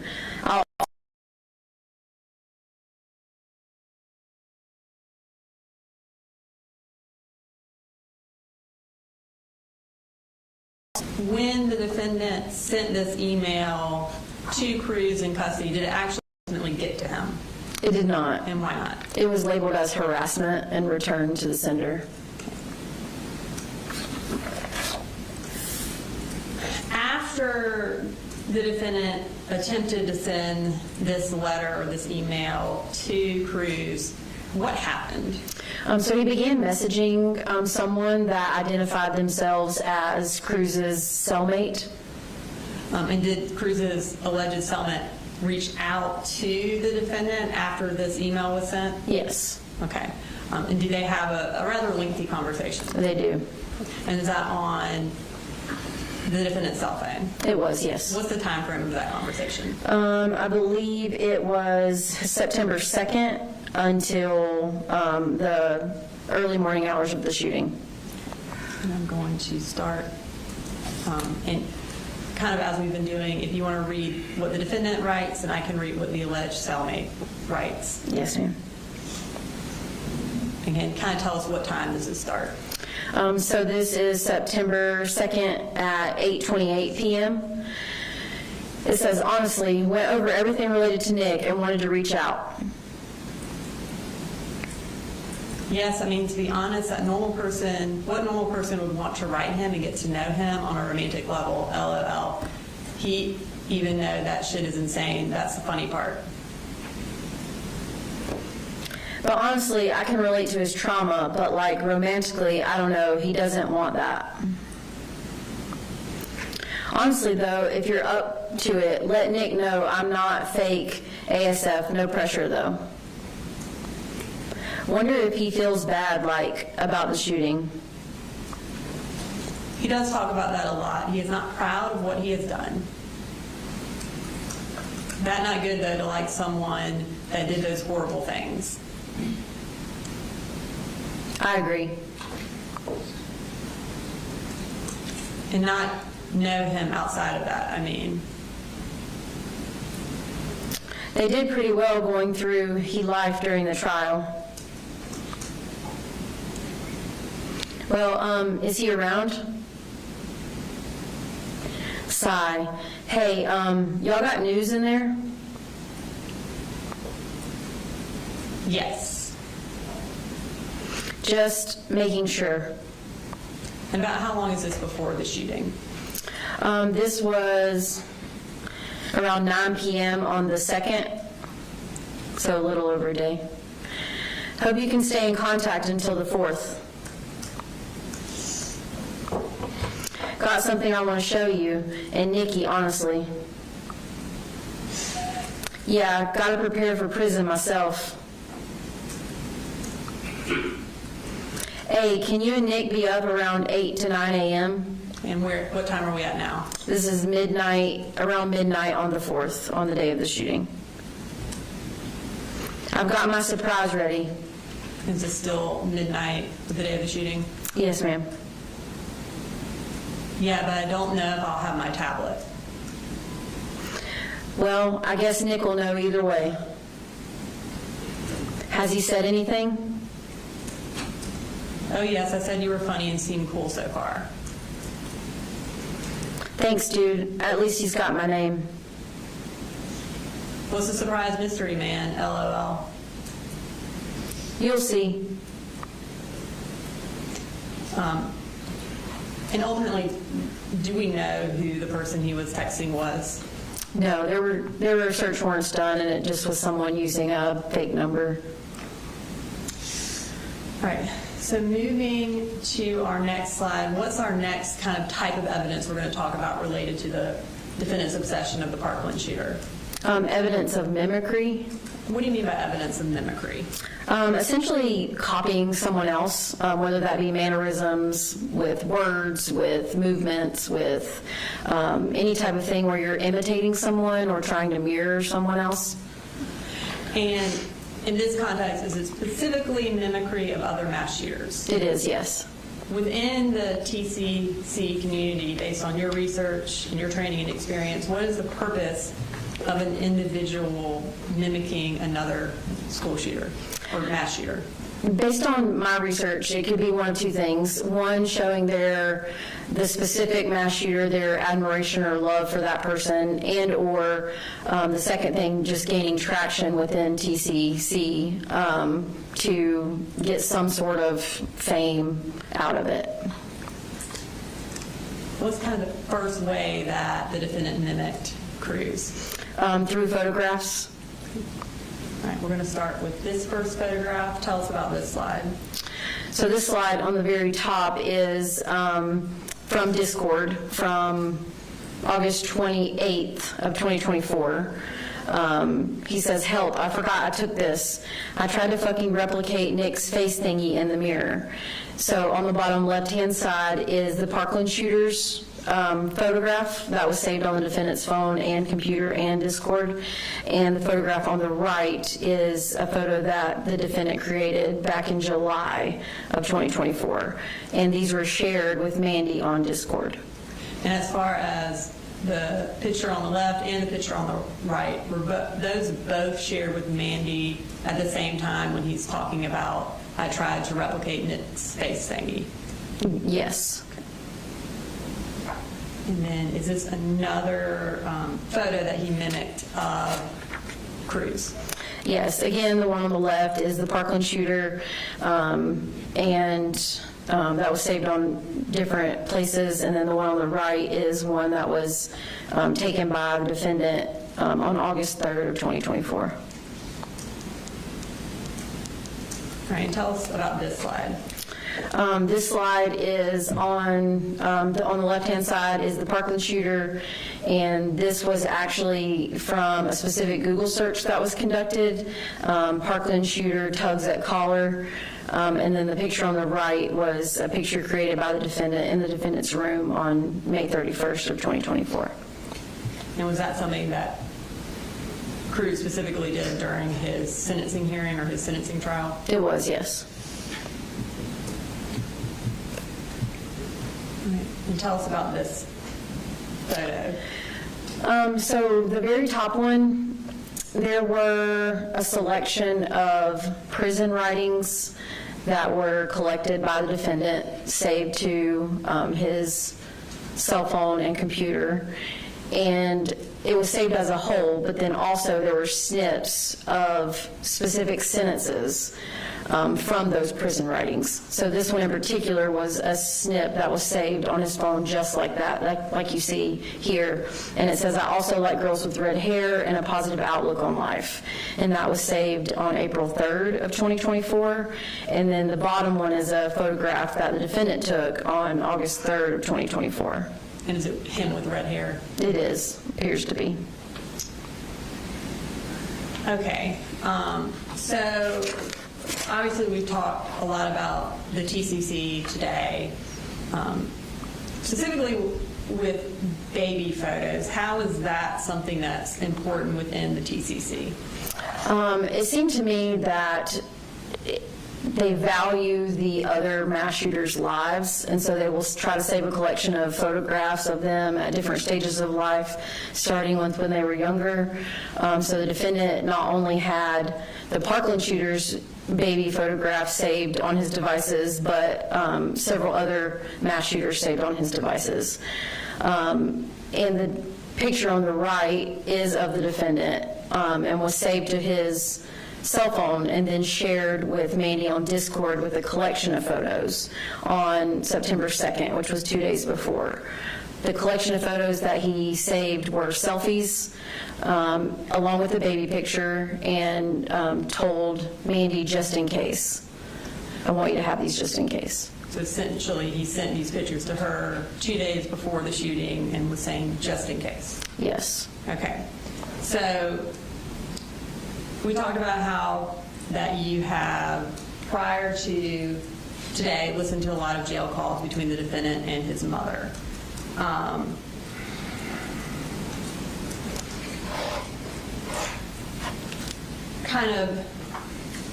Is Marcy Gray who he talked to most in the months after the shooting? Yes. About how long did they talk? I would say from the shooting up until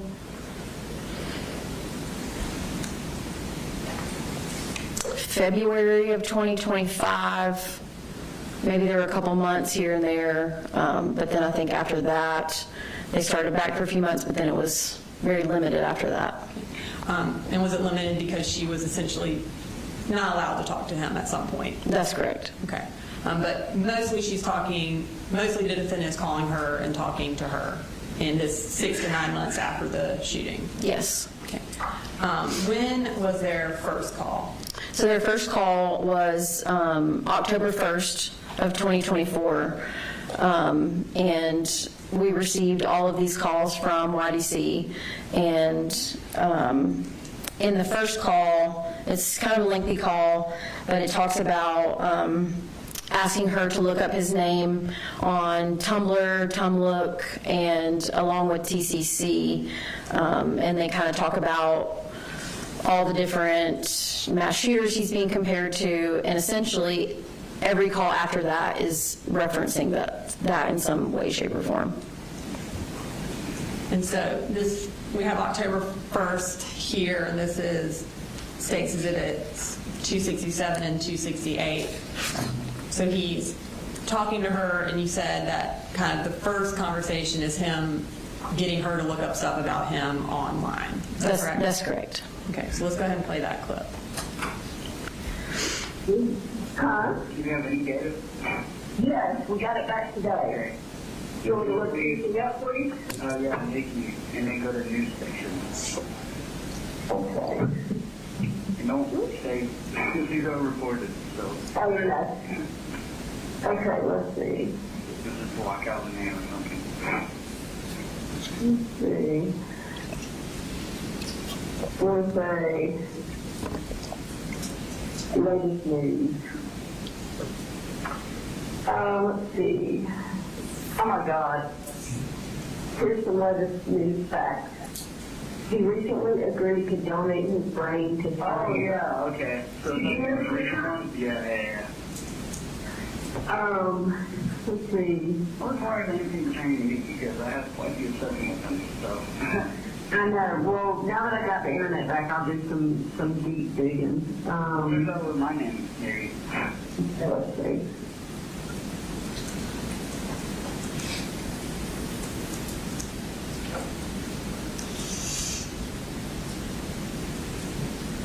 You go to tumblr.com. Yeah, come on. TUMLOOK.com. L-O-O-K. Homework? Yeah. Okay. Okay, homework.com. You see the search bar?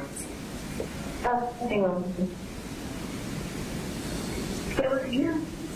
Tumblr.com. Oh, Tom. Yeah.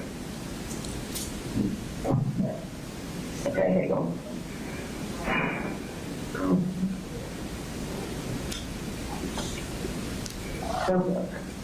Okay. Search. Okay. My name and then PCC at the end. Your name? Yeah, and then PCC. it's only PCC. Oh, God. PCC? Yeah, TCC. PCC. Yeah. Okay. Let's see.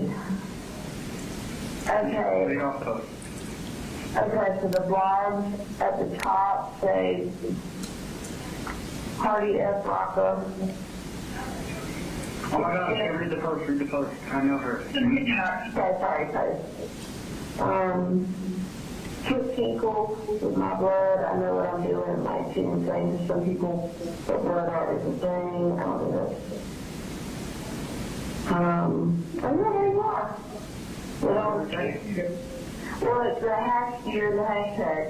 Oh, okay, here's the next one. Breaking news. Here's the latest on the investigation. And it's got a screenshot of an article. And then it says, Dad got arrested probably because the gun was his and he was aware of what his son's past actions and comments were. Okay, just keep going. You on the blog, see the post. I am.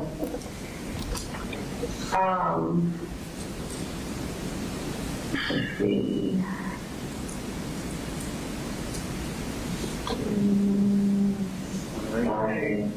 Sorry, I'm reading through them. Could you repost the Colt drawing? Oh, they have a Colt drawing. Oh, this drawing is awesome. Fan art. What is it? Is it me? Oh my God, it looks so awesome. I love this community so much. Oh my God, I'll definitely print this out and bring it to you. Okay, keep going. Okay. Okay, so I want to unpack that a little bit. So essentially, he is directing her where to go, and she's scrolling through articles. Is that accurate? That's accurate. And she's kind of telling him what she sees from what she searches. Is that what they essentially do every time they talk on the phone? Yes. And is it generally related to the defendant and him being a mass shooter? Yes. Okay. Is it related to how popular he is as a mass shooter? Yes. Okay. At the very end of that call, he gets very excited about the fact that there's fan art about him. What exactly is fan art? Within the TCC, they can create different, like the edit we saw earlier in the video, create different edits like that, or create different visual representations of mass shooters in different drawings and different media. And did he have on his phone fan art of other mass shooters as well? Yes, he did. Okay. So this is kind of the setup for how they talk on every call. And previously you mentioned that the defendant sent selfies to Mandy on Discord and said, just in case. Did those selfies ever get released by Mandy? They did. Okay. And does he talk about that in any of his jail calls? Yes, he does. And what was his attitude about those selfies being released? He was excited.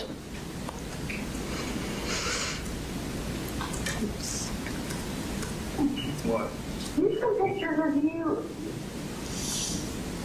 What? These should see pictures that you posted online or something. What are they going on? They tell me? Yes, there are a bunch of things. And then, Oops, sorry. So he's excited about these selfies being released. That was from October 9th, so that's about a month and 5 days after the shooting, and that was Exhibit 272. Okay, in addition to this photo mimicry, was there other mimicry that he did related to the cruise? Yes, there were. Okay. And what's our next kind of evidence of mimicry?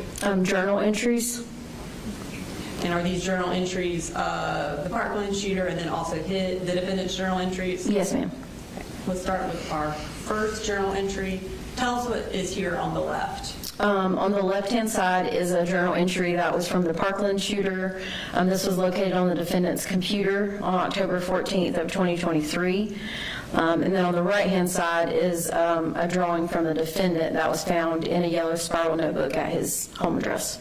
Okay, and as far as similarities, kind of tell us what is similar about these two, or that shows some mimicry between the defendant and the Parkland shooter. So the first one, you see the red box around the stick drawing, a similar face, backwards hat, with essentially a gun in their hand.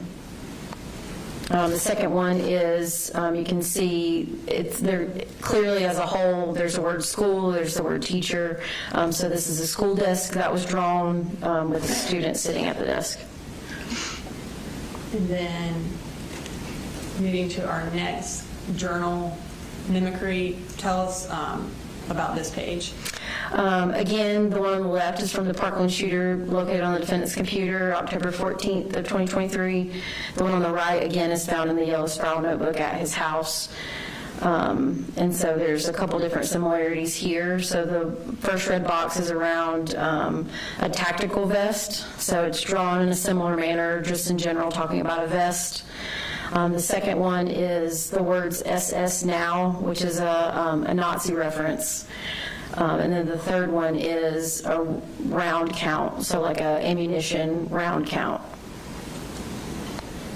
And then here's our next journal entry, our final journal entry for Cruz and the defendant. This particular one on the left-hand side was from the defendant's cell phone extraction.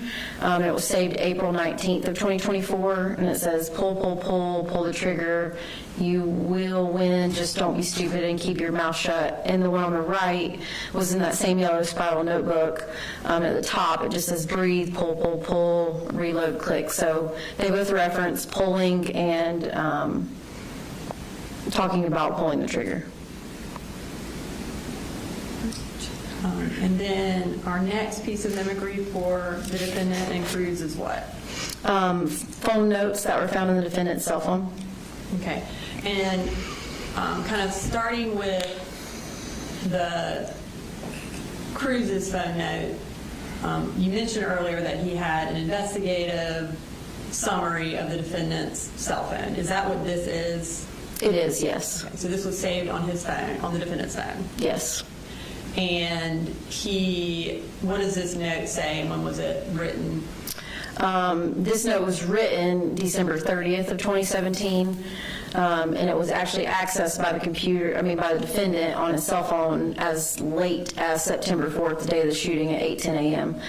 And it says, control your breathing and trigger pull. You're the one who sights in the rifle for yourself. Adjust the scope to your shooting ability. Keep that adjustment every time. You have to shoot to yourself only, to oneself. My trigger squeeze is my one's ability. Same thing every time. And the one on the left was accessed on September 4th. That's the latest time it was accessed, but it was still on his computer, extraction, and phone well before that. Okay. And then the note on the right, again, is from the cell phone extraction. It was created April 2nd of 2024, and it's titled Mantra, and it says breathe in, pull, pull, pull, breathe out. If it jams, take the magazine out, cock it back, insert the magazine, repeat. So they both have similarities in breathing and then, again, pulling the trigger. In phone notes, are they something that, for lack of a better term, gain traction within this TCC if they get released? Yes.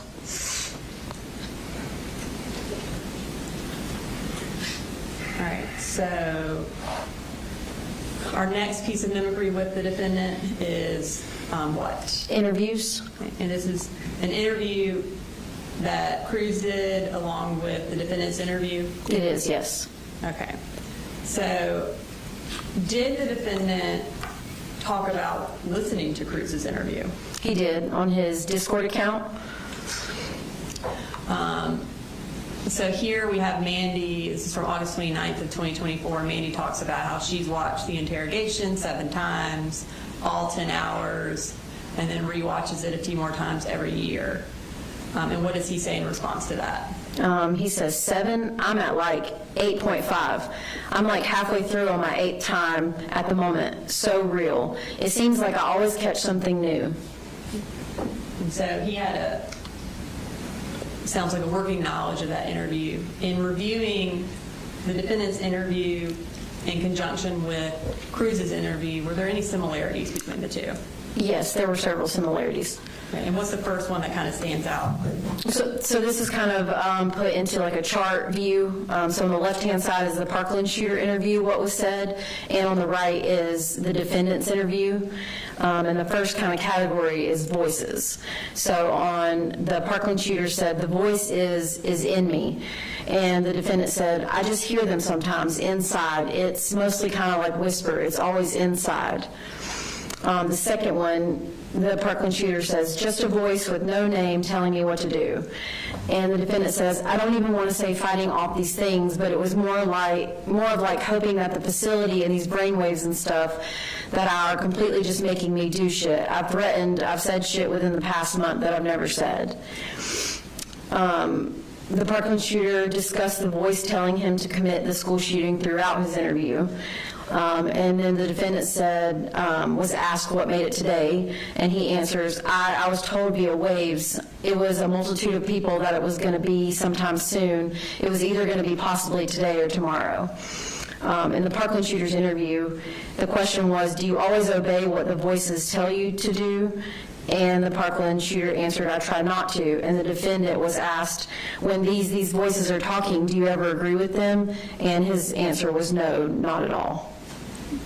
In addition to this kind of very similar discussion of voices, was there another similarity between the two interviews that jumped out? Yes, and this one was titled Disassociation. So the Parkland shooter says it's blank when he asked how he got to the school. And the defendant said, I completely just became decentralized through all of it. I came back and I was on the fucking floor. And the Parkland shooter's interview, he said, I can't remember anything. And then when the defendant was asked, do you remember how many shots you fired? He answers, I can't remember. I'm sorry. Really, really anything.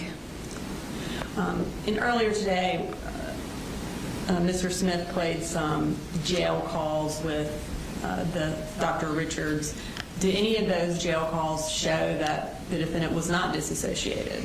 Yes, there was a couple where his mother was reading an article about something that was said about the shooting, and he responds basically saying that's not true. I wasn't banging on the door, different situations like that. And then that's our last piece of evidence in mimicry, and now we're going to move to kind of evidence of planning related to Cruz. Kind of tell us what we're going to talk about here. So we're going to go through the Discord messages again and some jail calls and some phone notes in reference to showing the planning of the shooting. Okay. And again, during the defendant's interview, he gives a reason for why he chose September 4th. And that was what? In the interview? Mm-hmm. I don't recall exactly what was said. Related to voices telling him, is that accurate? Yes, yes. And we'll play that clip real quick. Over the past few months that you've been thinking about shooting at the school and killing people,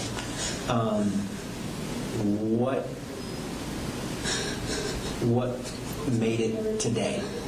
Today, I was told I was told via waves, I don't know, it was something that I know was, I heard, it was a multitude of people, that it was going to be sometime soon. It was. So during your review of the evidence, did it appear there was a different reason why he chose September 4th other than the voices told him? Yes, there was. And what was that reason? A surprise for Nick or for Nick's birthday. Okay. And we've already kind of gone over some of these messages, but we have a few more that we didn't review with Mr. or Dr. Richards. From August 31st, can you tell us, are these kind of talking through why he chose September 4th? Yes. Okay. We'll start with Mandy. This is around, looks like midnight. Did you ever do anything on Nick's B-Day? IDK, why I asked, but just curious. Made a cake for him. I have plans this next time, though. It's so close, isn't it? Yeah, 26 almost. My baby getting old. What you gonna do? Like for his birthday, I want to make it special for him. I hope we're in contact by then.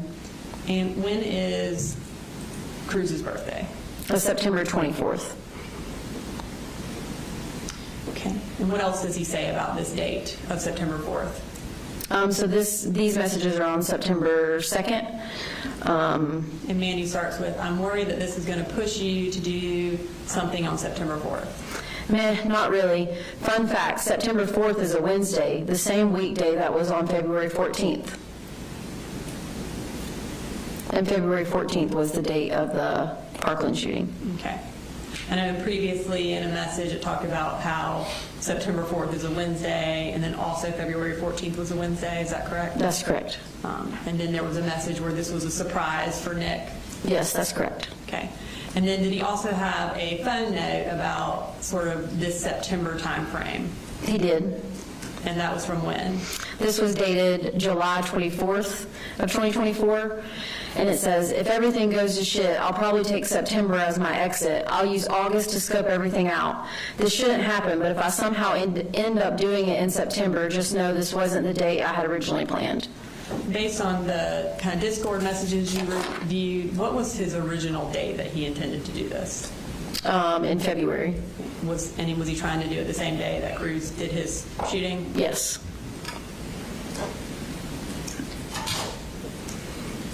Okay, and so in terms of evidence of planning related to Cruz, kind of tell us about this phone note. This note was titled Prison, and it was July 26th of 2024. It says, God, I hope they move me to the Wakulla facility in Florida whenever I'm 18. Hell, move me there now. And who was at that facility? The Parkland shooter. Okay. Now, okay, tell us why this is in the planning section. What does it show? Because this was back in the end of July of 2024, and it's essentially showing that he's going to be going to prison or doing something that's going to cause him to be in prison. Does it also indicate that he was planning on surviving whatever he did? Yes. Okay, and tell us about this. So in terms of, we just talked about going to prison, there was also this edit that was shared with Mandy on Discord on August 29th of 2024, and it references also prison.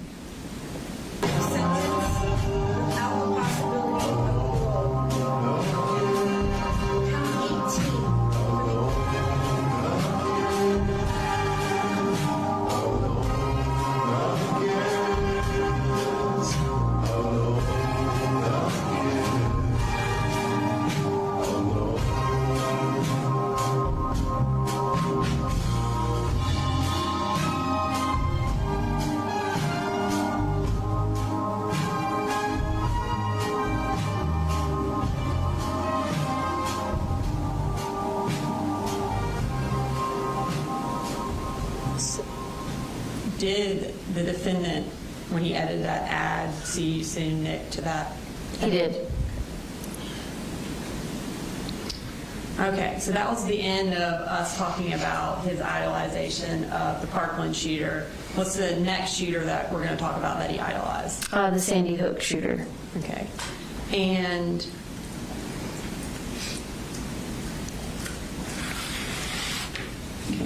So again, we're going to kind of start with that evidence of obsession. What time frame was the defendant obsessed with the Sandy Hook shooter? Going back as far as we have the record, so back from October of 2023 until the day of the shooting. Okay. And did he also have photos of him on his Discord or on his phone? He did. Okay. And are these some of those photos? Yes, just a short collection of them. And then did he also research in kind of the same way he did the Parkland shooter, items specifically related to the Sandy Hook shooting? Yes. And can you take us through the stuff that he researched? Yes, so the Sandy Hook shooting 911 call, shooter's Discord chat logs, and these are things that he actually had saved, not just Googling it. These are items actually saved. Sandy Hook investigative report, video of search warrant execution of shooter's house, shooter's death certificate, shooter's daily schedule, Sandy Hook after action report, shooter's writings and school records, which was 1,448 pages, report of the Office of the Child Advocate for Sandy Hook, transcript of the shooter's audio recordings, shooter's spreadsheet that details mass shootings since the 1700s, timeline of the shooter's life, which was 34 pages, typed document authored by the shooter, which was 8 pages, and videos from the shooter's YouTube channel. And again, is that the actual 911 call that was made by someone from Sandy Hook? Yes, it was. And then is that the actual investigative report that the law enforcement did after the investigation into Sandy Hook? Yes, it was. And then the search warrant execution of the shooter's house, is that a video of the shooter's residence after the crime was committed? Yes, it appears as like a crime scene investigator took a video during the search warrant and going through all the evidence in the house.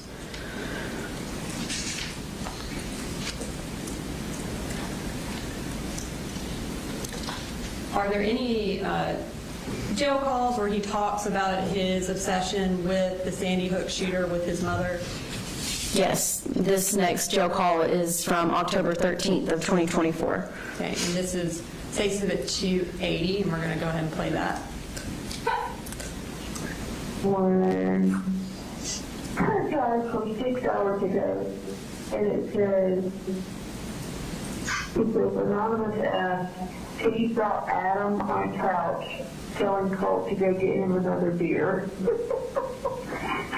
There's just like a pencil drawing of y'all, and it says, he's saying, go get him another beer, and it looks like you're crying. I have to say that one, please. Why are they saying Adam? God, they find the Adam obsession, remember? There's not any no comments yet on that one. Do you ever think your son would be like drawn with like a fucking Adam land? No, I've never imagined it in my life.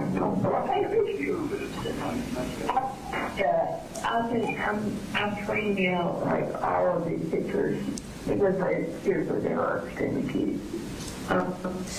Okay, so this is approximately a month and a half after the shooting. And is it accurate that he appears to be excited that he got drawn with Adam Lanza? Yes, he does. Okay. So now we're going to move to evidence of mimicry between the defendant and the Sandy Hook shooter. Okay, so we're going to start with, again, photographs. Tell us about this one. On the left-hand side, this was a photograph that was shared on Discord by the defendant on May 20th of 2023. And then the one on the right is a photograph that was found on the defendant's phone.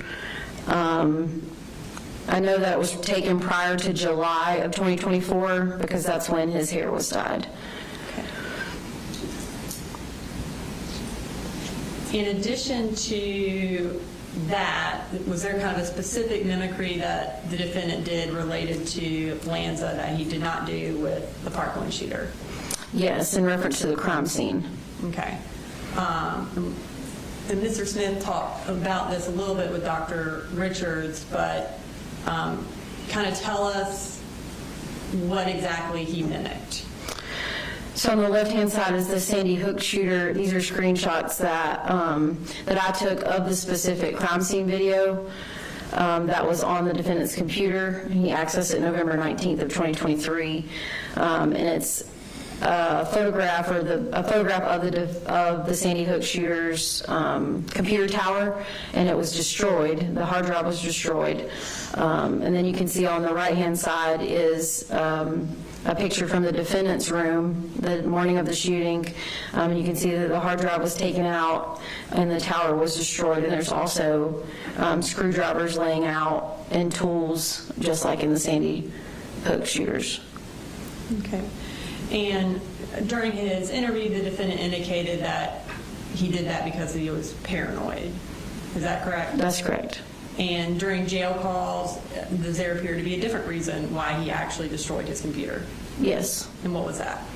To be like Lanza. And this is a jail call from October 12th. It's Exhibit 279 between the defendant and his mother, and we'll play that clip. Next comment, how could anyone look at this kid twice and think that he was just like Lanza? In quotes. I guess people have been saying that. In my room, they can get really I see the computer on the floor.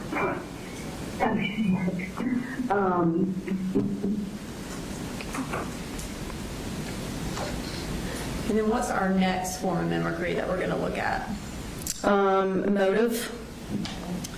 And kind of what time frame are we talking about where he is mimicking Lanza's motive in committing a mass shooting? Going all the way back to 2023. And is that kind of the May 2023 time frame? It is, yes. And where was he in school at that time? He was in Jefferson City Schools. Okay. So we're going to start with some Discord records that show this, and this is from May 19th of 2023. Can you tell us, can you read through these for us? Yeah, so this is his Discord, like you said, from 2023, so there's a different username. He says, I print a shirt with Adam on it, easy, and under it say, for Adam, or some shit, because I feel like Adam had a logical reason to kill those kids. It's morbid, but think of the suffering they would endure later in life. So in reality, he did a good deed, right? What if we die and we see Adam in the distance and he says, you have done well?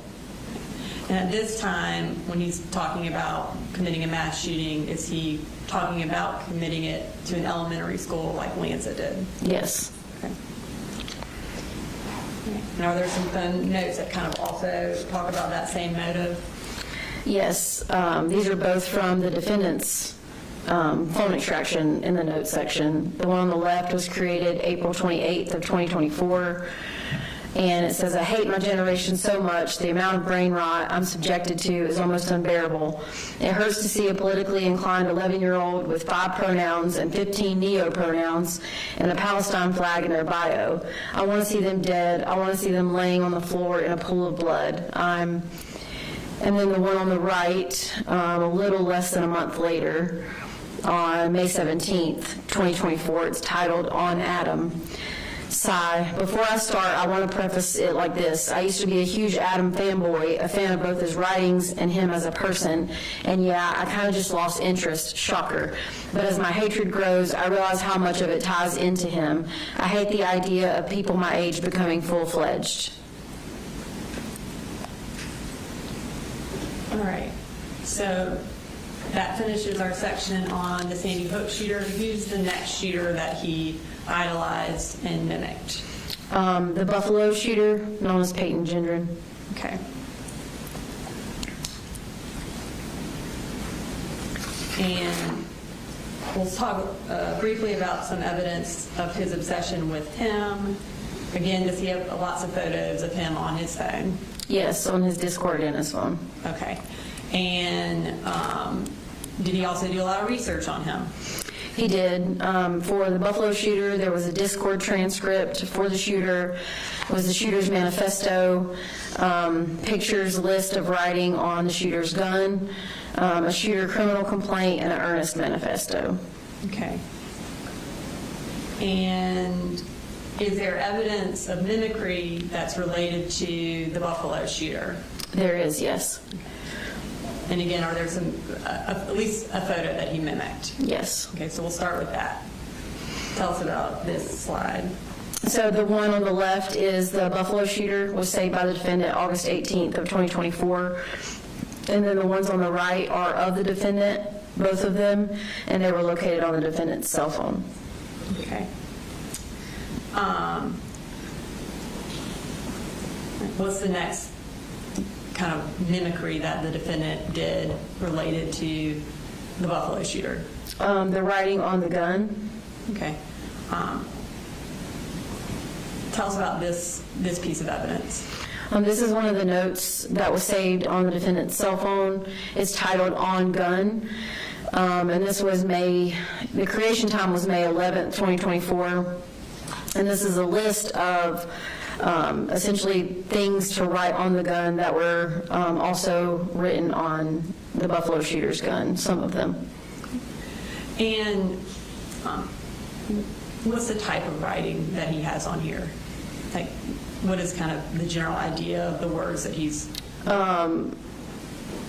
hate speech, racist propaganda. Okay. And you indicated that the title is "On Gun." At this time, did the defendant have the rifle that he used to commit the school shooting on September 4th? Yes, he did. Okay. And specifically, this 1352, was that on the Buffalo shooter's gun? It was, yes. And is that also racist propaganda? It is. Okay.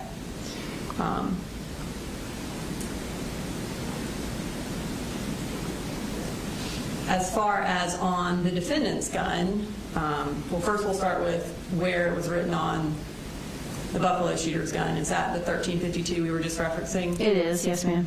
Is that specific phrase 13/52 on the defendant's gun? It is, yes. Okay. And I'm going to go ahead and grab the rifle as it states at 342.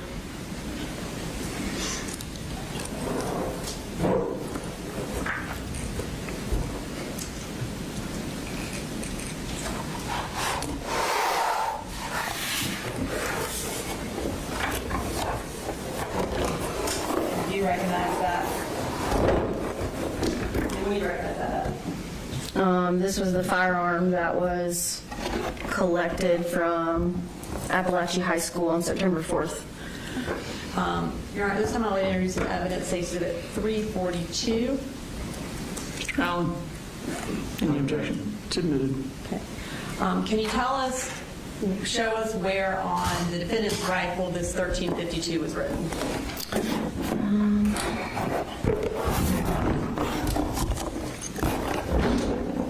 So this is upside down, but it's written right here. And it appears to be kind of black on black, like it was written in black, or it's a black writing on top of a black gun? That's correct. Okay. Does that make it a little bit difficult to see in a photo? It does.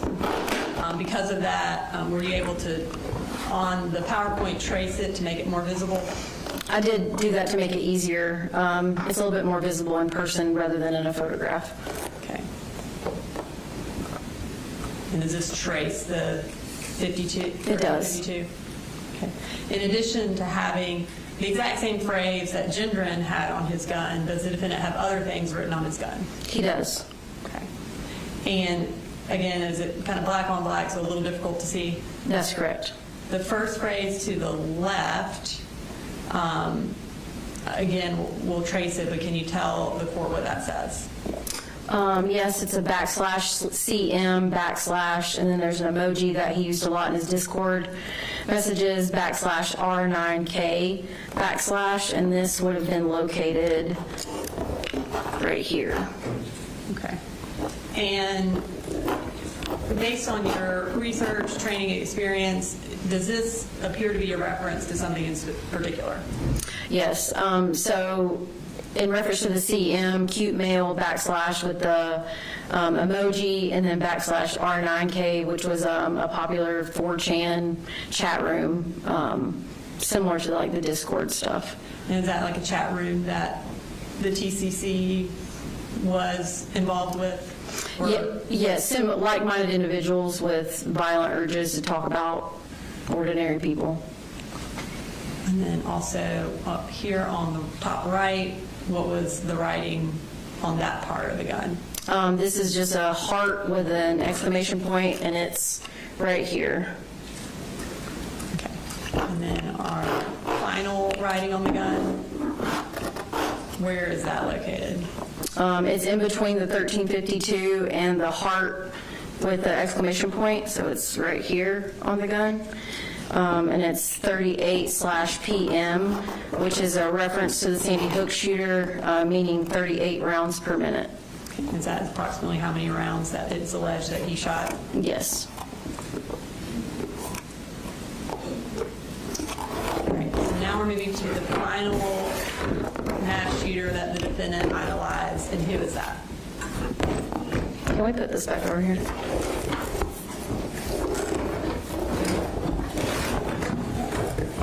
Thank you.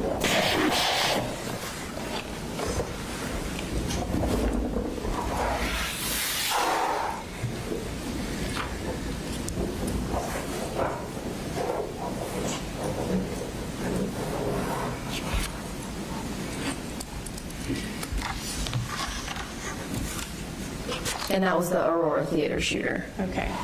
And that was in Colorado? Yes. Okay. So again, we'll first start with some of his evidence of obsession with this individual. Did he have photos saved on his phone in Discord similar to the other mass shooters that he idolized? Yes, he did. Okay. That bottom right drawing, is that an example of fan art? Yeah, it can be, yes. Okay. And what is this a reference to? This is another phone note from August 9th of 2024, so a little less than a month before the school shooting. And there wasn't a title, and it says, "Hi, James, sorry, this is almost surreal for me, ha. I debated sending a letter because I kind of figured it'd just be denied, but here we are. So how are you? You okay? I'll try to be as pure, but Allenwood has quite a lot of regulations as far as mail goes, so please." So this appeared to be like a draft of an email he was going to send to Holmes? Yes. And did it appear that he ever actually wrote an email to him? No, he did not, but he did do research as to what facility he was at and saved a screenshot of where to send mail to. Did the defendant also do a lot of research on James Holmes? Yes, he did. Okay, tell us about that. There were journal pages from the shooter. There were prison records related to the shooter. Viewed a documentary related to the psychiatric evaluation of the shooter.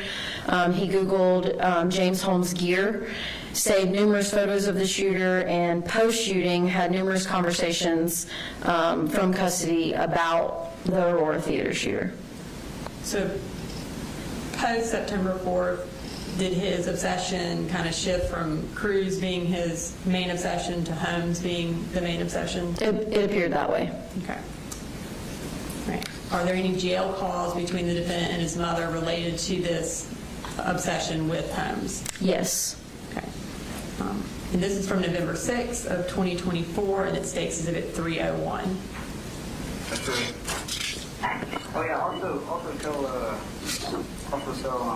Caitlin about infatuation with Holmes. I've been looking into his case a lot recently, and I find a lot of things that connect with me and him.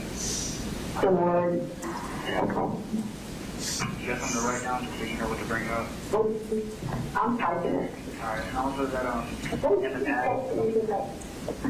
in the bag I list a bunch, but I feel like this one's kind of permanent, like with him. Like I haven't felt this kind of way before. Also. And does he have another call with his mother about Holmes? Yes, this one is from December 3rd of 2024. This is State Exhibit 318, so we'll go ahead and play that. There's a couple, here's one of him. That's not that it's so like you done. There's like some kind of little, it's like a computer screen or something, like an old school screen behind it. Yeah, I like that one. Yeah, I want that one. But, and he's got like blacked out eyes. Sometimes he took that one right the night right before he left for the theater. Okay.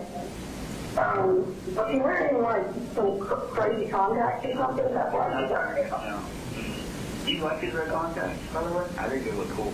What? Do you like his contacts, by the way? I think they're yeah, I think they look really cool.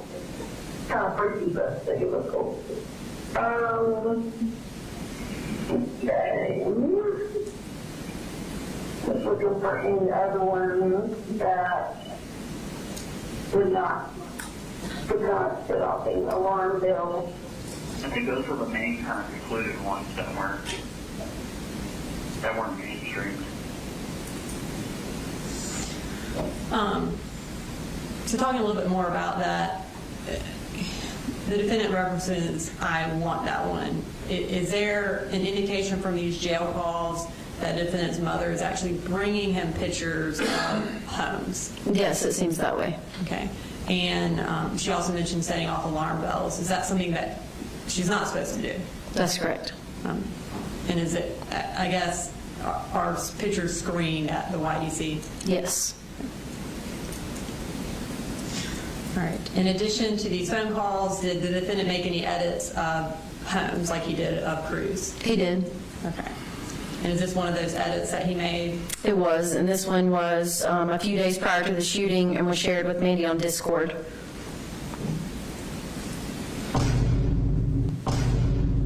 I'll be popping bottles, sparkles and champagne. VIP my section, royalty looking sexy, you know that be my name.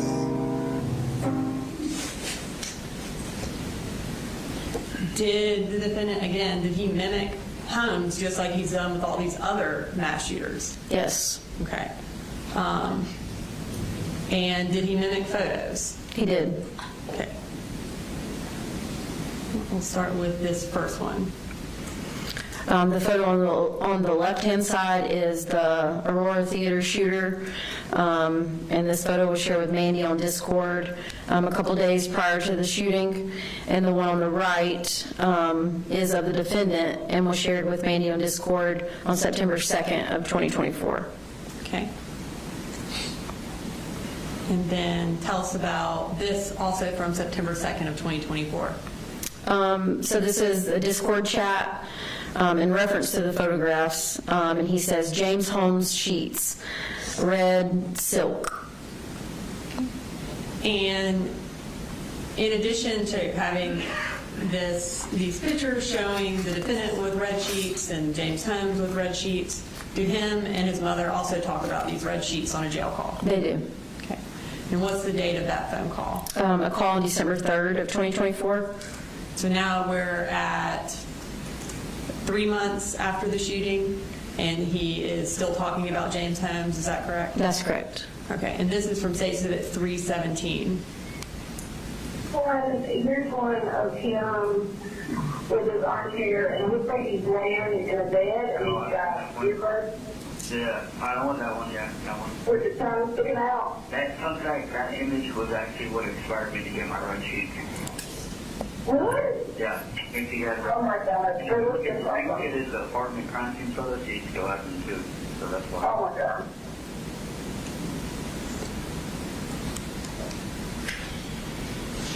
All right, and our next evidence of mimicry goes to, again, the defendant mimicking more journal entries, but these are of Holmes.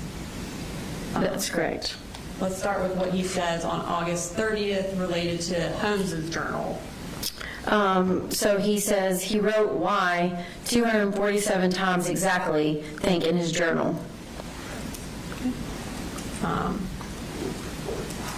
Right. So on the left here we have Holmes's actual journal. Is that correct? That's correct. And did the defendant have that on his phone? On his Discord? He did have it on his phone and shared it with Mandy on Discord on August 30th. And did he share that in relation to when he was talking about how he wrote why 247 times? Yes, he attached that photograph. So on the right, what do we have?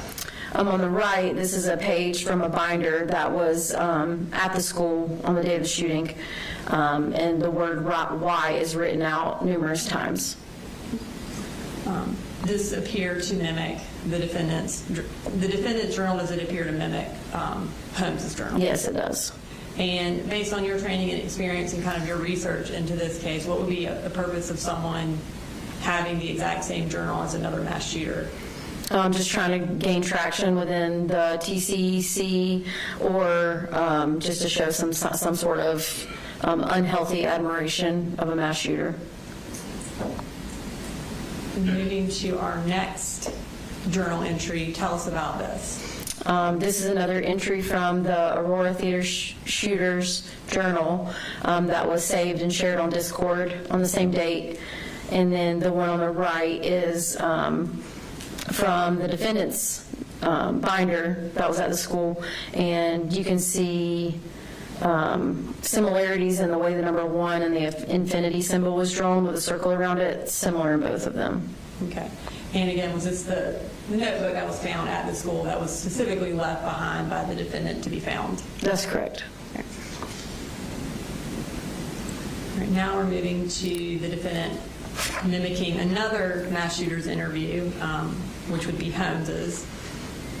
Did he also have a knowledge of this mass shooter's interview as well? Yes. Okay. And did he write about that in Discord? He did. Okay, so on August 29th of 2024, Mandy says James Holmes. And he responds, yep, I get the urge to watch his interviews every now and then. And also, we previously listened to a jail call where he talked about watching his psychiatric evaluation, multiple hours of it, correct? Yes. All right, so starting with the defendant's interview, we'll play a little clip of that. I tried to call the hotline in the bathroom, but it didn't go through. So at the very beginning of the interview, he talks about trying to call a hotline in the bathroom. Does the Aurora theater shooter also talk about calling a hotline? Yes, in his psychiatric evaluation, which the defendant Googled and watched, it says, called the mental health hotline at 12:30 a.m. from his car right before the shooting, claiming, I called for one last chance to turn back. So the defendant talks about him calling it from the bathroom. Was the bathroom the defendant's staging area for getting ready for the shooting? It was. And then he also talks about in reference, basically, this was when he was trying not to do the shooting. Yes. Is that similar to the Aurora theater shooter, and he was trying to call the hotline in an attempt, like one last chance to not commit the shooting? Yes. Did he also call from his staging area, which was the car? The Aurora theater shooter, yes. Okay.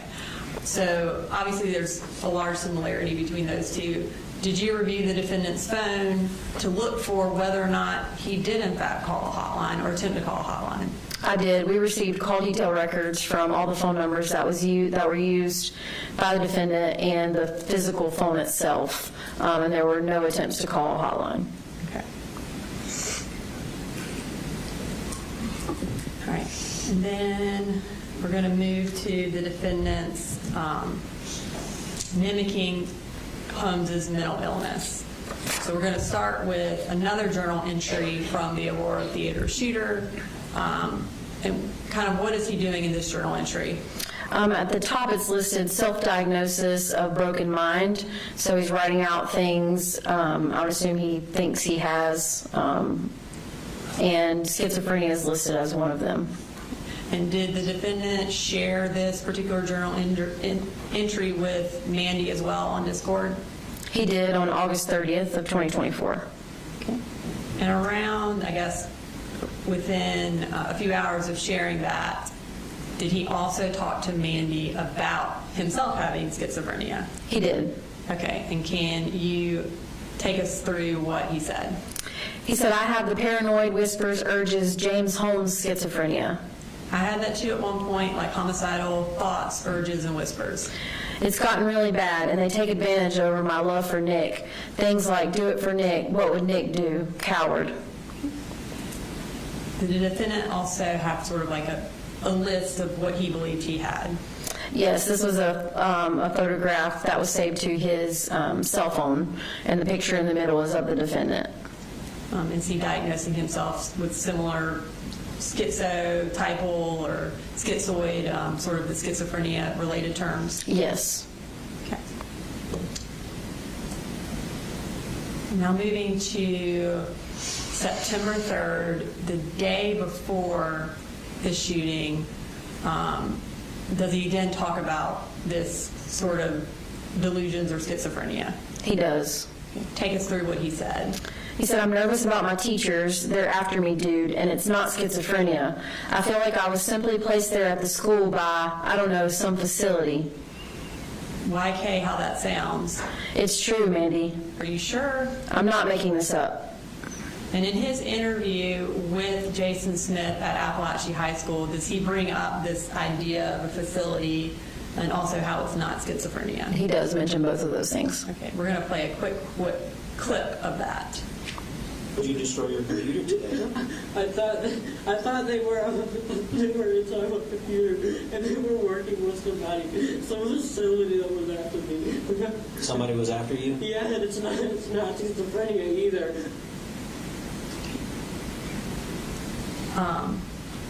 And then him and Mandy talk further about this idea of somebody being after him. Also on September 3rd, she asks, who is the facility, and what does he say?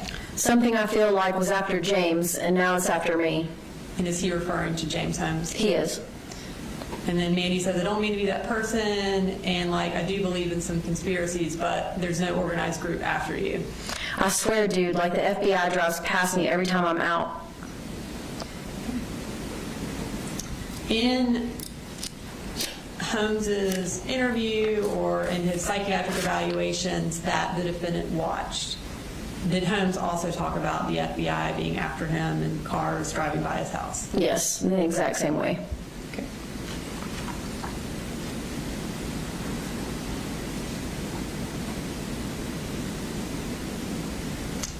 All right, and here's our final kind of Discord clip about this. This is also from September 3rd. Take us through this one. He says, I don't know what they or the facility wants from me. I think I'm going to try calling the hotline tomorrow. Hotline? Which hotline? What facility? I don't know. Crisis hotline. And is, again, this a reference back to Holmes calling a hotline? Yes, it does. So that ends our discussion of his idolization of mass shooters. What's kind of the next evidence we're going to talk about? Planning a mass shooting. Okay. And in talking about planning a mass shooting, what's the first type of evidence we're going to present? Discord messages dating back to 2023. Okay. And I think Dr. Richards talked about this, and then the defendant talked about it in his interview, but was the defendant investigated by the Jackson County Sheriff's Office in May of 2023 related to making school shooter threats on Discord? He was. At the conclusion of that investigation, what happened? Colt denied being on Discord or using that, saying someone hacked his account, and ultimately there was nothing further from that. In investigating the Apalachee school shooting, did the investigation entail getting the actual records from May of 2023? Yes. And was the defendant the actual person who did, in fact, make school shooter threats in May of 2023? Yes. Okay. And do we have those particular threats that he made produced here on this PowerPoint? We do. So we're going to start with from May 20th of 2023.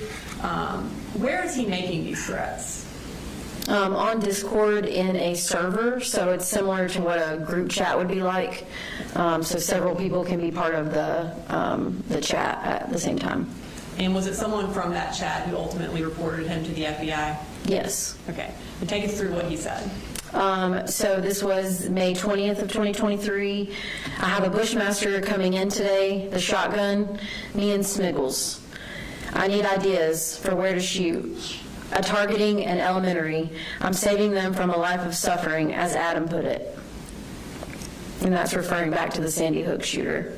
Okay, and we're moving still on May 20th. And the thing with elementary schools is that it's easy, and I have a reason. Little kids, I'm saving them. Easy kills if you can aim right. And here are some more threats. Also from May 20th. He says, I'm committing a mass shooting, and I'm waiting a good 2 to 3 years, exactly. I can't kill myself yet because I'm not contributing anything to culture. I need to go out knowing I did. And then it looks like Love Letter responded, OMG, have people idolize you and read what you wrote and everything you did. That's a good way to die, knowing you left your mark. Right? And most people don't understand that. And then this kind of final one. He says, women simp over mass shooters. Is this kind of in relation to why someone might commit a mass shooting? Yes, just to kind of have that unhealthy obsession over them. All right, so in addition to making these threats on the server, did he also specifically talk to Smiggles, another user, about committing a school shooting in May of 2023? Yes, he did. Okay.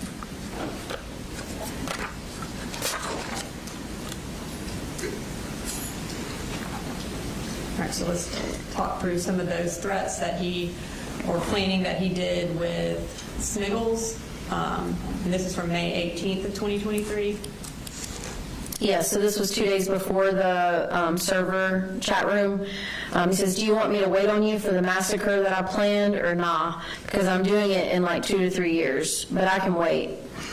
What would our target be though? Yeah, should we go school related or like a mall or some shit, right? And again on the 18th, how should we position ourselves when we kill ourselves? Should we sit together or what? No cringe intended. Fuck, I wish we would have more time. Dylan and Eric were walking around for like an hour. And then Smiggles responds, me too, things were easier back then. How many do you think we can kill? If we are quick, maybe 30 max, sadly with how quick police are. On the 18th, continuing, I think I'm going to go get a VR tomorrow and download some mass shooting maps. And then on the 19th, probably going to go pick up my VR today. And Smiggles says, yep, I sadly do. Practice routes for my little massacre. Smiggles replies, hell yeah. It's kind of scary how unaware people are when people like us lurk in front of you every day. And then now we're moving to August to September of 2024 when he's using his occasional burner Discord account and talking to Mandy. Is there other evidence of him planning a mass shooting when talking to her? Yes. Okay. And starting on August 28th, he says, wait till they fucking buzz me in prison. And then on the 31st of August, because if I'm in prison, I'm writing back to every single one of them. And then on September 1st, even if you even care, Mandy, you have to write me if I ever get sent to prison. And she says, why would you go to prison, buddy? So again, is this in the planning section because he is planning on going to prison and planning on surviving whatever he does? Yes, that's correct. And here is another discussion with Mandy about September 4th. Yeah, so these were on September 1st, so 3 days before the shooting. Mandy, I can't wait. 3 days, Nick is going to be in love with us. WIM. Surprise. Oh, I'm dumb, September 4th. What are you going to do? Nothing. Tell me. I'll text you at 9. In addition to having these Discord records where he's talking about planning a school shooting, does he also talk about it on his phone just in a notes section? Yes, he does. Okay. So starting with these two notes, kind of what are these in reference to? These are both in reference to ammunition. So on the left-hand side, this was titled Math ? From April 2nd of 2024. It says 50 count box of 223s is $30. 50 times 3 equals 150 rounds. 30 times 3 equals $90. Ugh, so expensive. So 3 50 round boxes is $90. And on the right-hand side, the creation date was August 3rd of 2024, titled Ugh. It says, I swear to fucking God, I'm seriously about to do it. Once I get 150 rounds, I'm doing it. I don't care anymore. Fuck waiting until February. This is it. I'm fucking doing it within a month from now. Okay, and then, so that was modified on August 7th. Does he text his father about that 150 round number? Yes, 3 days later from that modification date on the note, he texts his dad, could you stop by Academy and pick up a 150 round pack of 5.56? If they don't have any 5.56, 223 will do. Okay. And then now we're moving to more phone notes, kind of planning what he's going to do. Can you take us through these? The one on the left is April 27th of 2024, and it says, I hate my generation. I fucking hate it. I really do. Please kill me. I hate everyone and everything. I can't function knowing these people exist. Why is no one dead? Dear God, why is no one dead? Until that day in that classroom, everyone's dead. And this is approximately 4 months before he actually commits the shooting. Yes, and that one was titled Poem. On the right-hand side, this one's titled Anger 1. This was created on May 16th of 2024. It says, why am I choosing to do it now? Because it's my only chance to strike on a generation I oh so dearly hate the most. I fucking hate it. Why wasn't I born in the early 1900s? I spend hours on Fallout fantasizing about being in that era, that generation. Everyone was so formal compared to. And we've got some more phone notes from May 17th and May 18th. Yes, so May 17th, titled Anger 2. God, I hate it. I fucking hate it. Why are people my age so fucking different? Like, I genuinely wonder why I'm choosing to do it so early, and that's just it. Why let them grow into society only to make it worse? And the title, Pleading 1, on the 18th of May of 2024. Everything is crashing. What it is, I don't know. Why was I what? I can't stop it. There's no stopping it. It's pointless. I should just kill myself and let it end there. But no, I'm being pushed into this. Why? And when it finally happens. Okay. Now we're moving to July 24th of 2024, a little over a month before the shooting. This one's titled Longer. Guys, I don't think I can do this for much longer. I've had multiple panic attacks within the span of like 2 days. I genuinely don't have the strength to make it to February. My homicidal tendencies are growing rapidly. It's over. I lost. And then here is another note from July 31st of 2024. It states high school it is. All right. What is the significance of July 31st? In reviewing all the evidence in compilation that was collected during the school shooting investigation, it was determined that he was trying to go back into 8th grade for that beginning of that school year, and a phone call was made to the school at the end of July, and he had to be enrolled in the high school. So July 31st, when he wrote high school it is, that's the day that he found out he would be in high school. That's correct. All right, and then we're going to move to these last notes in relation to Colt Gray. Can you tell us what he writes here? On July 4th of 2024, it's titled Dad, and it says, I swear to fucking God, my dad might end up as one of the victims. These final few months have been hell and will be hell, living with this whiny, narcissistic, self-centered, childish fucking retard. 54 years old, by the way. If he doesn't end up dead, I ask that the system fuck his ass up. Thanks. Okay. And then does he later change his kind of tune about what he wants to see happen to his dad? Yes, on the 26th of August of 2024, it's titled For Text, and it says, "It was not, and I mean it was not the negligence of my father. It is well documented that I was the one who set out to kill. I threatened my dad on multiple occasions whenever he would take my guns. He was scared. He knew I wouldn't be able to control myself, and I would only put him and my siblings at risk. He was cornered. Well, he should have just called 911. And risk having a hostage situation, a familicide, a shootout with the police. So do not charge him, as you know just as much as everyone else. It would be unconstitutional. The Crumbly parents had a petite little angel who they could have easily taken to a mental hospital. No threats or acts of domestic shit there. My dad tried, but was only met with more threats and risks from me. That is all I have to say." Sunday, August 25th, 2024. So this is 9 days before he commits the shooting, and it appears he's attempting to cover for his, or planning to cover for his dad. Is that correct? That's correct. And does he continue that narrative when he talks to police after he commits the shooting? Yes, he does. Okay. We're going to play kind of a clip from his interview where he does attempt to cover for his dad. Can you tell us about the pictures that are going to show up on the screen as we're playing that interview?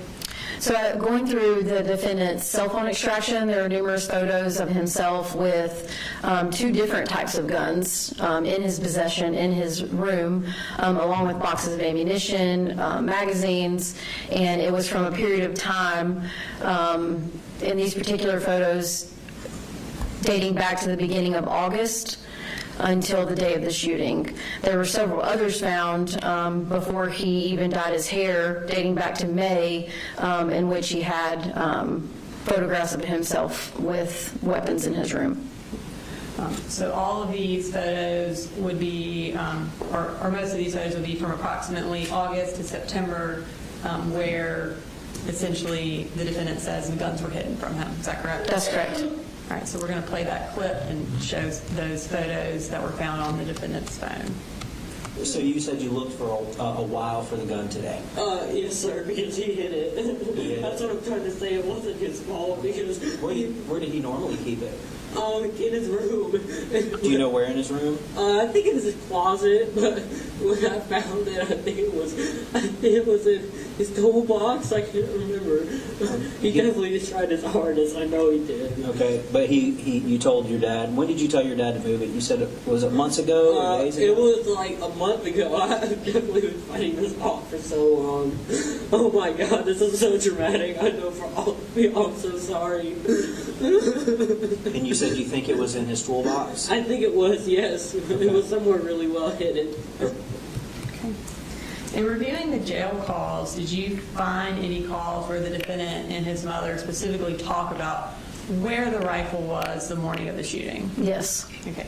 And is that conversation inconsistent with what he told police? Yes, it is. Okay. And when's that conversation from? December 7th of 2024. Okay. And this is stated at 3:45. We're going to play this clip. All the legal acting shit that he put us through and all the funny mental health shit that I told him about, he's not taking the guns away. It's more than enough. Maybe I should say they weren't even put up. They were like, that rifle was in my room that morning. It didn't stay in my room. Every single magazine, box of ammo, shotgun was all in my room that morning. And I actually went to his room and planted most of it there because I felt so bad about him possibly getting locked up. Or did you not tell them that? No, I'm telling that. If you need to tell them that stuff, you have to. That's what I told them. I told them that it was your dad didn't put anything away. And the reason I told him that is because it pissed me off, because I had been telling him he needed to put all that shit in his truck for weeks. But anyway, we can't change it now, but. Okay.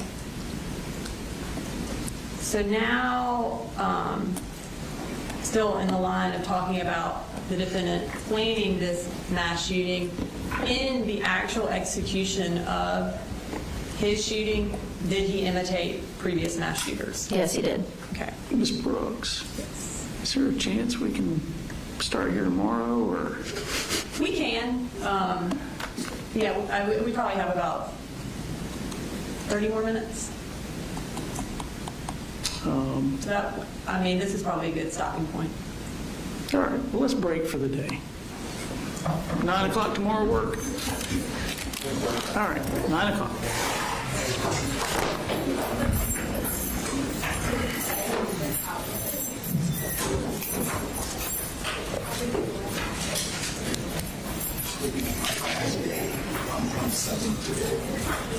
Thank you.